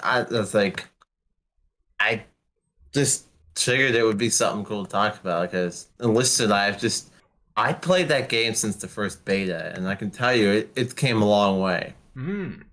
Yeah, I agree. I've been nagging guys in for ages to add a tank, a resupply point for the invasion battle mode, and about time they finally added it. If you've noticed, because I'd be that guy in that BT5 with 147 kills, and I'd have to kill myself because I run out of ammo, and I couldn't resupply on an invasion. So I had to go run around a plane or something until tank opened up again, and now they added the resupply. And the other thing they really got to do with Enlisted, they got to add a tank ammo slider like in War Thunder, because I don't need to run around with 50 AP rounds when I know I'm not seeing a tank 24/7. If you thought that you should be able to select the amount of ammo for your tank and Enlisted. I think they talked about adding something like that. But they did. I must have missed it. Well, this was maybe a year ago, so I'm guessing it's not high priority. But it might not have been about number of rounds, but it was definitely about selecting which ones you can bring, like an ammo selector thing. Right, my BT, when I would run around in the T20, when the BA-11 used to run around and destroy everything, I didn't need 50-some AP rounds, and I could run around with, and then only have 50-some HE rounds and use all my HE and end up trying to take guys' heads off with AP rounds that ran out of HE. I mean, it was getting ridiculous at that point, and but I'm glad they added the tank resupply point, which made it a lot easier. And do you mainly play vehicles and Enlisted? I do a little bit of both. Honestly, the two main things I do is I'll run around in a tank. So I'll run around a tank and rack up probably 100 kills. And when I get killed finally, or some guy angrily bombs me after I've killed his tank 6 times. I'll just run around my squad. It's got 5 assault class guys, 3 engineers, and 2 sniper rifle guys for my guys with all the anti-tank crap. So I can run around and mop up all the tanks again with the anti-tank rifles, because those things are surprisingly effective if you know how to use them. Oh yeah, and I was a little bit off topic, but I heard you bring up the 3-plane stabilizer. That I can explain how that works. Essentially, so it stabilizes up and down movements of the gun. It stabilizes left and right movements of you turning your turret, and the third stabilizer is whether your tank's on an incline or not. That's what the third part does. It determines whether it's like if you're on the side of a hill, if you're leaning down, and like that, it still works as stabilizer if you're on an incline. Is what that third part does. Oh yeah, So I understand how it works, but I'm wondering how they're actually going to model it in game. oh no, It's, guys, don't expect guys to make it realistic, because they already made it so you can just cheat your way by aiming by moving your mouse really slightly, like you've probably already known, like for up and down movements. Like guys can't even get it right. Yeah, so it's much more about like how it's actually going to work in game, because how it works in real life is kind of cool, but you know. Oh yeah. Another thing I wanted to bring up with you is that, if you've ever noticed when you started customs, if you've ever noticed in the custom battles in War Thunder, you've seen that mission that's made by God that's always up there, the hangar in the Pearl Harbor. You've seen those missions up there? Yeah. Yeah, those are made by me. I made those. That's pretty cool. A while back. God had me make, because he doesn't know how to work the editor, so I do it for him, and he'll be nice enough and just get me a premium here and there for the work done for him. But I was wondering what you think about customs, and honestly, people ask me all the time, why do you stay with War Thunder? It's such a trash game, and I'm like, customs keep me there, because when I get Revenge Bomb for the 80th time, I just go in customs and run around in my little Puma and harass the little top-tier tanks, because I know I'm not paying a repair cost for it. The customs are like a way to chill and relax and wind down your day after an annoying day of grind. That's how I see. But that's not a bad idea, actually. No, seriously. If you're having a bad day, hop on that God's custom. You have infinite ammo too, so you don't have to run. You never run out of ammo. Yeah. In those missions, so if you're really getting a bad day, just get your plane and start clapping all the tanks in the airfield. It's something fun, easy to do. So. Yeah, for me, when it comes to it, there's obviously a ton of stuff, at least personally, why, I enjoy War Thunder as much as I do. But the customs are super fun, and I wish there was more tools for them. Like, for me, I talked about, I would love at any point to be able to run a tank football tournament. Like, with the old mechanics or whatever. The old tank that we were like one of the old hangar missions we were running back in the day had those Sheridans running around, and I probably shot about 100 ADATS rounds into those things, and they still were driving around like it was nothing. Like they were unkillable. Yeah. It was hilarious. We'd have like 6 PE8s bombing the thing, and it still wouldn't die. And then finally, what seemed to be most effective were the BMP2's tandem ATGMs. You take out its track, and then you can just hull break it for some reason. But yeah, it's so stupid. You took out the track and it said hull break. Like guys should somehow pulled that off. Yeah, but I'd really like that. Like just to have those types of events available all the time, so we could go play them.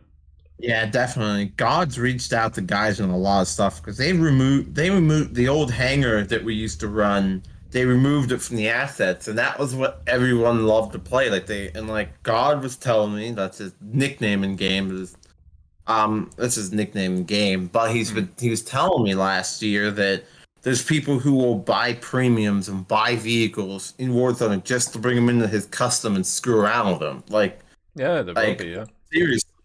And the thing is that I figured that because customs are really a great way to relax your day when you're having a bad day. Just going to customs, just start bullying the M22s driving around the map. Like it's something to do, and it does relieve a lot of stress. And but the only thing I was gonna ask if you can at some point if you want to make a video just talking about customs and War Thunder and like those URL missions, that would probably be mean a lot to the players because there's no other YouTubers out there who make videos about them or have ever discussed them. So I figured it'd be something cool to bring up. That's not a bad idea, actually. Yeah. Concepts of custom missions and like the hangar missions, and like you can go in, like you're always in there and you can run it. Like here's what's nice. So they have spawns for immortability. So if you spawn on the immortability spawn, then you can't get killed, so you can fly around and make footage without worrying about people shooting you. That's what's really nice about those missions. So like but you can't shoot either, but you can do it with tanks too. Spawn the immortal spawn and drive to the cones, and now your tank's indestructible, so you can run around the map and film things and not worry about getting constantly killed for videos and filming clips for your background. It'd be really useful, I think, for you too.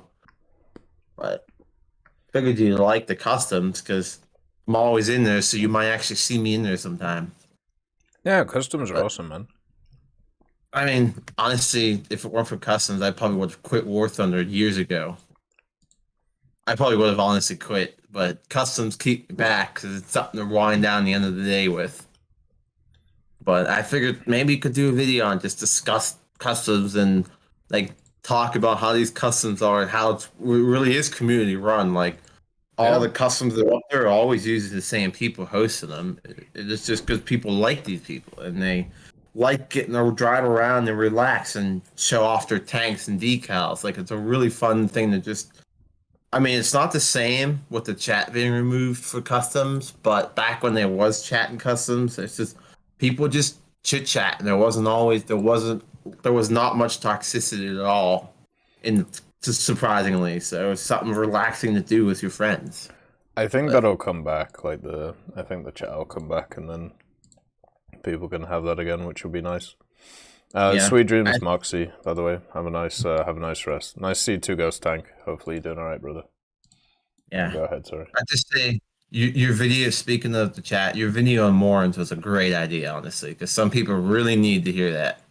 They need to chill. Yeah. God damn. I did like the video. I was just shocked at the last part. It's like, did he really say that?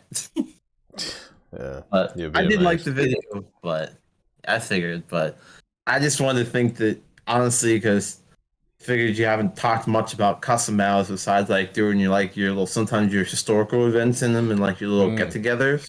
Yeah. But I figured you could do a video just talking about customs, and you can like drive around and film some stuff because there's infinite ammo. You don't have to worry about running out of ammo. So it's like makes things like ME-262s more fun, or like those planes with only 13 rounds in them, looking at you, KI-40, whatever it is, but makes planes like that fun. Like the planes that have like god-awful ammo, they actually become fun and usable in customs because you don't have to wait the 60 seconds for the reload. But yeah, it's something I figured you could do a video on, because like we made man-made structures, and like we've made bunkers and buildings by taking assets from inside the game, from the editor, and we just put them together and built things with them, like hangars. We've built walkways, bridges. We have a functioning drawbridge in one of the maps. Like we did all this kind of fun stuff. Teleports. Like yeah, you can teleport your tank around the map when you hit certain circles. Like it's a lot of fun. Like it's a lot of stuff that's not in the game that you wouldn't think's in the game, but it's in the game, and I highly recommend you and your viewers to go take a look at them, especially the God ones, because they're the best. Yeah, I actually agree with you completely. I think it would be a good idea to actually cover in a video. Yeah, that's like, I'd be happy to help you out with that too if you need any help. If you need to know where to go for things, I can tell you and show you around some of the maps so that you know what you're doing when you want to film for these things. Yeah, because I think it would just be like trying to show like there's more than War Thunder than just complaining about the game. is really the big point of it. True. See, it's like if you're having a bad day, chill in the customs is what I would say to people, because you don't. Every time you get blown up, you're not paying for the repair costs. You don't have to pay for anything. It's free. You just run around your own vehicles and you can chill with buddies, and it's just a lot of fun. Like you'll see. I have some screenshots I can send you sometime, but there's things where like all the people with all their mouse tanks, they'll all line up on the wall and just sit there and look cool. Like they'll all just line up and like just like stupid stuff. Like it's just chilling. It's relaxation is what I see it as. So to get your mind off the grind for the day. But I figured maybe a video on that would help the community too, to know that there's more than War Thunder than just pain. Yeah, I've been starting to do custom battles on Sundays. So we do lineups and then races, and then we're doing a formation flying on Sunday. This Sunday, so it should be pretty fun. Yeah, and then the best part is that you're immortal in these so you can spawn immortal in these missions, so like you don't have to worry about being bombed 24/7. You can just drive around your tank and relax and just talk to people. Like it's just fun. It's a social get together is how I see it. So I figured you'd like it. I agree with it. Yeah, I figured, because like I know there's a lot of negativity around the game, but there's always ways to find fun in it. So I figured there's just something that you could bring out to your things, and I watch your videos every day, so I'll see it when you post it. Oh yeah, but I mean, to be honest with you, it might have actually been a good idea to do this week, because of obviously not a lot of stuff going on. But oh yeah, there's not much news. You have a break. Yeah, exactly. Guys. Oh yeah, speaking of that, what do you think of the new Dagger engine? What do you think about, because like the graphics look really nice. Yeah, well, for a free game, it looks impressive. I have to be in my good old opinion. I'm gonna have to do a bit more research into it, because I only glanced at it because it basically just got posted as I was getting ready for the stream. So so basically, I zoomed into the webpage on my phone and was just sliding back and forth. And yes, I know the graphics gonna look great, but I also know Gaijin's gonna break something. We all know it. It's like Gaijin's gonna put out a new nice graphics update, and they're gonna somehow break the sound or some other stupid thing. And it's always what happens. I hope that what's the word? I hope that it doesn't affect people's performance that much. But normally when it comes to stuff, they're pretty good at that. Like thinking about those factors first. Except the time that you cover one of the videos where there was a time for a good month and a half, everyone who joined the custom battle would get stuck with 1 to 7 frames a second for 2 minutes straight. He finally fixed that, but that was a pain in the butt, because it was making people leave the custom thinking that our customs that we made were broken, when really it was something guys had screwed up. And and one other thing that they really have to fix, that I need to yell at guys again but for about a year and a half now, the numbers on the custom battles in the screen do not match the current amount of players that are actually in the lobby. They broke that last year at some point. They broke that last year with that one of the new updates, and ever since I did report it on the bug, like you always tell people, report them, actually report them, and don't complain, just report them. I did, and it still hasn't been fixed, and it sucks to join a server where it says there's 63 players and I join, there's only 35 people in there. It's stupid. But yeah, sorry to rant so much, but I just want to get my voice out there. I'm actually having an issue with custom battles, and it's a slightly different one for me. What's the issue for you? I might actually know the answer to this. When I create a custom battle, it doesn't appear in the list ever. Oh, I can tell you why that's happening. Because there's a lot of people that are creating custom battles, so if you can get enough people into the custom battle itself, it will show up on the list. No, I do that, and even like when there's 50 or 60 people, it still doesn't appear. I was having it happen the other day with a custom I started, but the best way to fix that for now is just having people just just inviting them manually to the custom. Is Yeah, the best way to that's think. what I do. Like for That's when Gaizen's at again. Yeah, I know, but it's so weird because I don't know. It's been for me. It's been an issue for like 2 years now. It just makes setting stuff up just a bit annoying. But yeah. But yeah, it's just if you do you decide to make that video on the customs and you need to know where things are at in the mission, like where infinite ammo is, where the more abilities, where the good spawns are for getting footage, just message me. I'll help you. I'll sort that out for you since I made the mission. I know where everything's at. Oh well, yeah, of course. Oh yeah, we'll go through it. It'll be fun to do actually, that one. Yeah, it really is because you can drive around your tank. You don't have to worry about getting killed by some A4E from three miles out. Like you're fine.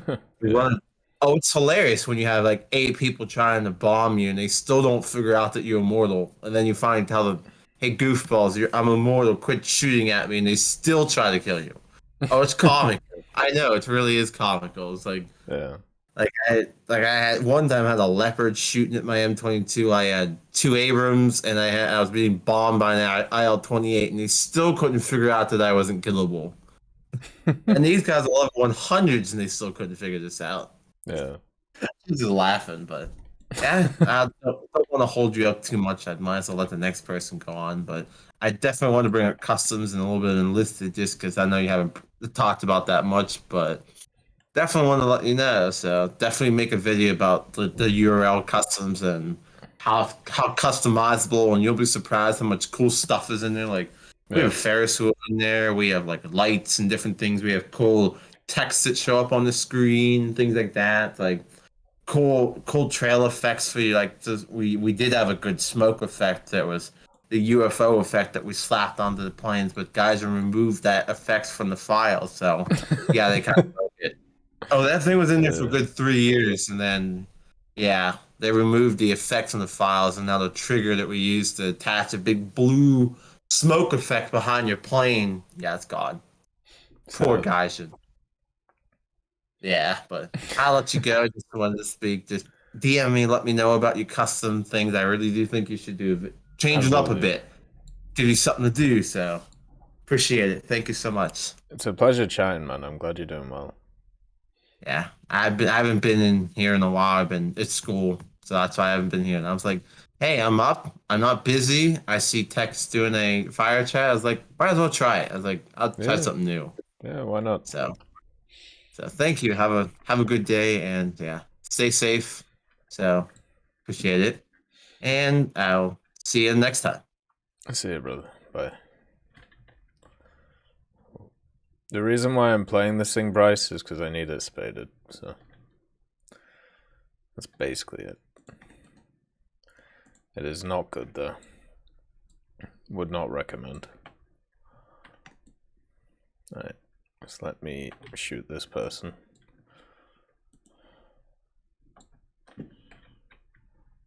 Oh my god, how did he miss? Alright, let's get Enlil on. And by the way, guys, if you do want to come on the Fireside chat, all you have to do is come on to the Tech Hub and join the Fireside chat channel and just click the request to speak thing, and then you can come on and chat. It's as simple as that. Hi. Hey Enlil, how are you? Good. How are you? I'm doing fine. Just my voice is okay, and English is a little bit bad because my second language, so sorry for that. Oh, it's fine. Sounds great. Okay, so I have some suggestions. First of all, I played before like World of Tanks on console. I'm console player. Yeah. So I finish all the tanks there. So I moved to World of Thunder to start something new in it. And I'm like new player. I played like for 1 year, so I have some suggestion that I thought maybe after playing 1 year it will be good. I don't know if that. Oh, definitely, yeah. It's always good to get a different level of experiences. So, what is it? So the first one is when I start advancing in the game, I start like finding this one respawn issue. Yeah. Because like the game is fun when you have the fight, but when you have like one guy spawn in a tank and leave, that's like something not fun. So why they don't do a game mode only for these guys, like one spawn? You go in and spawn in a tank and that's it, like 5-minute mode. And if you have a lineup, quick you will action go mode. another. Yeah, you will have another queue to go and play with other people who have lineups. I don't know. Or they can provide some rental. Like if like they do in the arcade battles, when they give you like aircraft you don't have. So this is one of the suggestions for this fix. The second one is the arcade battles. I think it will be better if they make it like the Navy arcade, especially for aircraft. So you have the 3 spawns, you collect point, and you spawn after that in one of your like the aircraft you unlocked, or you get a rental, like what they do in Navy arcade. Because like if you play, I play to do task for game for the battle pass. Sometimes I get missions to kill tanks and not tanks, aircraft and arcade. So I directly go on my Ozurwit, or before I go on my Reglet Panzer. 3-4 games I kill 16 because like it's too much easy, especially if you are in like against helicopter in that mode. You just like one tap them directly when they spawn, because it's too much. I don't know, like they spawn like close to the battle, and they have only 1 minute to go to do their stuff and finish. But when you have the system in Navy arcade, they will have time to respond. Like they can go to around the battlefield, they can make their bombing run, they can make their rocket runs. So they can plan what to do. But in the current system, they just like spawn and die for the anti-airs. Yeah, I think adding the naval ideas to it isn't a bad one. Because or maybe increase the timer on higher tiers for the arcade stuff for ground. Maybe so it gives them a little bit more time to be able to plan out a mode of attack or something like that. Yep, that's the idea. The third one is like, I'm a new player. I want to unlock tanks. I want to unlock like new stuff and put them in my garage. But I struggle. Like I can't unlock everything. I like the time issue and the silver issue. It's a big problem. So to fix it, in my opinion, there is in other games some event. It's like in World of Tanks, they have something called Top of the Tree, where they let the player on the forums vote for like some lines in that in the TEC tree. For example, let's say they have the vote and the player choose American AA. So for this month, for this week, for this 15 days, this line will have discount on buying the vehicles, or extra XP for earning for playing these vehicles for like certain amount of time. They can do this like 1 week. For example, the first week of the month it will be for ground, the second week will be for navy, the third week will be for helicopter, the fourth week will be for like air. It will be like them. It will make things easier, and it will solve the research issue and the silver issue in the game, because like when you get the vehicle on discount, it will be easier to grind them. How do they stop people just going for the same thing every week or every month? Because you will progress. Like the first they will buy this vehicle. The second day, if like you had to progress to buy the next one, so it will be something like, I don't know. Because the way I see that happening would be like everybody would just always vote for like American medium tanks or something, right? Or German heavies. They can change it. Like yeah, they can put like remove some and add some. Yeah. Yeah, they could do But that. the issue that I think it maybe will be a problem that you will see the matchmaking issue where like both sides they will have the same nation. But they can do it like they can do two nations, like American mediums and German mediums for like 1 week. So like they do with the memorial event, you have these vehicles on discount for silver with extra XP modifier. Yeah, I like that idea actually. It will be easier. The fourth point is I think if they add some new token or new currency for people to buy like all the event vehicles. Or they make like extra, what they call it? Extra event where you can grind for these tokens and buy vehicles from these tokens. I would love to see something like that, yeah. Because right now I suppose the currency is Gaijin coin because the coupons and but it's not available on console now. Yeah, which is a big problem. Like maybe they do it also if they don't want to add like new currency, they can do it with the Warbond shop. But Warbond shop it will be like the chest, and the chest will be RNG. But I grind for like full month. I need this vehicle. I don't need an RNG in this. Yeah. If you know what I mean. No, I understand. Yeah, and I mean, instead of, I mean, they could do another currency. Like they could do like a voucher system.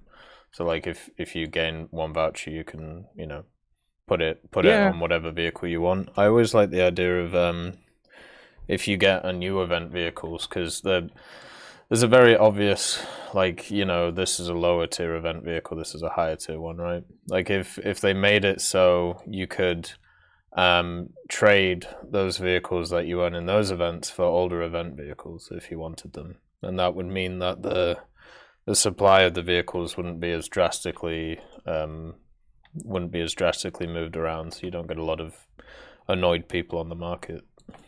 Well, people will be annoyed anyway. I know, but like this would reduce it at least a little bit. Yeah, but it will give a chance for like new player, because like the game is expanding, and people are like always new people coming to the game. So yeah, these are my ideas. I don't know if I have something crazy with them. No, I agree with most of them.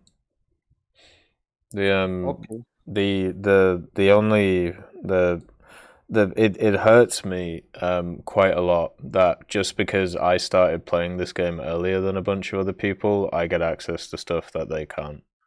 Like that sucks. It shouldn't be like that, right? Like it's as simple as that. Stuff like the KV220, the Lorraine 155, the dirt vehicles and stuff that people are never going to be able to. They can give you some customization for it to show that you are like you get it before and you are one of the older player, like legacy thing. Yeah, like most of them have an extra skin or extra camo, so just make it so the newer player doesn't get that camo. Yeah, there you go, that's done. Yeah, but yeah, I've never really subscribed to the idea of oh well, I like my shiny thing, you can't have my shiny thing. Like, I don't know. It's a gamer mentality, so anyway, so these are my points. I want to leave so other people have time for it. Thanks for the chat, and thanks for what you're doing for the community. Oh, it's lovely to chat, and like it's fantastic. Thank you for coming on, man. Bye. Bye. There we go. And as I said to all of you, if any of you want to come on, make sure to join the Fireside chat room on the Discord, and we can have a chat about things. And all you got to do is hit the request to speak button, and you can come on. and let's get Bryce on, who for some reason is called Super Gremlin right now. Opa Gremlin. Opa Gremlin, did you say? Super Gremlin. How are you? How's life? I'm good. Yo, I just got a haircut. I'm looking fresh as fuck. Nowhere to lie. Oh, let me turn this camera on. Nope, it won't work in this channel. Hey, that's fine though. So no more long hair anymore? No more long hair. I swear I let that shit grow for like 2 years. Yeah. It was, it definitely got pretty long. And once it starts going past your shoulders, all right, what are we doing here? What's going on? Yeah. Yo, they found our boy. They found his ship. I know, it's pretty cool, right? Like, yeah, that shit is so well preserved too. It's fucking wood. What's going on? Well, it was like frozen, wasn't it? So yeah. There's probably nothing up there to even attack it. But yeah, the reason I'm playing this thing is because I need to spade it, so. Yeah, you're not trying to get... Oh, actually, the Battle Pass challenge, you gotta use, like, Coastal, too. You can't even use Destroyers. I've already done that one. Yeah, I did that shit the other day. But the thing that Bryce is referencing is, if I can find the article, they found Shackleton's boat, or ship, I should say. Yeah, the plane in War Thunder, he has a boat to go with it. Sir Ernest Shackleton, lost vessel of the Antarctic Explorer. It's pretty interesting, actually. Need to read about it later on. Yeah, dude, that guy's got a wicked story. I'm coming back for you boys. Just leaves them on the fucking island. Oh, good. I thought it was earlier than 1914, 1915. I thought it was like in the Victorian times. Yeah, nobody gave a fuck when they came back because the war was on. Yeah, exactly. Like, guys, like, we actually didn't die, and all of us are alive. Isn't that fucking sick? Like, my son is not coming home. Fuck you. You should have not come home either. It's bad timing. Pretty much. God damn. What are you using to get this challenge done then? The Battle Pass one? Or have you already done it? I already did it. I think we did the same stuff. The German ESF-40? boats. Yeah. I had a sick kill where I killed like 4 planes in one game, but I was using a rank 2.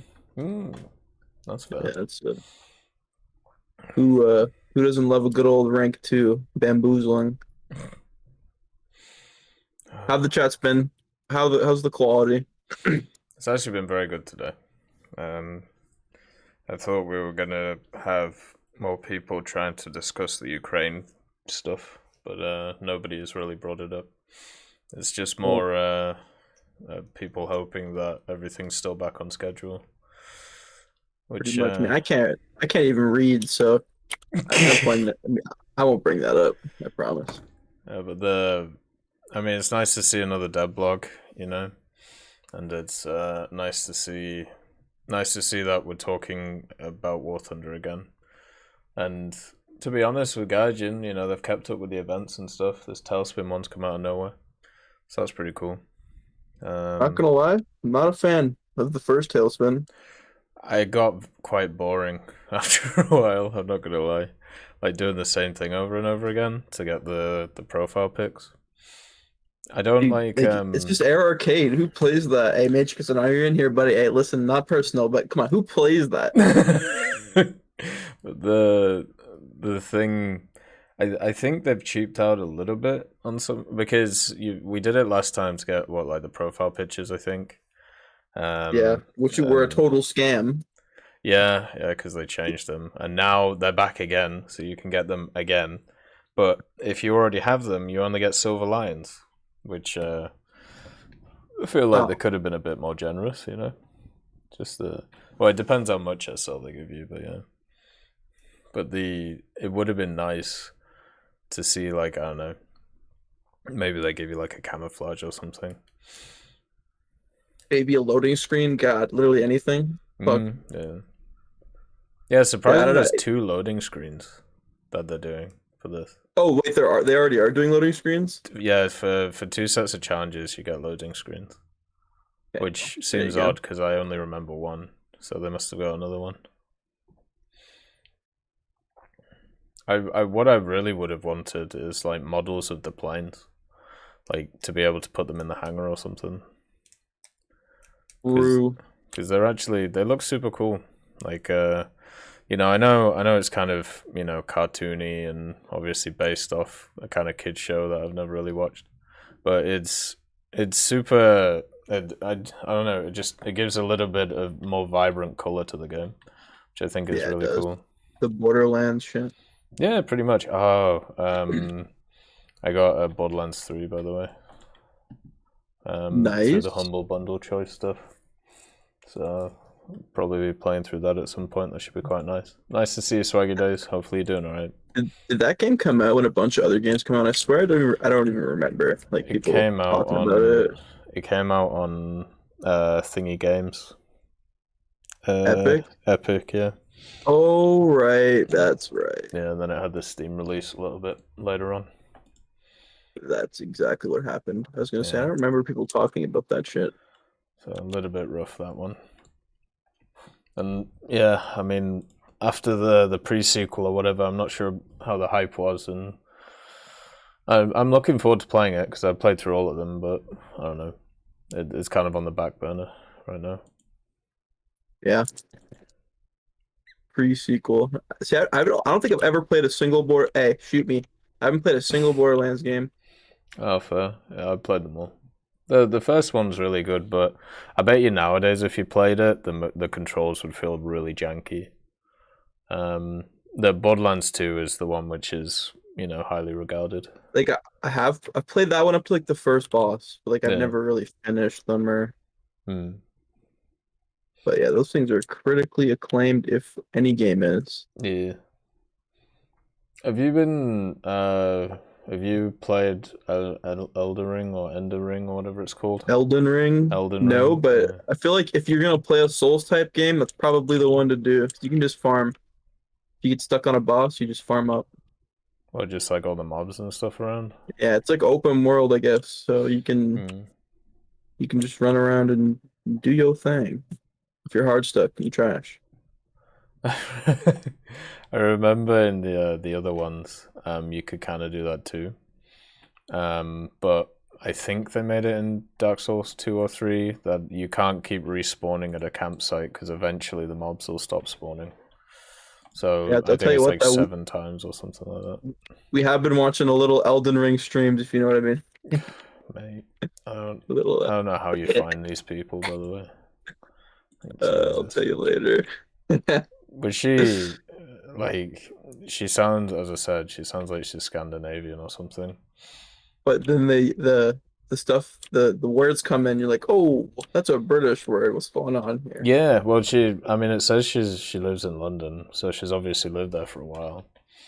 But like, yeah, I don't know where her accent like originally is from. It sounds super jank. But yeah, it's how it is. I enjoyed the game. Yeah, I would. Oh yeah, I wouldn't mind. But I feel like I'm gonna give it a go eventually. I just don't know when I'm gonna spend the money. Yeah, that's where I'm at right now too. Because I got so much of this shit that I want to play. But I'll get to it eventually. Like I still have to go through Warhammer and stuff and play a bunch of that. You really bought that shit? I haven't even finished the tutorial. The Dago 6.5 engine will be on the Dev 7. There's going to be 4K textures as DLC. Is that confirmed, Penguin Red? But what do you mean 4K textures as DLC? Something tells me that's I don't know. Disinformation, comrade. Oh my god, this thing is so bad. Hey, you've heard of the Nelk Boys, right? Yes. The Canadians who do their thing. Mm-hmm. I gotta listen to their newest podcast. They got the former president on there. Wait, which one? Dude, they're making it Donnie, bro. I They're think got Trump dude, on. dude, they got Trump on their podcast. That is a huge dub for Canada. Woo. Dude, the boys are global now. We're out to Toronto suburbs. I'm amazed that Trump hasn't gone on something like Joe Rogan or like something like that. I feel like he's probably been advised not to or some shit. So I'm amazed it hasn't happened. He's got to get on any of those total bro dude spaces. True, yeah. But the Nelk Boys International. But they got Khabib on there too. That fight was super disappointing, by the way. The main event one. Oh yeah. The Covington, whatever the fuck guy. Masvidal, yeah. Yeah, poor guy got wrestled to the floor and then beat up. We hate to see it. 4K is additional option if you play 1440p and higher. I think it was in the French dev blog for the Dagor update.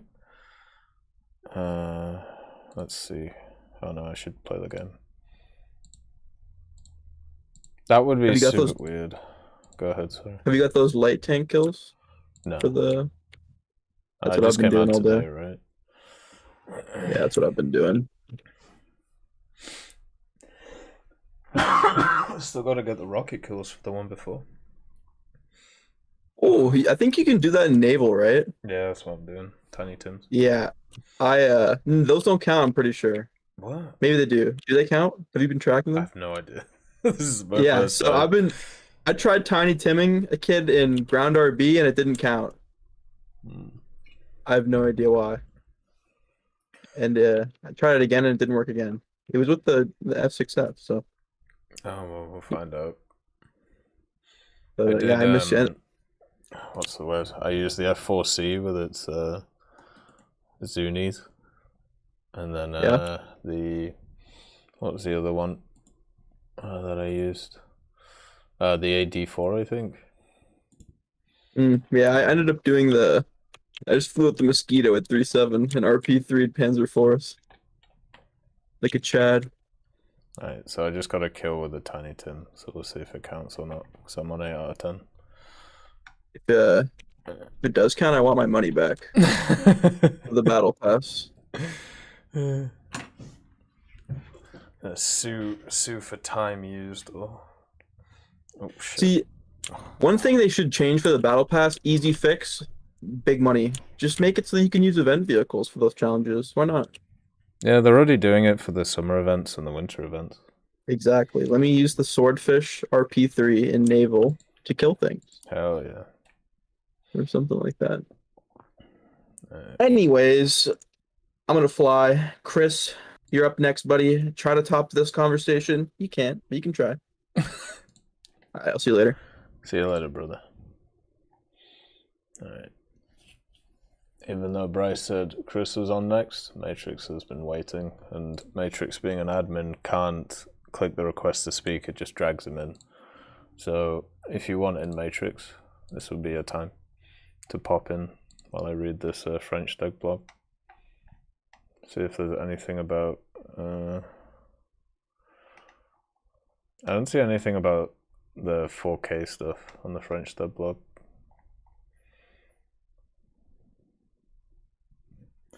Or DLC either. Hello. Hey, how are you? Yeah, I can drag myself in, but I can't request to speak. Yeah, I know, because if you it's the same with moderators. It's like a admin thing. Why naval, Bob? Because I need to get these vehicles modded, and this is the best time to do it. For the rocket kills, I was doing IL2s because I was doing bombs and rockets at the same time. Like 2.3 or like 3.3. Yeah. And I was getting like 2 bomb kills and like 2 rocket kills every game. Very easy. It's not a bad thing to do, actually. Yeah, because they're 100mm rockets. If you take the high explosive one, I think it's just, I forgot which one it is. The high explosive ones, they kill PT boats pretty quick. And you have 4 of them. And they reload fast. Yeah. So easy peasy. They deleted the part I was talking about. Do you have a web archive to it? Or a Wayback Machine to it so I can have a look? Or does somebody have a video on it or something? Or a screenshot? So are you glad you bought a new video card now that they're updating the graphics engine again? Yeah, I mean, well, this thing is running like You know, every treat time right they now, update the though. graphics engine, it takes more power to run the game at full. Yeah, true. The what do you call it? The card seems to be running well. Like, I don't seem to have any issues with it right now. Like So go ahead. what were you talking about earlier about shipping computers or something? Well, obviously I'm moving back, right? So I'm gonna have to find a way of shipping this thing. Okay, so they make these bags that go inside of your computer and they expand. Yeah, I've seen them. And so you might want to get those. And did you keep the box for the case, or did you toss that? No, you tossed it? No, I haven't. Okay, then just ship it in the box. And then the inside, just get one of those expandable things and fill it up with foam, so things don't move around. If you really want to take precautions, you can pull the video card out and ship that in the box that it came in. And I know you kept that because we put the old one back in there. Yeah, that's not a bad idea, actually. I'll probably do that as well, yeah. Yeah, so that was my advice. I was like, I couldn't tell you because I was at work. Oh, that's fair. Yeah, I wasn't feeling well today, so I left work an hour early, and I'm not going to the gym. Just, like, I don't know, nauseated. Yeah, just relax. Why not? Have a day off. Have a Kit Kat. Yeah, well, every day I'm sitting at the gym and I'm thinking about going somewhere and doing some stuff. So that's my life now. It's like every day. Yeah. Alright, there we go. I finished all the monthly decals now. They're all done. Finished. Why'd it take you so long? I don't know. I was slacking. I really was. At least on some of them. I gotta tell you, my squadron usually does like all the decals done in like 2 days. Yeah, that doesn't surprise me. Oh, so we got our first class member now with 1 billion SL. Damn. There you go. We have 3 other class members that all have 750 and 850 and higher. Jesus. So, yeah, my squadron is the 1% when it comes to SL, just FYI. I've been losing SL so hard, man. Like, I'm down 14 million on the year already. Just I can't believe that. Stuff. I play with some of my guys and I look at how much money they have. I'm like, what? Even I don't have that much. You should get a screenshot of that.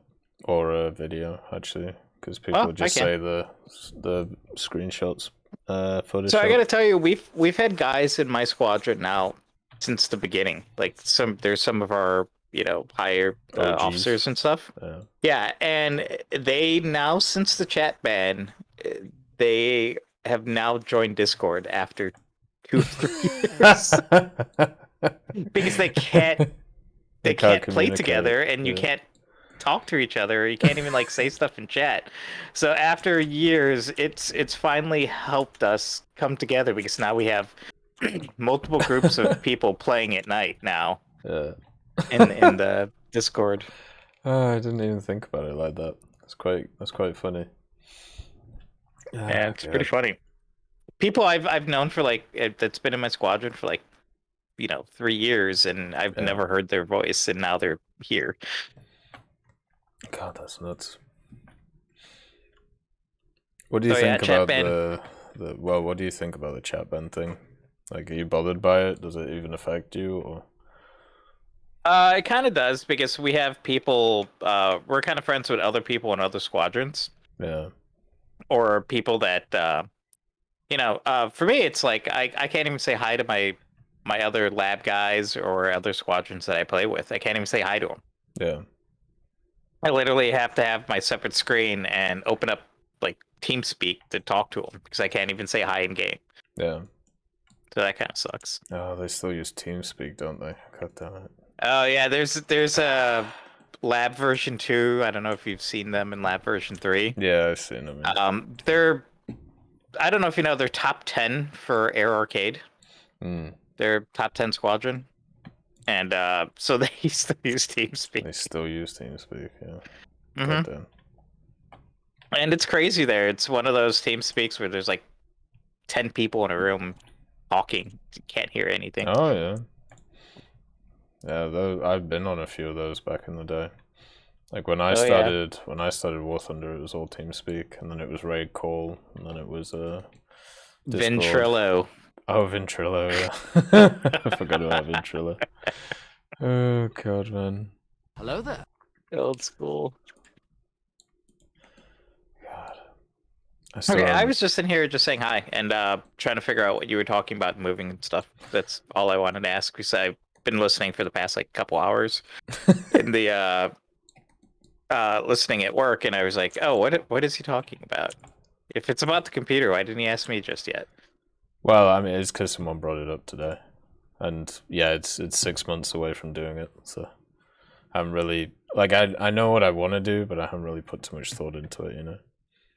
Yeah. Like So just box. Don't ship it with the video card inside. Just don't. No, do that. I'm not going to. No. Yeah. The video card is now worth as much as everything else combined. So. Yeah, and so if you really want to be safe, what you can do is the motherboard and everything in the computer, just give it about like a half twist, tighten every screw. Oh, of course, yeah. So things don't come loose, yeah. Because you'd be surprised, like during the vibration of the computer and fans, screws actually do get looser. I mean, it's mechanical. Unless you put Loctite on it and stuff. I don't think you did. No. No. Oh, Okay, did you see my little stand holder thing? Yeah, I saw it. I thought you were getting the RGB one. No. I'm sorry to... Guys, Tech is not the RGB king, FYI. No. He doesn't like too much RGB. I don't like any He knows of he it. can't keep up with me, so he doesn't even want to get on my level of RGB. I don't... Because I think... Why what am is I up it, to? Like right? 10 RGB fans in my computer? Put it like this. Why is it that RGB pieces are cheaper than non-RGB pieces? Why is that a thing? That makes no sense. Which is why I have to keep buying this bloody RGB stuff, because it's for some reason cheaper when technically it should be more expensive. No, I don't have an RGB keyboard. I have a mouse, I suppose that's RGB, but it says on one color the whole time. Oh my God. Yeah, he got some weird mouse, guys. FYI, What do you mean? I didn't recommend it. What's wrong with this you didn't mouse? want to spend a lot of money on it. You Well, yeah, of went with the course not. cheapest one that we could find. Yeah, it was That $20 was nice. and it's lasted 3 years. It's done well for itself. It has... Actually, guys, I gotta admit, I do not have an RGB keyboard. Mine is backlit, white, very bright, and I'm not even kidding. It is a Logitech G710, and it is probably 8 years old. Mine is G710. Mine is an Aza keyboard, which you can't even buy anymore. So there you go. I have literal vintage under my fingers right now. Mainly because it's probably shit, but it works as a keyboard. Oh, Daddle's in here. Okay. No, I gotta go. I gotta talk to Daddle. We're gonna play some Forza Horizon 5, I hope. Nice. That'll be fun. That game looks I'm awesome, up by the way. to like 300 cars out of 500 now. Damn. Grinding hard on that. Oh, I actually have all the cars I have in real life. Is that game similar to the other one where it just plays itself if you want it to? Plays itself. Yeah, one of the, I think it was Forza, and either the last Forza or one of the more recent card games, they added a lot of the accessibility features to it, which basically meant that you can pretty much auto it if you wanted to. Like, you can talk to Nito about it. He was talking about it one day. I gotta admit, I did that on one game in the past 2 years because I didn't even want to try. It was Psychonauts Part 2. Oh yeah. Like I played the first one, I beat it, and I had a lot of fun. It's a great storyline, but I actually got tired of dying, so I just played it on Invincible just so I can play the storyline. Oh, that's fair. Because I don't want to put any effort into things anymore. Oh yeah, there you go. Daddle says, yeah, you can play itself. You just have to push gas. How crazy is that? Daddle needs to show me this. Oh god. Daddle's already been teaching me about getting better in my racing game, so always ask the German to teach you how to drive. Oh, definitely. Okay, so that's it. You can let this other guy in. What's his name? Did you talk to Dog about the prize stuff, or do you want me to? For the competitions. Yeah. I'll talk to Dog. See what we can do. When it comes to money, I don't think we're in the 3 digits now. I think we're just about 3 digits. I can throw you some, like if you need it. See, guys, he throws money at people. I can give you some. Would you prefer that? Or what? Better than throwing money at people. I mean, fair enough. Am I a stripper? Am I supposed to be taking off clothes now? Shirt? You want the shirt off? Shirt? You want to see my beginning 6-pack? Is that what it is? We'll wait until it's fully formed. Oh yeah, shit, man. You already know my plan. Yeah. Alright, brother. Well, you talk to Dog, and then I'll sort the stuff out when needed. So. Okay, I'm gonna go talk to. I'm gonna message Dog in a bit. Right now, brother. Exit quietly. Alright, so there you go. That's Matrix. If you don't know who Matrix is, he's an admin on the Tech Hub, and he's been great over the last years. Handles a lot of stuff, and also is got a good brain on him. So definitely worth it. We've got a good crew around everything, and have done for a long time. It's been nice. Right, let's get Chris on. Let's see what Chris wants to chat about today. See what's going on in the hood for Chris. Hello, how are you? I'm fine, thank you. Thank you for having me. Oh, it's a pleasure. It's nice to hear from you. First off, thanks for the dev blogs and the videos when you discuss it. That's basically the always where I get my information from. Fair enough. I suppose it makes it easier. Yeah, I wanted to ask, how do you feel about the Tailspin profile pictures being for like coupons for the marketplace? I mean, I'm always in favor of everything being coupons. Basically because of the fact that it means that if more are on the market, or if people miss the events, there's going to be more available that either people don't want, or more available for people to buy. So the prices will be lower. So it's better for the community overall. So I wish they would extend it not to just small parts of events, but everything. But the fact that we have what I would class as like a small event here, and it's got some coupon stuff in it. It's really good. Like I'm really happy to see that. All right. It's kind of funny that they picked they obviously picked the ones which are going to sell well. Well, maybe not sell well, but the ones that people will want access to in the future. And do you know if the loading screen and the profile pictures will stay this time?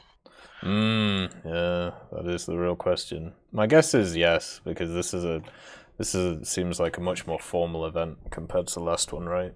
But c'est la vie, we don't know.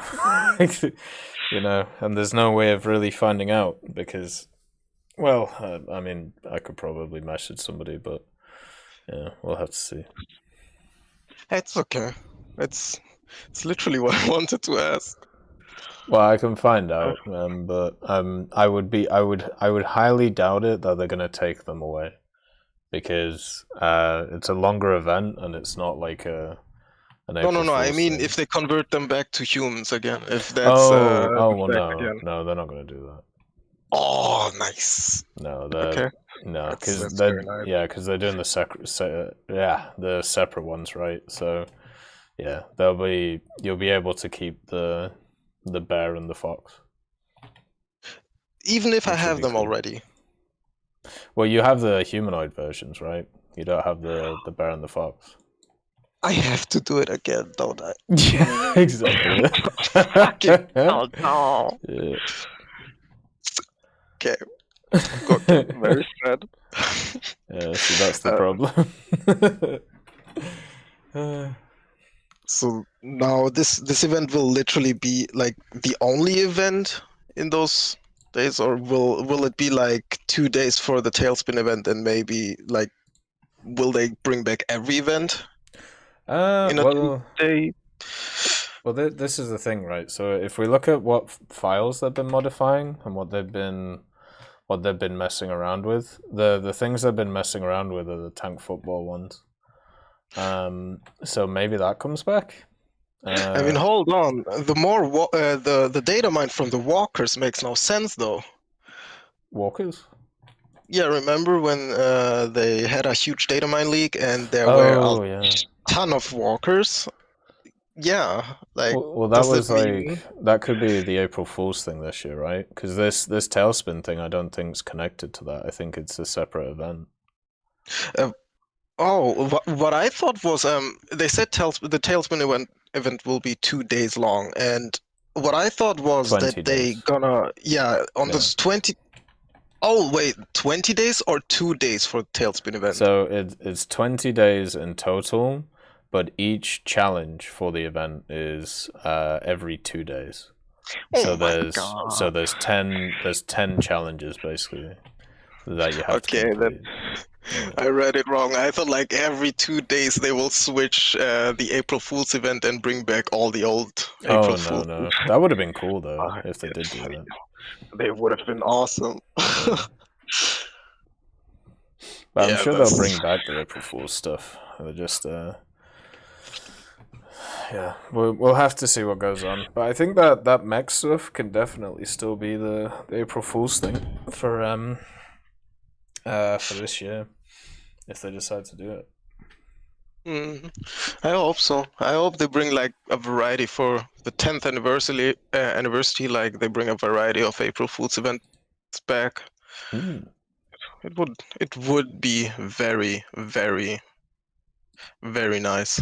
Oh, I agree with you. Yeah, because there's been a ton through War Thunder's history which have been super fun to play, and there's a bunch of people that I know that have never been able to play them, right? So I think it would be really nice to have them have a go at the events basically. Like, I think Yeah, the that'd only be good. things I mean, I didn't play as an example, the Pony and the Godzilla ones. Everything else I managed to play, but yeah. Yeah, the only one Would I haven't played is the Pony one. Oh yeah, that was like the start. Well, yeah, and also I don't know, my internet connect. Well, I was still at uni, so I was doing uni stuff, and then also the internet connection wasn't the best back then. Oh yeah, yep. A last question for a friend that is annoying me a lot. Do you think the F-14 will come this year? These last 2 years have been pretty crazy. Looking forward to the next 2. So, your personal opinion. No. No, I Okay. don't think so. I think from personal opinion point of view, not talking about anything that I do know or don't know, I don't think it will come this year. I think we'll get another vehicle which will have a lot less stuff on it, and then next year we'll get something like that. Okay. That's at least the way I see it. But it might be like a really early version of the F-14. But the problem is it just has too many. It's not the first Gen 4 aircraft that comes to mind. You know what I mean? Like when you're looking at like early Gen 4 aircraft. So I mean, there are like subsonic 4th Gen too. Like 4th Gen doesn't mean supersonic fighter jet. It can also be a ground attacker. Yeah, multi-role stuff. Yeah, there's a ton of different things it would be, and also at the same time, like Gaijin have said there's going to be Gen 4s, but literally haven't. They haven't put out their definition of what Gen 4 means. So, yeah. So it could mean a lot of different things. Like a 70s, 80s prop support plate. Yeah, exactly. So yeah, I don't know, man. Like it's hard to tell what's gonna go on with that, but I would not be. I would highly doubt it's gonna be outside of the next 2 years, right? So I think it's gonna either be this year or next year, stuff like the F-14. But my mind says next year, just because of it's still a leap in technology to it compared to what we have. Understandable, very understandable. All right, I'm done with my questions. Thank you for answering them.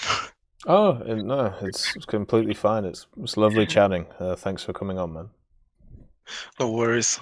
Yeah, next guy is waiting already.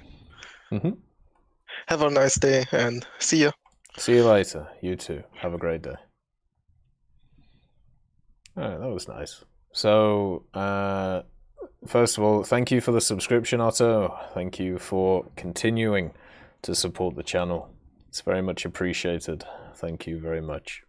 And happy anniversary. I think you're the first person to reach that milestone, so well done, brother. And it has been an insane 2 years, and the next 2 years are going to be even better. And probably more insane, with a lot more different things going on, so plans are afoot is probably the way to put it. So a lot of good stuff to look forward to for you guys. Right, let's get the next individual on. Oh, and by the way, if you want to come on the Fireside chat, just make sure to join the Discord room on the Tech Hub and hit the request to speak button so we can have a chat. And let's see. Oh, are you, Otto? Fuck yeah, dude. Well done, man. That's great news. Fantastic. I'm really happy. I'm really happy for you, man. That's awesome.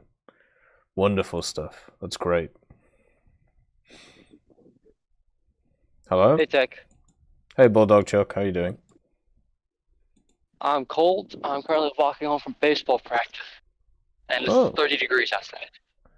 What do you do in baseball? Like, what position I'm an do you outfielder play? pitcher. Oh, that's a combination. Yeah. Fuck, it's cold. Do you guys so I know there's like 2 different leagues in baseball, like at least the major stuff, and on one set the pitcher doesn't bat, or not everybody has to bat, and then the other one they do. Which one do you guys do? We're high school. Yeah. So everybody pitchers, bats? it's up to the coach, really. Fuck, I hate walking home when it's 30 degrees outside. Fuck this shit. I think they will be the same, Bob, yeah. I'd be very surprised if it was any different. That's normally how they do it. So, Tech. Yes. I have a list when I get home, so from about till I get home, what do you want to talk about? Well, Because how far away are you You've from heard some home? shit today. About 200 feet. Oh, okay. Fair enough. So. Well, generally, I've been asking people what they think of the Tailspin announcement. That they're going to do a Tailspin event now, and what their opinions are of it. Like, are they looking forward to it? All that. I saw that on your channel. I didn't watch the vid because it was 10 o'clock at night. Did you play the Tailspin last year? Yeah, I played Tailspin last year. I didn't like it. I was more worried about the ground event because that one was fun. Yeah, the Warfare 2077. Yeah, that was pretty cool. Yeah, we're gonna have to see what they do with that one, if they bring it back or not. I know they did some changes to it in the files, but I mean doesn't mean too much right now. Seems like they're changing a lot of I things. haven't been able to play for the past 2 days because I log in. About 30 seconds later, I get server kicked. Oh. I don't know if I've been banned or something like that. It hasn't told me on my screen or anything like that. But yeah, I'm able to collect daily reward and all that kind of stuff. But after about that, I get kicked from the game. That seems a bit odd. Yeah. Is it your internet connection?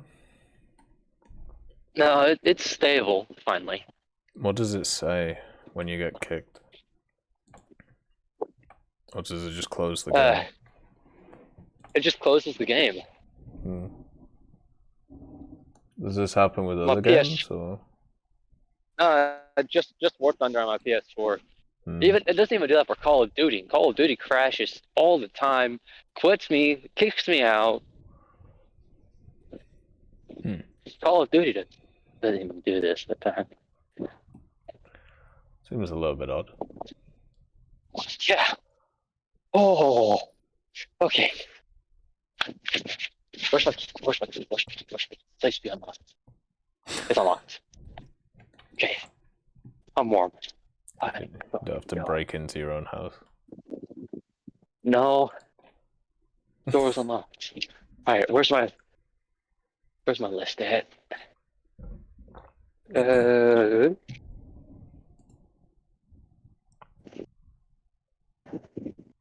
Hi, Thomas, what do you want? On a Discord call, Thomas, so you want to leave for a second? Shut up, Thomas. Get out of here. Thomas, go. Sorry about that, Zach. It's okay. Who's Thomas? My brother. Ah, fair.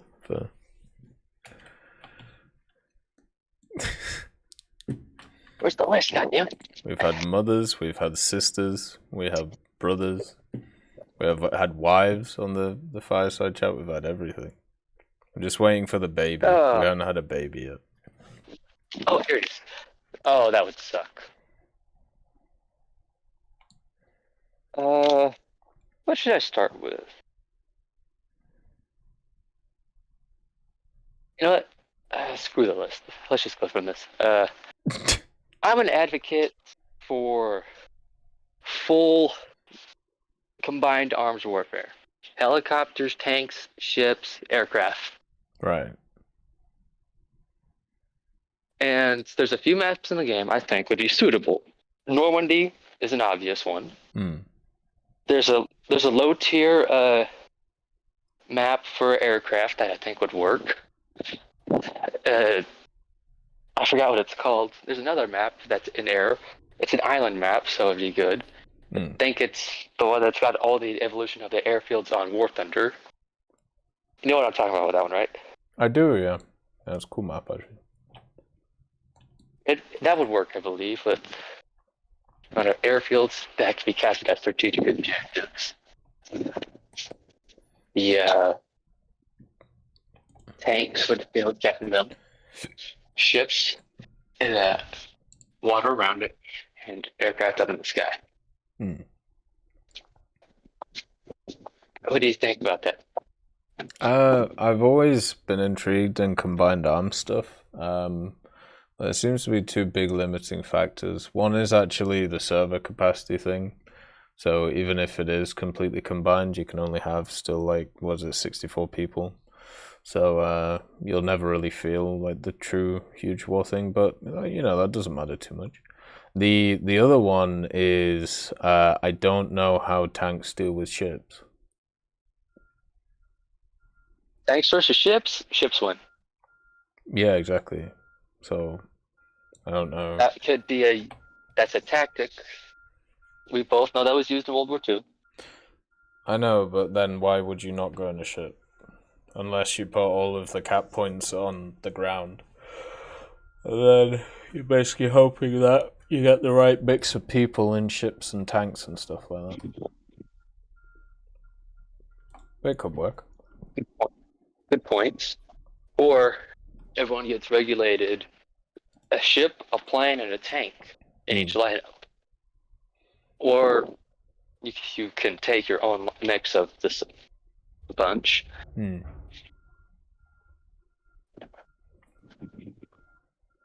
about the server thing, recent Battlefield game 2042, its servers were increased to a large size.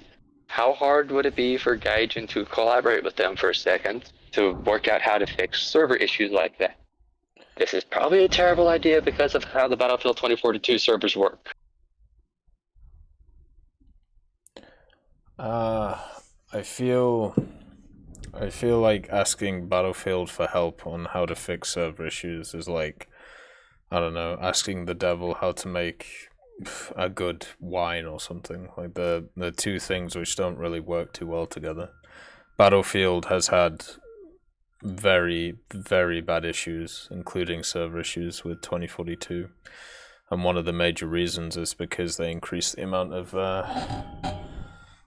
of people on one server that they have. I know some games have done it effectively or efficiently, but I'm not sure about the Battlefield guys. And I also think it would be odd to see companies like that working together, but not impossible. There have definitely been companies that have worked together to do stuff like that. Yeah. Okay. Now let's go to the recent engine sound changes. I don't know whether to call them positive or realistically positive. They sound more like real engines instead of something that a computer came up with or computer re-engineered. Yeah, I get you. So you prefer So them? I don't know whether I like them, yes, but some aircraft engines, for the props especially, I don't know. Because the P-40 sounds amazing, Spitfire sound amazing. Then when you go to some of the biplanes, it's like, I don't know.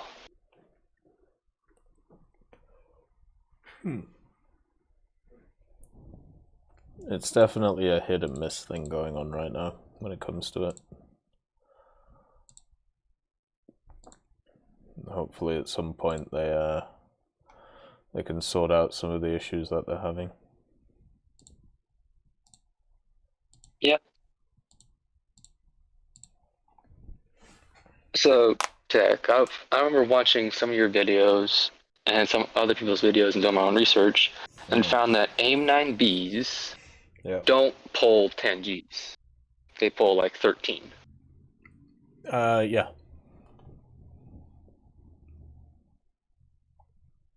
How hard would that be to fix for Gaijin? Not hard at all. They just have to change a number.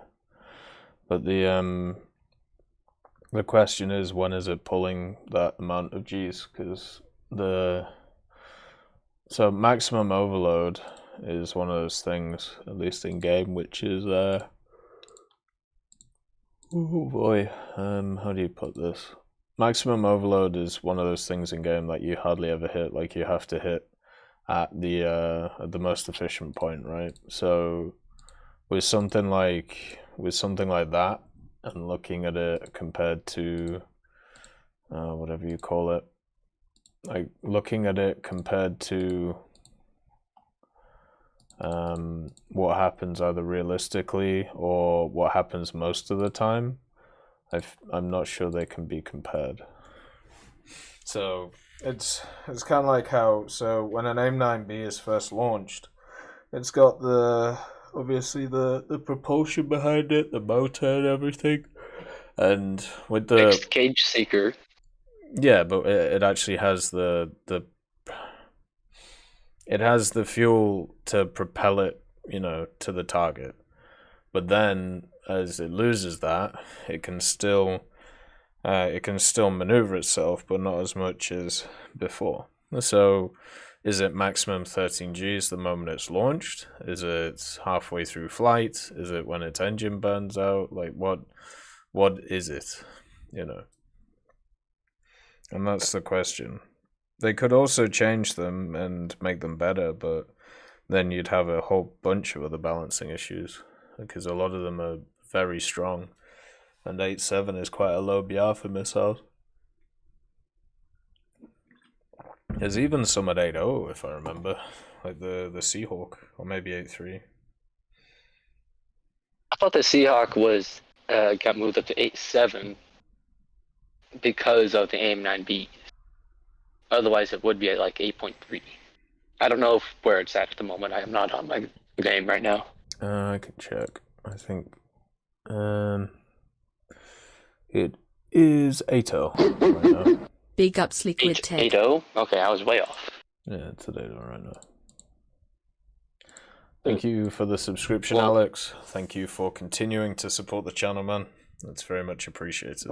Thank you very much. And happy anniversary, brother. Hopefully you're doing alright, man. Hopefully everything's good. Anyway, go ahead, Bulldog. I never see the Seahawk anyways.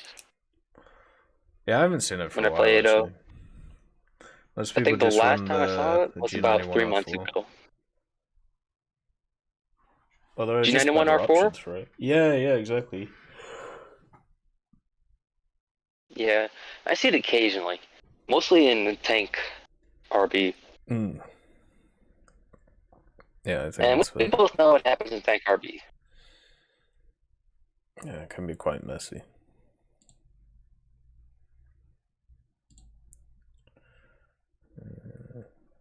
Bomber damage models. Right. Oh, tech. Do you want them to be more beefy or less beefy? More. Hmm. This is my personal survivor bias. Popping through. We've all heard the stories of B-17s coming home, 1 engine, 2 engines, chunks of the tail missing. Yet in War Thunder, you can saw off the B-17's tail with 7.92s. Yeah. Just make them more realistic, but don't make them BV-238 4 years ago sort of thing. Because I remember 4 years ago, I would launch some rockets into the BV-238 and I got hits. That was at P-39. Oh, that was 4 years ago. Shit. They could make it so critical areas of planes are still as easy to take out, but the rest of the plane is harder to destroy. That's probably what I would do with it. Those critical areas were Like engines, armored, cockpit, stuff like that. were relatively well armored. And then in the areas that weren't hit, those were armored even more based on studies because they thought, well, if it's not because they're coming home and they're hit here, that's where they're most likely being shot at. Whenever they weren't doing as much damage, when the parts that were being hit and doing damage were not being fixed because they weren't coming home. Yeah, I understand how it works realistically, or historically, I should say. But at the same time, I was around in update 1.27, I think it was. And what ended up happening there is they made bombers. What was 2.7 again? A really shit update. I can't remember it. It was one of those middle updates where they didn't really add anything. They just changed a bunch of mechanics, and they made it so bombers were pretty much invincible. You had to put all of your rounds into one just to kill it. They also added in a bug where if you crashed the bomber into the ground, you would instantly get 20,000 RP. Because, you know, people always think that there's ridiculous bugs in War Thunder today. But the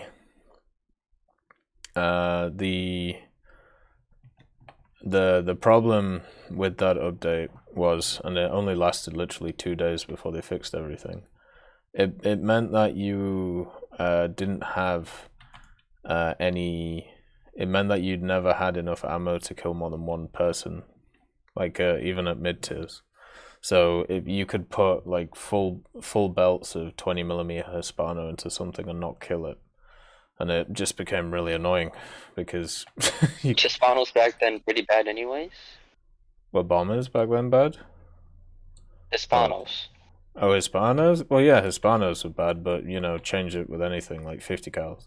You could put like all of the rounds of your 50 cals into a bomber and it wouldn't kill it.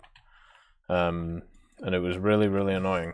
I think when it comes to survivability, the way to look at it is people should try and modify the routes that they take in bombers instead of having to rely on armor, because it's super frustrating, like relying on, or if armor has to get relied on, and then what ends up happening is the bomber just literally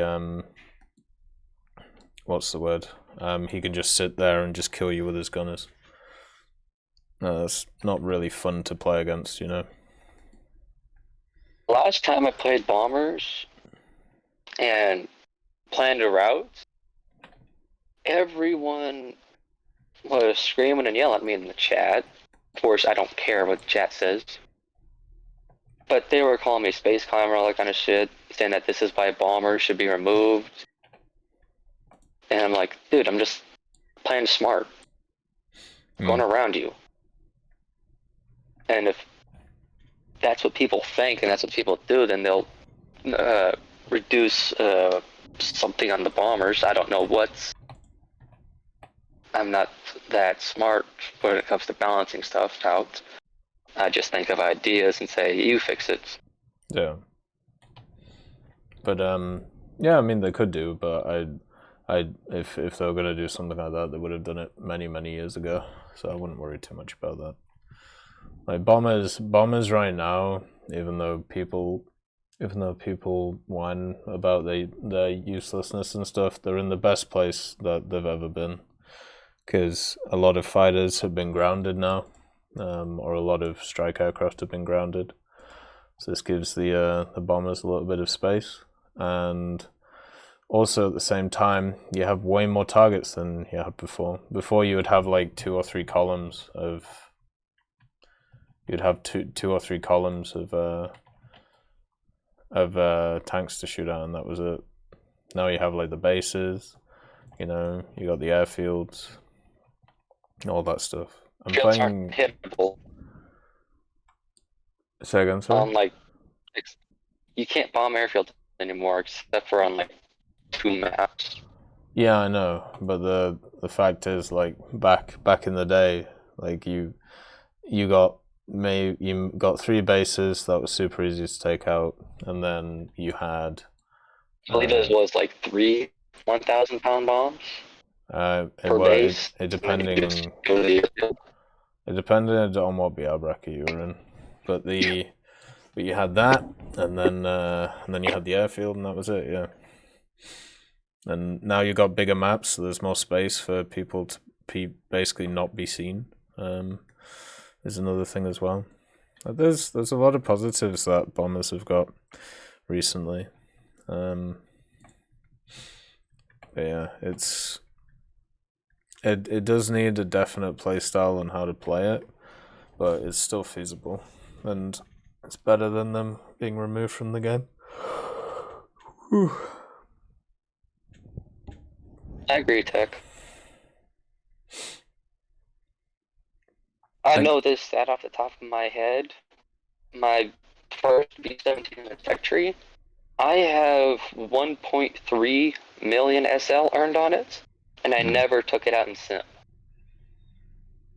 Right. I played it so much. There's like 68 games on it.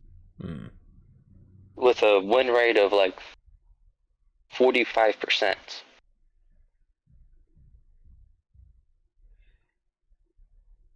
It's a bit of a... Played the hell out of it. Yeah.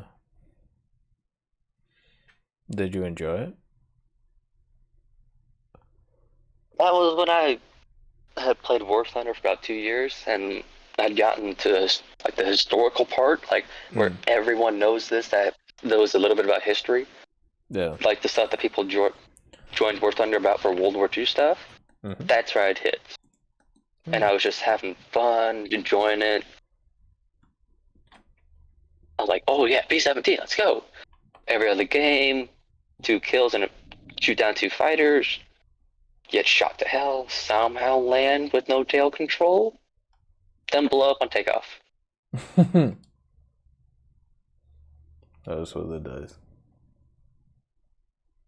Also, Tech, why can't we have like a little reticle to show us where our nose is pointed, like with fighters? But I understand that it's for guns, for a gun sight, but like just a little reticle to show us where our nose is pointing.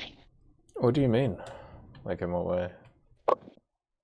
Like for bombers, you don't have that little crosshair. For like fighters do to show where your guns are pointing. Oh, you mean on the thingy sight? Like the not hood. I don't. Basically in the cockpit, right? No, you're not in cockpit view. You're just in normal flying third-person camera. Oh, you mean the cross? Yeah. Yeah, the cross in the middle of your screen, the crosshair. Yeah. Why can't we have that just like to show where we're heading? Just a little that's what I UI. meant. It's just a little navigation thing. Yeah, that'd be nice to see. I got no issues with that. Hey, Orange, nice to see you, man. Hopefully you're doing well. Yeah, why not? That'd be nice. Never heard that brought up though at all. It's an interesting thought. Alright, chaps, let's go on to something a little bit more close to home. I like British solid shot. Right. I don't know why, I just love it. I get more consistent one-shots with British solid shot compared to any other solid shot out there. I get more one-shots with it than using AP FSDS at times. But the 17-pounder, for some reason, will refuse to go through a KV-1, regardless of the KV-1, when it's slightly, just angled by 1 degree at close range. Yes. I've never been able to go through it in a game. Don't know why.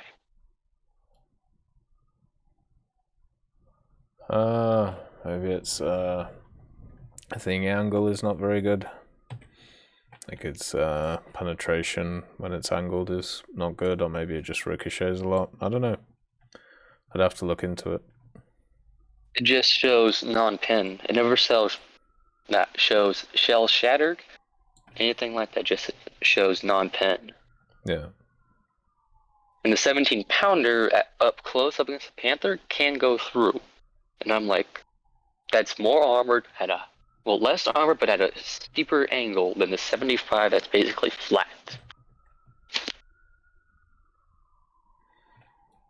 Well, why can't I go through that? What do you think's causing it? I don't know.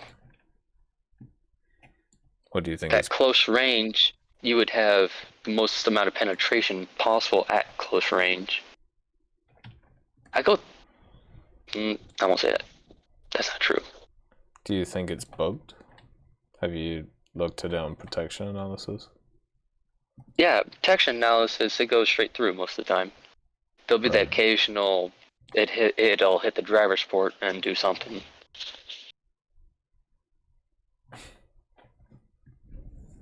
Then I don't know. I have no idea. Oh, sorry. I have absolutely no idea what's causing it. But yeah, otherwise I love British solid shot. Yeah, I don't mind it. I think it's pretty good. The last thing I got on my list is what I want this year, helicopter-wise. How about a little bird? With like 80 gems? 2 modifications, one with ATGMs and one without. The one with ATGMs, I think I can only carry like 2 Hellfires. Early Hellfires, like Bs. I think it might be a better starter helicopter than the current U.S. one because its tracking is similar to that of the Hueys. It's not as precise, or the way that Apache's is set up. So, what about the other one? What would it have? Rockets, gun pods. And I believe the gun pods can be 20 mils, miniguns, or a long barrel, single barrel 20 mil with really good penetration, similar to that of the German 20 mil that's on the top of the Leopard 2K. Yeah, I don't see why not.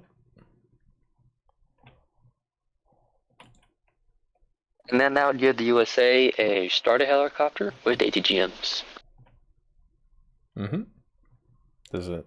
I feel like when I look at helicopter tech trees, the two that I don't really need to improve is the American one or the Soviet one. Fair point. Very, very fair point. The Little Bird is a pretty cool one. There's also, I think, a Japanese version, weirdly enough. Yeah. Also think that there is a British Little Bird. I'm not positive, but I think the British used it in limited numbers. Yeah. I think there's something like that. Yeah, there's plenty of vehicles I don't have, Bob. What's one that comes to your mind? That's a cool little helicopter. Why not we see it in game real quick? What's one that comes to your mind?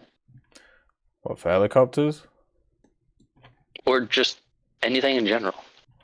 I put zero thought into helicopters, so that one's a rough one. The only one would be Chinese helicopters. Like, where are my Chinese helicopters? But there's a bunch of stuff. Like, I mean, the B-26 being brought in. That's one of the big questions we talked about for a long time. Happy to see that finally come in.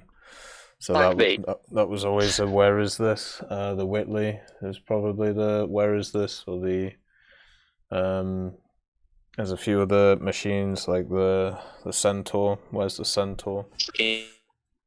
Skink, yeah. You know, where's some of the howitzer stuff? There's a bunch of different machines that I don't know where they are, or if they're being made or whatever. And yeah, it's pretty much as simple as that.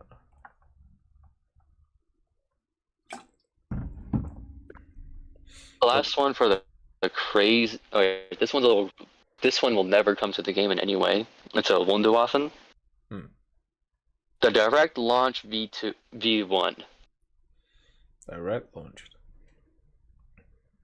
Unlike the indirect one? No, like it was meant for closer range, with almost like within visual line of sight sort of thing, within high-powered binoculars. Do you mean the ones that they put on Heinkels and stuff? No, like half-track launched. Oh, okay. Half-track launched. How I got the Clear Minds stuff, Brian. The ones on high. Oh, sorry. That's okay. So I used let's do that. I used the American PT boats and sat behind a rock. So I used these and just sat behind rocks, waited for planes, and shot them down. And I also used the SF-40 Lite and did the same thing. So those are the two that I used. The Manchester would be nice to see. But yeah, what they did is they like Heinkels, like HE-111s. They attached planes. They attached V1s to them, and they would fly over the English Channel, or try to at that time of the war, and then launch them from the air. So it gave them a bit of extended range. I did not know that. I knew about the 190 and JU88 stuff. But I did not know about the V1s and 111s. Hey, Papa the Fast, nice to see you. Yeah, it's a pretty cool story to actually have a look at.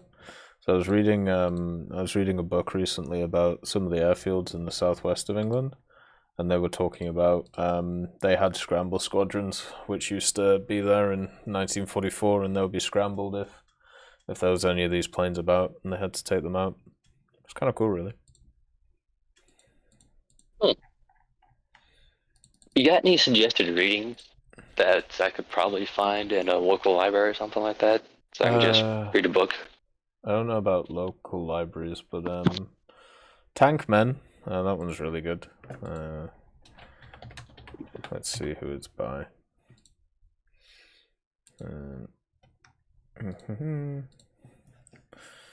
Yeah, Tank Men by Robert Kershaw.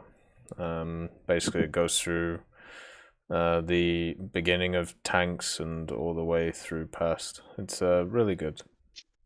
And then if we're just talking about like Second World War stuff, Kursk by Lloyd Clark. That one's pretty good. Some lighter reading if you want that. There's World War II Plans That Never Happened.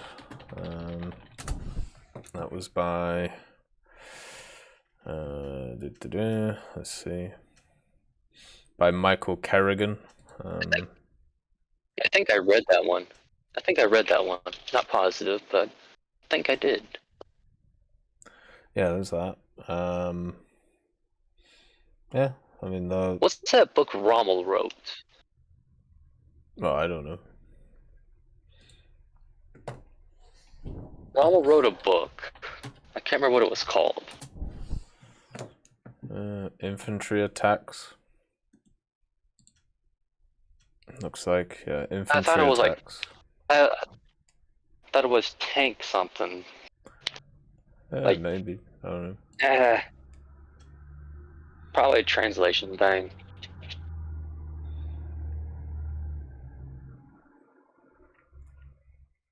So yeah, Tech. That's about it. Well, fair enough. It's always a pleasure chatting.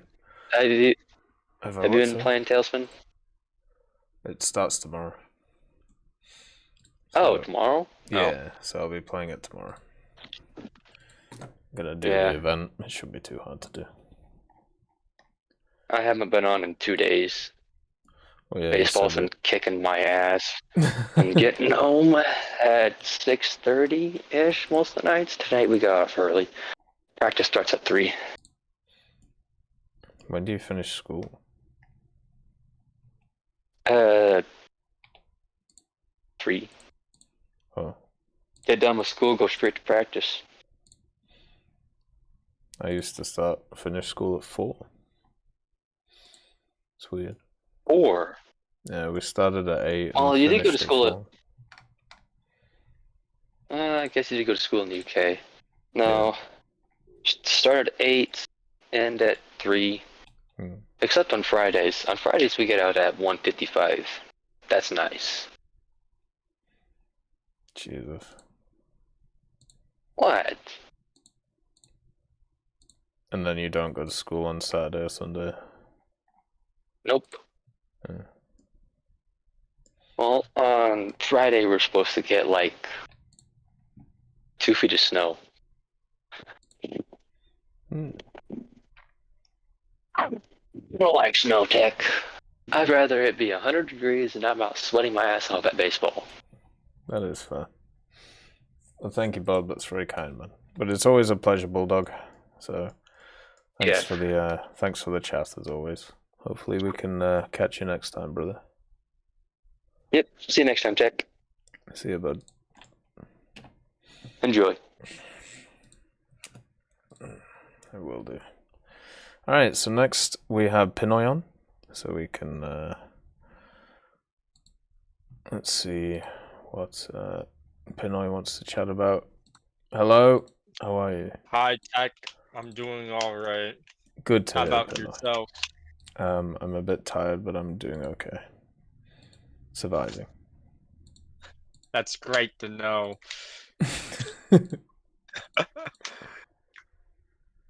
Yeah, go ahead, Hans.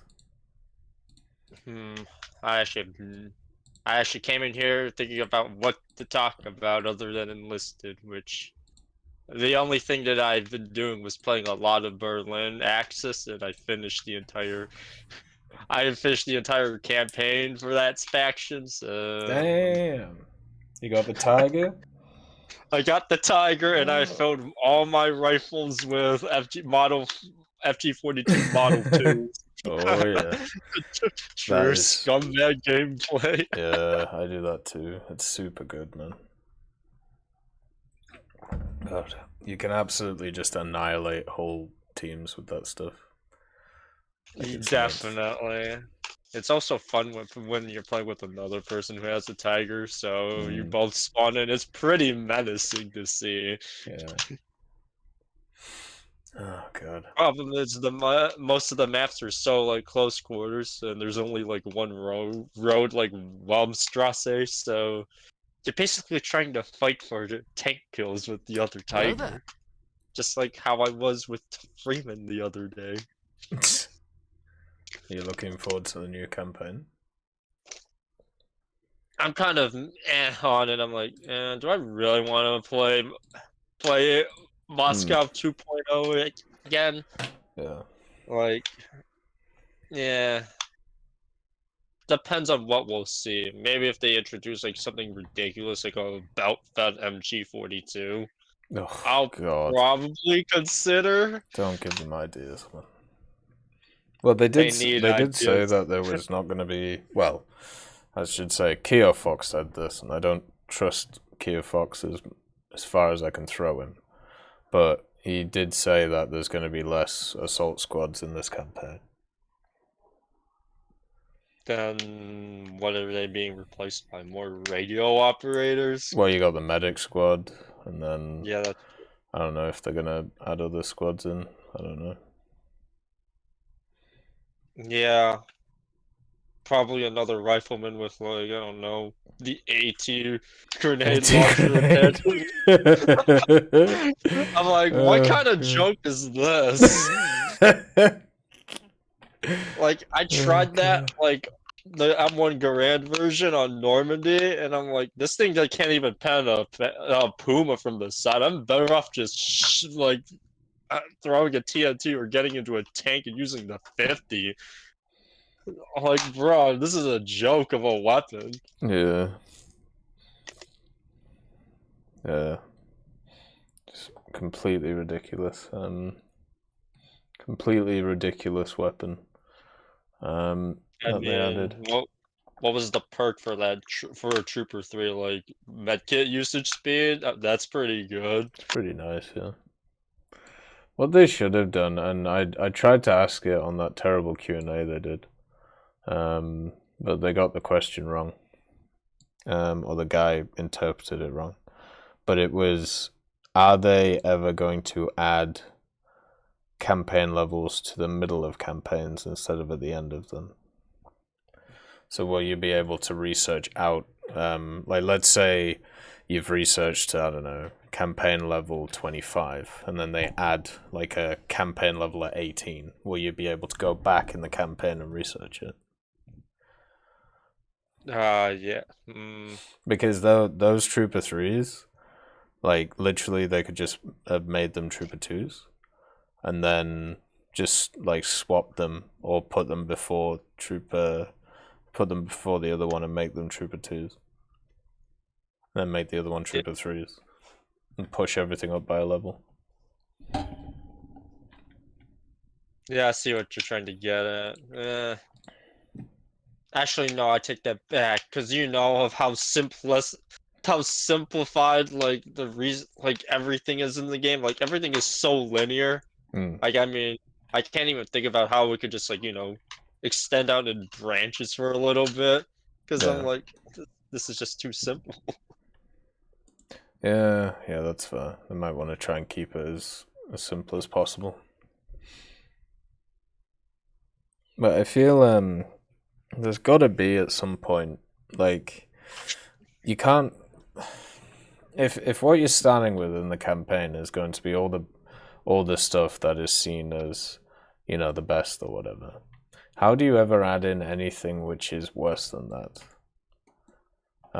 Or maybe something isn't ready, or maybe I don't know, maybe just the timing doesn't like line up. Do you just hope that the perks are good enough on like the soldiers? I don't know, man.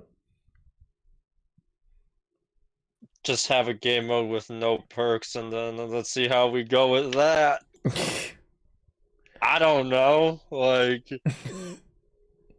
this is supposed to be a realistic game, but if you just look at it from like just remove the realistic part of it, it's just Call of Duty, except you have more lives to be with instead of just waiting to respawn.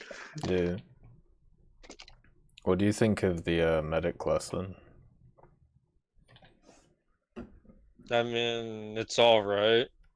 It just looks like another easy target for me to kill, I guess. I don't know.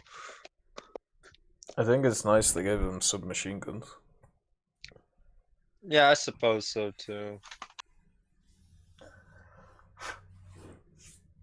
And I like the little like tent idea. But yeah, the hats are a little bit outrageous. Like, you're gonna see that from across the map. Just a bunch of people running around with red crosses on their head. Legit war crimes right off the bat. I mean, Yeah. they are carrying a weapon, so. I'm glad they're still expanding the different classes though. Yeah. I feel like they need to add I don't know, maybe one more class, but I'm not sure. Well, what would they add? Everything's- That's the thing. Yeah, what would they add? They could add like a sapper class, I suppose, and it's I don't know, maybe it destroys stuff quicker, or maybe has more use of TNT or something. Just has more carries more mods, because it's pretty annoying just like yeah. switching between one person. Like, okay, he drops a mine, then you have to switch to another person, and he has to plant the mine. Yeah, like they could do that. That would be great. If you have a link to it, Monet, I'd like to see it, like even just a screenshot or something, just so I can read about it. But the yeah, I I really hope. The one thing I really hope, 'cause if it's a Stalingrad campaign, okay, whatever. I like Moscow, so a lot of the stuff will be similar. That's fine. Like, I'm fine with the Moscow 2.0, kind of. It's annoying. At least we'll probably see like T-34s, KVs, probably Panzer II Panzer IV F2s. Can you imagine a KV in this fucking game? In Enlisted. Can you imagine how annoying that's going to be? Like... Hey, at least we could probably get Engineer 3 and build a Flak 88. Well, we can't do that in even Berlin, so I doubt it. Oh, fuck. Damn. But the what's the word? What was I gonna say? Yeah, the thing that I'm looking for is I want to know how the maps are, and I want to know I want to know how different, like, the styles of the different campaigns are going to be, and those whatever CBT packs they bring out there, they better not be fucking motorcycles. Imagine motorcycles in like the streets of Stalingrad, like, bruh. Like, they'll just do crashing into rubble like every, I don't know, 30 seconds a minute, probably even less. Well, let's see, so the CBT packs in Moscow were the 2 SMG squads, right? The assault squad. Yeah. And then and then for Normandy, what was it? Was it the Browning squads, the machine gunners? Yeah, the Browning squad. Well, and Berlin to be was honest, the assaulters again. Yeah, it was assaulters for Berlin. And then Tunisia was the motorcycles. They could do. I would like to see like an engineer premium pack, or like or a medic, as I said. Like a medic pack could work. It could work. See how the class works for CVT. And they're also technically assaulters, so like 4 medics. I Basically just 4 hope they don't assaulters. pull. I just hope they don't pull the same shenanigans they pulled in Tunisia, where they're like, "All right, we'll put in this medic squad and replace." That usually would replace engineer, but put engineer at level 9, like in Tunisia. Yeah, they I'm just better like, not do that. I'm just like, why would you do that? Nobody uses the AT rifles. Yeah, that would be super annoying actually if they did that. Like I understood with the radio operator in Tunisia, like, alright, yeah, we'll test out the smoke mechanic for a bit. It shouldn't be too hard to reach engineer. Then we see engineer at level 9, like, that's a pain. That's already a pain. Yeah. Yeah, they better. Yeah, they better not do. They better not do engineers at like level 10 again. God damn. That was so terrible. Yeah. I think it put a lot of people off the campaign. Yeah, I think that was the main turnoff for me until I finally like reached it. Then I kind of played a lot of Italy. Gotta play them underdogs to keep the people fun, even though it causes your sanity. Oh god.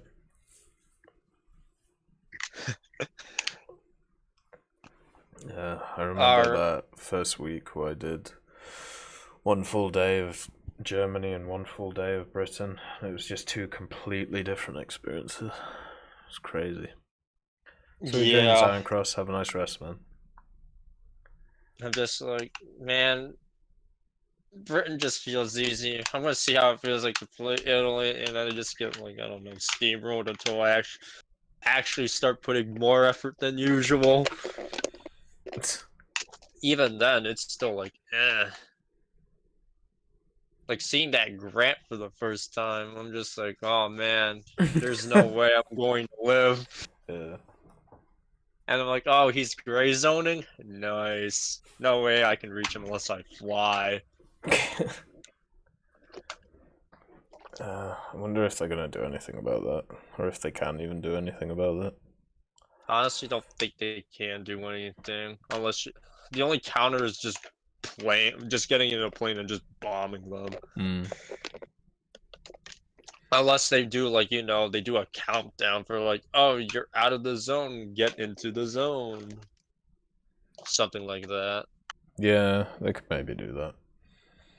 After a certain Problem is period of time. probably someone would just, you know, be like cheesing the timer, like, oh, I'm only like 5 seconds out. Then he just drives back into the zone, then reverses back in. Yeah, probably. I mean, at least you're predicting the movement.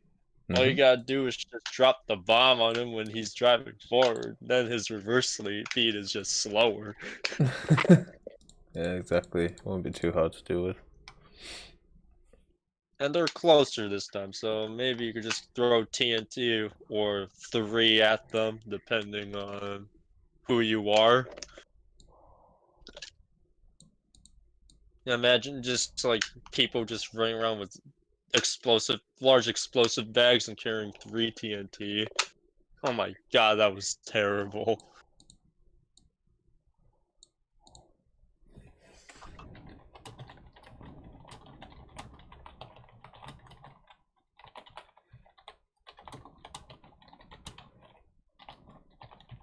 I hope they don't nerf the TNT again. Hello there. I hope so too. I think honestly probably the best way to go about it is just give the TNT to the bomber, but double the amount of explosives he can carry. Like if you give him the bag instead of like carrying 3, he can carry like 4 or 5.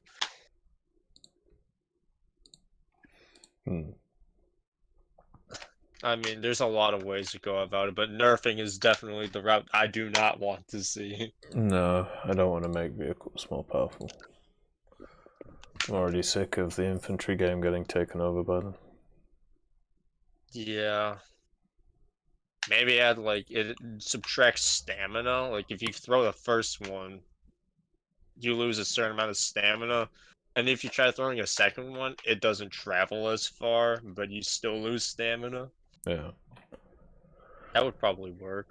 But then the guy would probably be, like, a little closer to the point to abuse the bots, but there are other... I mean, there's a lot of counters. It's just annoying to deal with.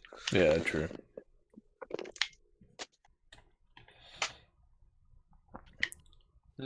I think that's going to be it for me today. I got to finish this Model U1 position paper. Oh, fair enough, bud. Well, it's always nice chatting, Pinoy. Hopefully you have a good evening. Yeah. Man. You too. I'll see you later, Tech. See you, brother. Enlisted versus War Thunder, they're both very, very different games. So it's kind of hard comparing them. I obviously prefer War Thunder just because it's more around the types of game that I like and more around the history and stuff that I like. But yeah, they're both very good games, just very different from each other. All right, let's get Eaglebird on. See what Eaglebird wants to chat about. Yo, what's good, man? Oh, not much, man. I'm doing all right. And yeah, sure, Mono, if you want to, go ahead, man. Yeah. But yeah, I'm feeling good. How are you doing? I'm doing all right, man, dude. Top tier, man. I got into it a while back ago, and it's so damn slow. Like, I got the IPM one. I unlocked it. I unlocked it like a few days right before they nerfed it to 10.7. So I had to get that, stock grind from 10.7 onwards with heat shells, and it was atrocious. Oh, I can imagine. Isn't is the armor like useless completely? Because the Yeah, it turret, is, yeah. she can pen through it, and then the hull, for some reason, the shell just shot traps into the turret. So I'm like, wow. Yeah, the armor's useless on the IPM one.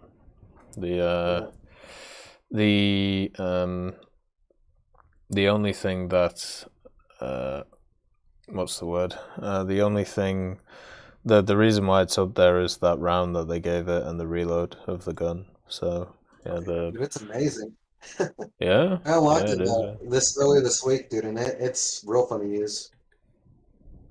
Yeah, but it's crazy, man. I know you don't like talking about this too much, but it's crazy what's happening right now. Because I've been trying to play, man, and it's like playing against AI. Like I can't even talk to anyone. Like, Yeah. you know what I'm saying? And then I was doing some squadron battles a while back, and then we're like, oh wait, chat got turned on? Like, what's going on? And we're like, oh wow. And then like a few hours later, they turn it back off, and I'm like, wow, that's something. Is it really that bad with the community to where they turn it off a few hours later after they've turned it off? Yes. Or turned it on? Because there's a lot of kids, and there's also a lot of, I don't know. I've never understood it. Like I don't know why people do what they do, but yeah, it was super bad, especially the first few days. They've even on the forums, there's a bunch of it locked right now because they opened it, and everybody started talking about the stuff, and then they locked it for a day. And then they opened it again, and then everybody and then they just went straight back to talking about all the stuff. And then the day after, they did the same thing, and then they're like, "Oh, fuck you! We're locking it for a week. Like, go away. Like, you obviously can't follow the rules." So, yeah, it's basically how all this stuff is. Like, it's pretty bad. Well, nice talking to you, man. I have to go take care of some stuff. Just wanted to stop by and say hi. Yeah, it's all good, man. Thanks for coming on. See you later, brother. Have a good one. All right. And then let's get Carver on. See how Carver's doing. Have a little chat. Right. But yeah, it'd be nice if you could translate that money, just so if there is an actual, if there is something for it. How are you, Carver? How you doing, man? Riz? Say again, sorry? Sorry, just had a brief glitch in the matrix here. Everything sort of stopping when the channel turned on. You know, It's all good. you got to remember, I'm in a third world country with third world networks. You guys even improve that stuff? I heard that they were doing something over there. Like, Yeah, the NBN, but that's your typical politician's wet dream type policy. So it's only going to really be that'll do rather than something actually good. Right. But of course, that's a personal opinion and does not necessarily represent the opinions of any organisations or. Yeah. I get it. Oh god. So what do you want to chat about today? Cheapest. Well, since we last talked, I think when I was inside your squadron, I was one of the ones who sort of used to avoid planes, and I finally started doing planes. Yeah. So I've got them all up to sort of just getting into jets in England and sort of around that 5360 mark in most other countries. It's actually quite incredible. The jets are actually not as bad. Oh, the planes and air realistic are not as bad as I thought. No, not at all. I thought air realistic was a pain in the ass because you drive for or fly for 5 minutes to get to the battle and then you die. But yeah, it doesn't seem to be that bad. The thing I get really cranks my gear, so to speak, is the fact that some vehicles are what you call more efficient than they should be. Right. So do you mean there's like a really defined meta, like in the thing? Yeah, like those Japanese premium zeros, all the A6M5, M6. I don't know, what are they up to? Them 99 now. Yeah. All of them seem to have. Yeah, they just seem to have amazing turn rates and be better than they really should be. Yeah. Compared to the planes they're going up against. The attacker, the British attacker, is meant to be flaming fast at low level, 960 k's an hour. Well, it probably could be if you got an hour or two to get up to that sort of speed. It's and I'm not sure how realistic that is. I'm sure that the attacker could actually get up to. Or the the jet, the attacker. The 701. Yeah. I mean, you can understand it being slow to take off because the engines weren't exactly what you call super powerful. But once it's up and flying, it takes like 5 minutes to get from 300 to 600 k's an hour. And yeah, that's just a little bit extreme. Yeah. So yeah, the tanks also, I find that tanks over 9.3 seems to be a submit yourself to the pain for a few games a day and then go back and equalize yourself with something more fun, like 2.7 British, bring out the Archer and have a laugh. There was somebody talking earlier about the 17-pounder. Yeah. Not penetrating the KVs and whatever. He should use the Archer. That penetrates everything. Yes, your teammates laugh at you and shoot you with machine guns and so on. Yeah. But you can just blow up everything. I mean, even King Tigers, you can penetrate them with that right place, of course. But yeah. So it's I think the game's not too bad at the moment. Some bits with the crashes. I'm not sure if anybody else has had the crashes. I took a picture the other day just so I could be prepared. It's the good old fatal error, freeze detected, call stack, 5 frames, blah, blah, blah, blah. Oh yeah. And it comes I up get with. that. I mean, what is it? God knows how many of those reports I've sent off to Gaijin about, yes, I get this, here's all the information, and it still happens. And I think it's been happening for the last 18 plus months. I used to get those. There was something in my files, like there was some kind of conflict where it was for a specific texture in the game, and because it was corrupted, it wouldn't load me into the game. And it was super annoying because I would check my files, it would fix it, and then the next day it was broken again. Like I don't know what caused it or why it happened, but it was super annoying. Right, so I checked the files recently and I don't think anything changed, but okay. So yeah, it was just, I did watch a video the other day, the one that needed to be censored for language when you're talking about people. Yeah.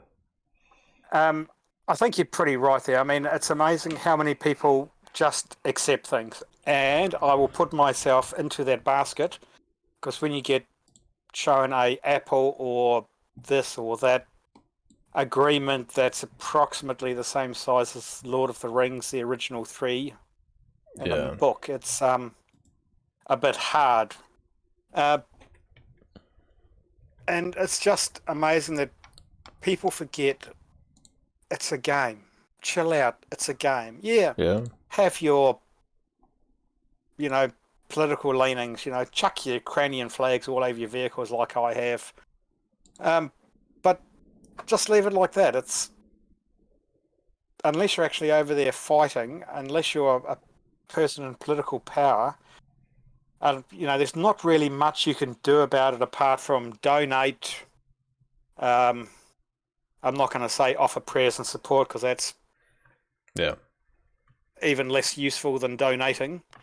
And just, play the game to chill out. Some people are going through a tough time, and maybe they just want to go out there and blow somebody up. Don't call people a cheat because they shot you through bushes. Just, I'll have to remember you can shoot through bushes, or I can shoot through those houses. Learn and adapt and chill out, have fun. It's a game. It's like Mario Kart's, only with bigger caliber artillery. Enjoy it. Yeah, I think that's basically it. The main thing when it comes to it for me about this whole thing about locking chat and all that stuff, I cannot understand the mindset of the best place, or the place where I think it is good to discuss or talk about politics is in a video game, where you have like limited time and limited time, and also limited access to the same people over and over again, in like games and stuff. Like why would you use that medium to be able to talk about this stuff? It makes no sense to me in my brain. Because you're a small-minded individual, and that's the only thing you want to rant and rave wherever you are. It could be, yeah. Like not could, you, but no, I understand. them, if you know what I mean. It could literally be that, yeah. Like So, it's yeah, on the it's, mind and have to blow. It's like those people who they seem to talk constantly. Like they have what's the word? They have to describe everything they're doing. Like I don't know if you've ever met them, but yes, I have met some people like that. Yeah, it's super weird. It's probably people why I like get that. the I'm not sure whether associate disorder, conduct is an actual thing, but with people like that, I sort of disassociate with what they're saying, and I unfortunately means I have to ask them to repeat. I'm sorry, what were you saying? Because you just completely turn off, and it's I do that too. Just, I think that's pretty natural. I think everybody should just chill out. It's only a game. Go in there, blow somebody up, get blown up in return, come back, revenge bomb them, get shot down by them, laugh. Although with the economy changes, that's a little bit harder to do. I was one of the ones who voted for the leave it as is, because that means you get a bigger bonus for winning than for losing. But you actually try to win. Since those things have been dragged together, I am sure that a lot of people out there are not putting in nearly as much effort, because you barely lose money, so to speak, if you lose. So just go out and bail out whatever. It's really annoying. Had a a game which was probably my best, and I'll call it high tier because it was 9.7. Yeah. I've got all the other ones researched, but until I get something spaded, I don't move up. Yeah. And I killed 5 tanks without being killed. Yes, this will be worth some money. Yeah, 30,000. What? Yeah. All that for 30,000. I will agree it is a little bit demoralizing. Like we had a game the other day, like Alex and I, where between us we got 18 kills, and I got about 8 or 9 or something like that, and I had 40,000, and that was a full basic 25-minute game, and ground, high tier Abrams, and it was just like, I feel like maybe a few more awards or bonuses or something, maybe just something a bit more for a game like that, Yeah, well, the PvP rating that everybody's got underneath your card, your player card. Yeah. There's a PvP rating in there, and it states underneath the rating is calculated based on SR rewards in the most successful games and grows every time the rating of the battle is higher than the one of the player. My PvP is actually pretty high because I always get up tiered. And I think I've told you about that spreadsheet I was doing for a while, and I've just given up on that because it just makes me cry. Both for the fact that I was actually doing it, and I was anal retentive enough to do it, and just because the average number is still about the 0.74. And, why can't you have, if you do more and more battles, why can't you get progressively bigger bonuses? I.e., if you've done 10 battles at 1 BR higher, the 10th battle should be worth more than the first battle if you do the exact same things, because you're putting up with this shit. Yeah, I think so. Some kind of, I can't remember. Regressive is the other way, but what's the other, the opposite of regressive?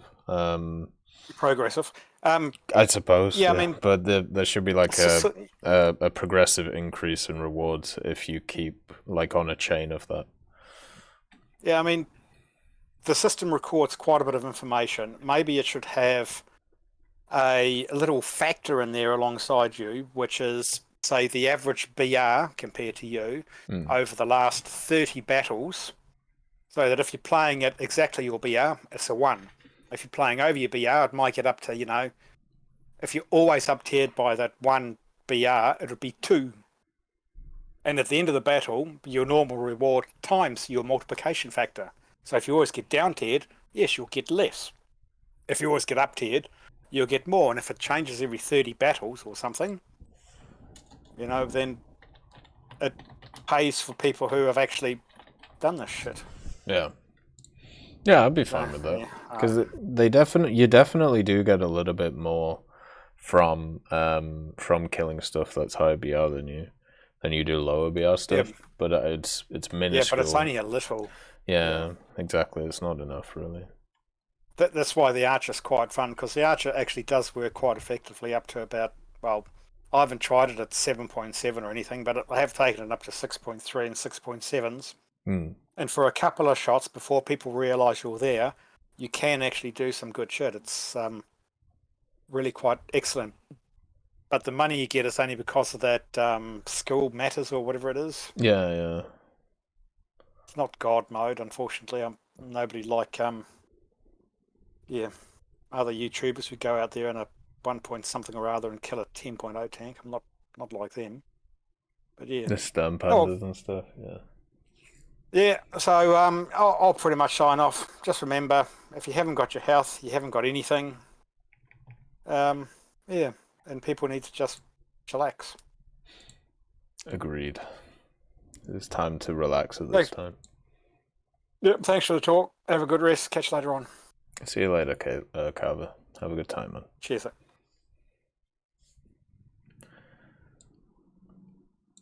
Alright.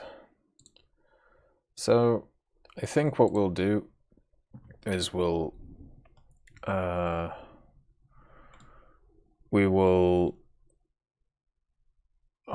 finish the fireside chat here. It's been a good time. We've had a lot of good talks and everything. a decent amount of different topics this time, actually, so pretty happy with that. And we'll continue streaming just for a little bit while I sort everything out. And yeah, pretty much as simple as that. But there was a lot of good stuff today, like a lot of different topics, and even some topics I haven't heard before, which is not something that usually happens. I gotta be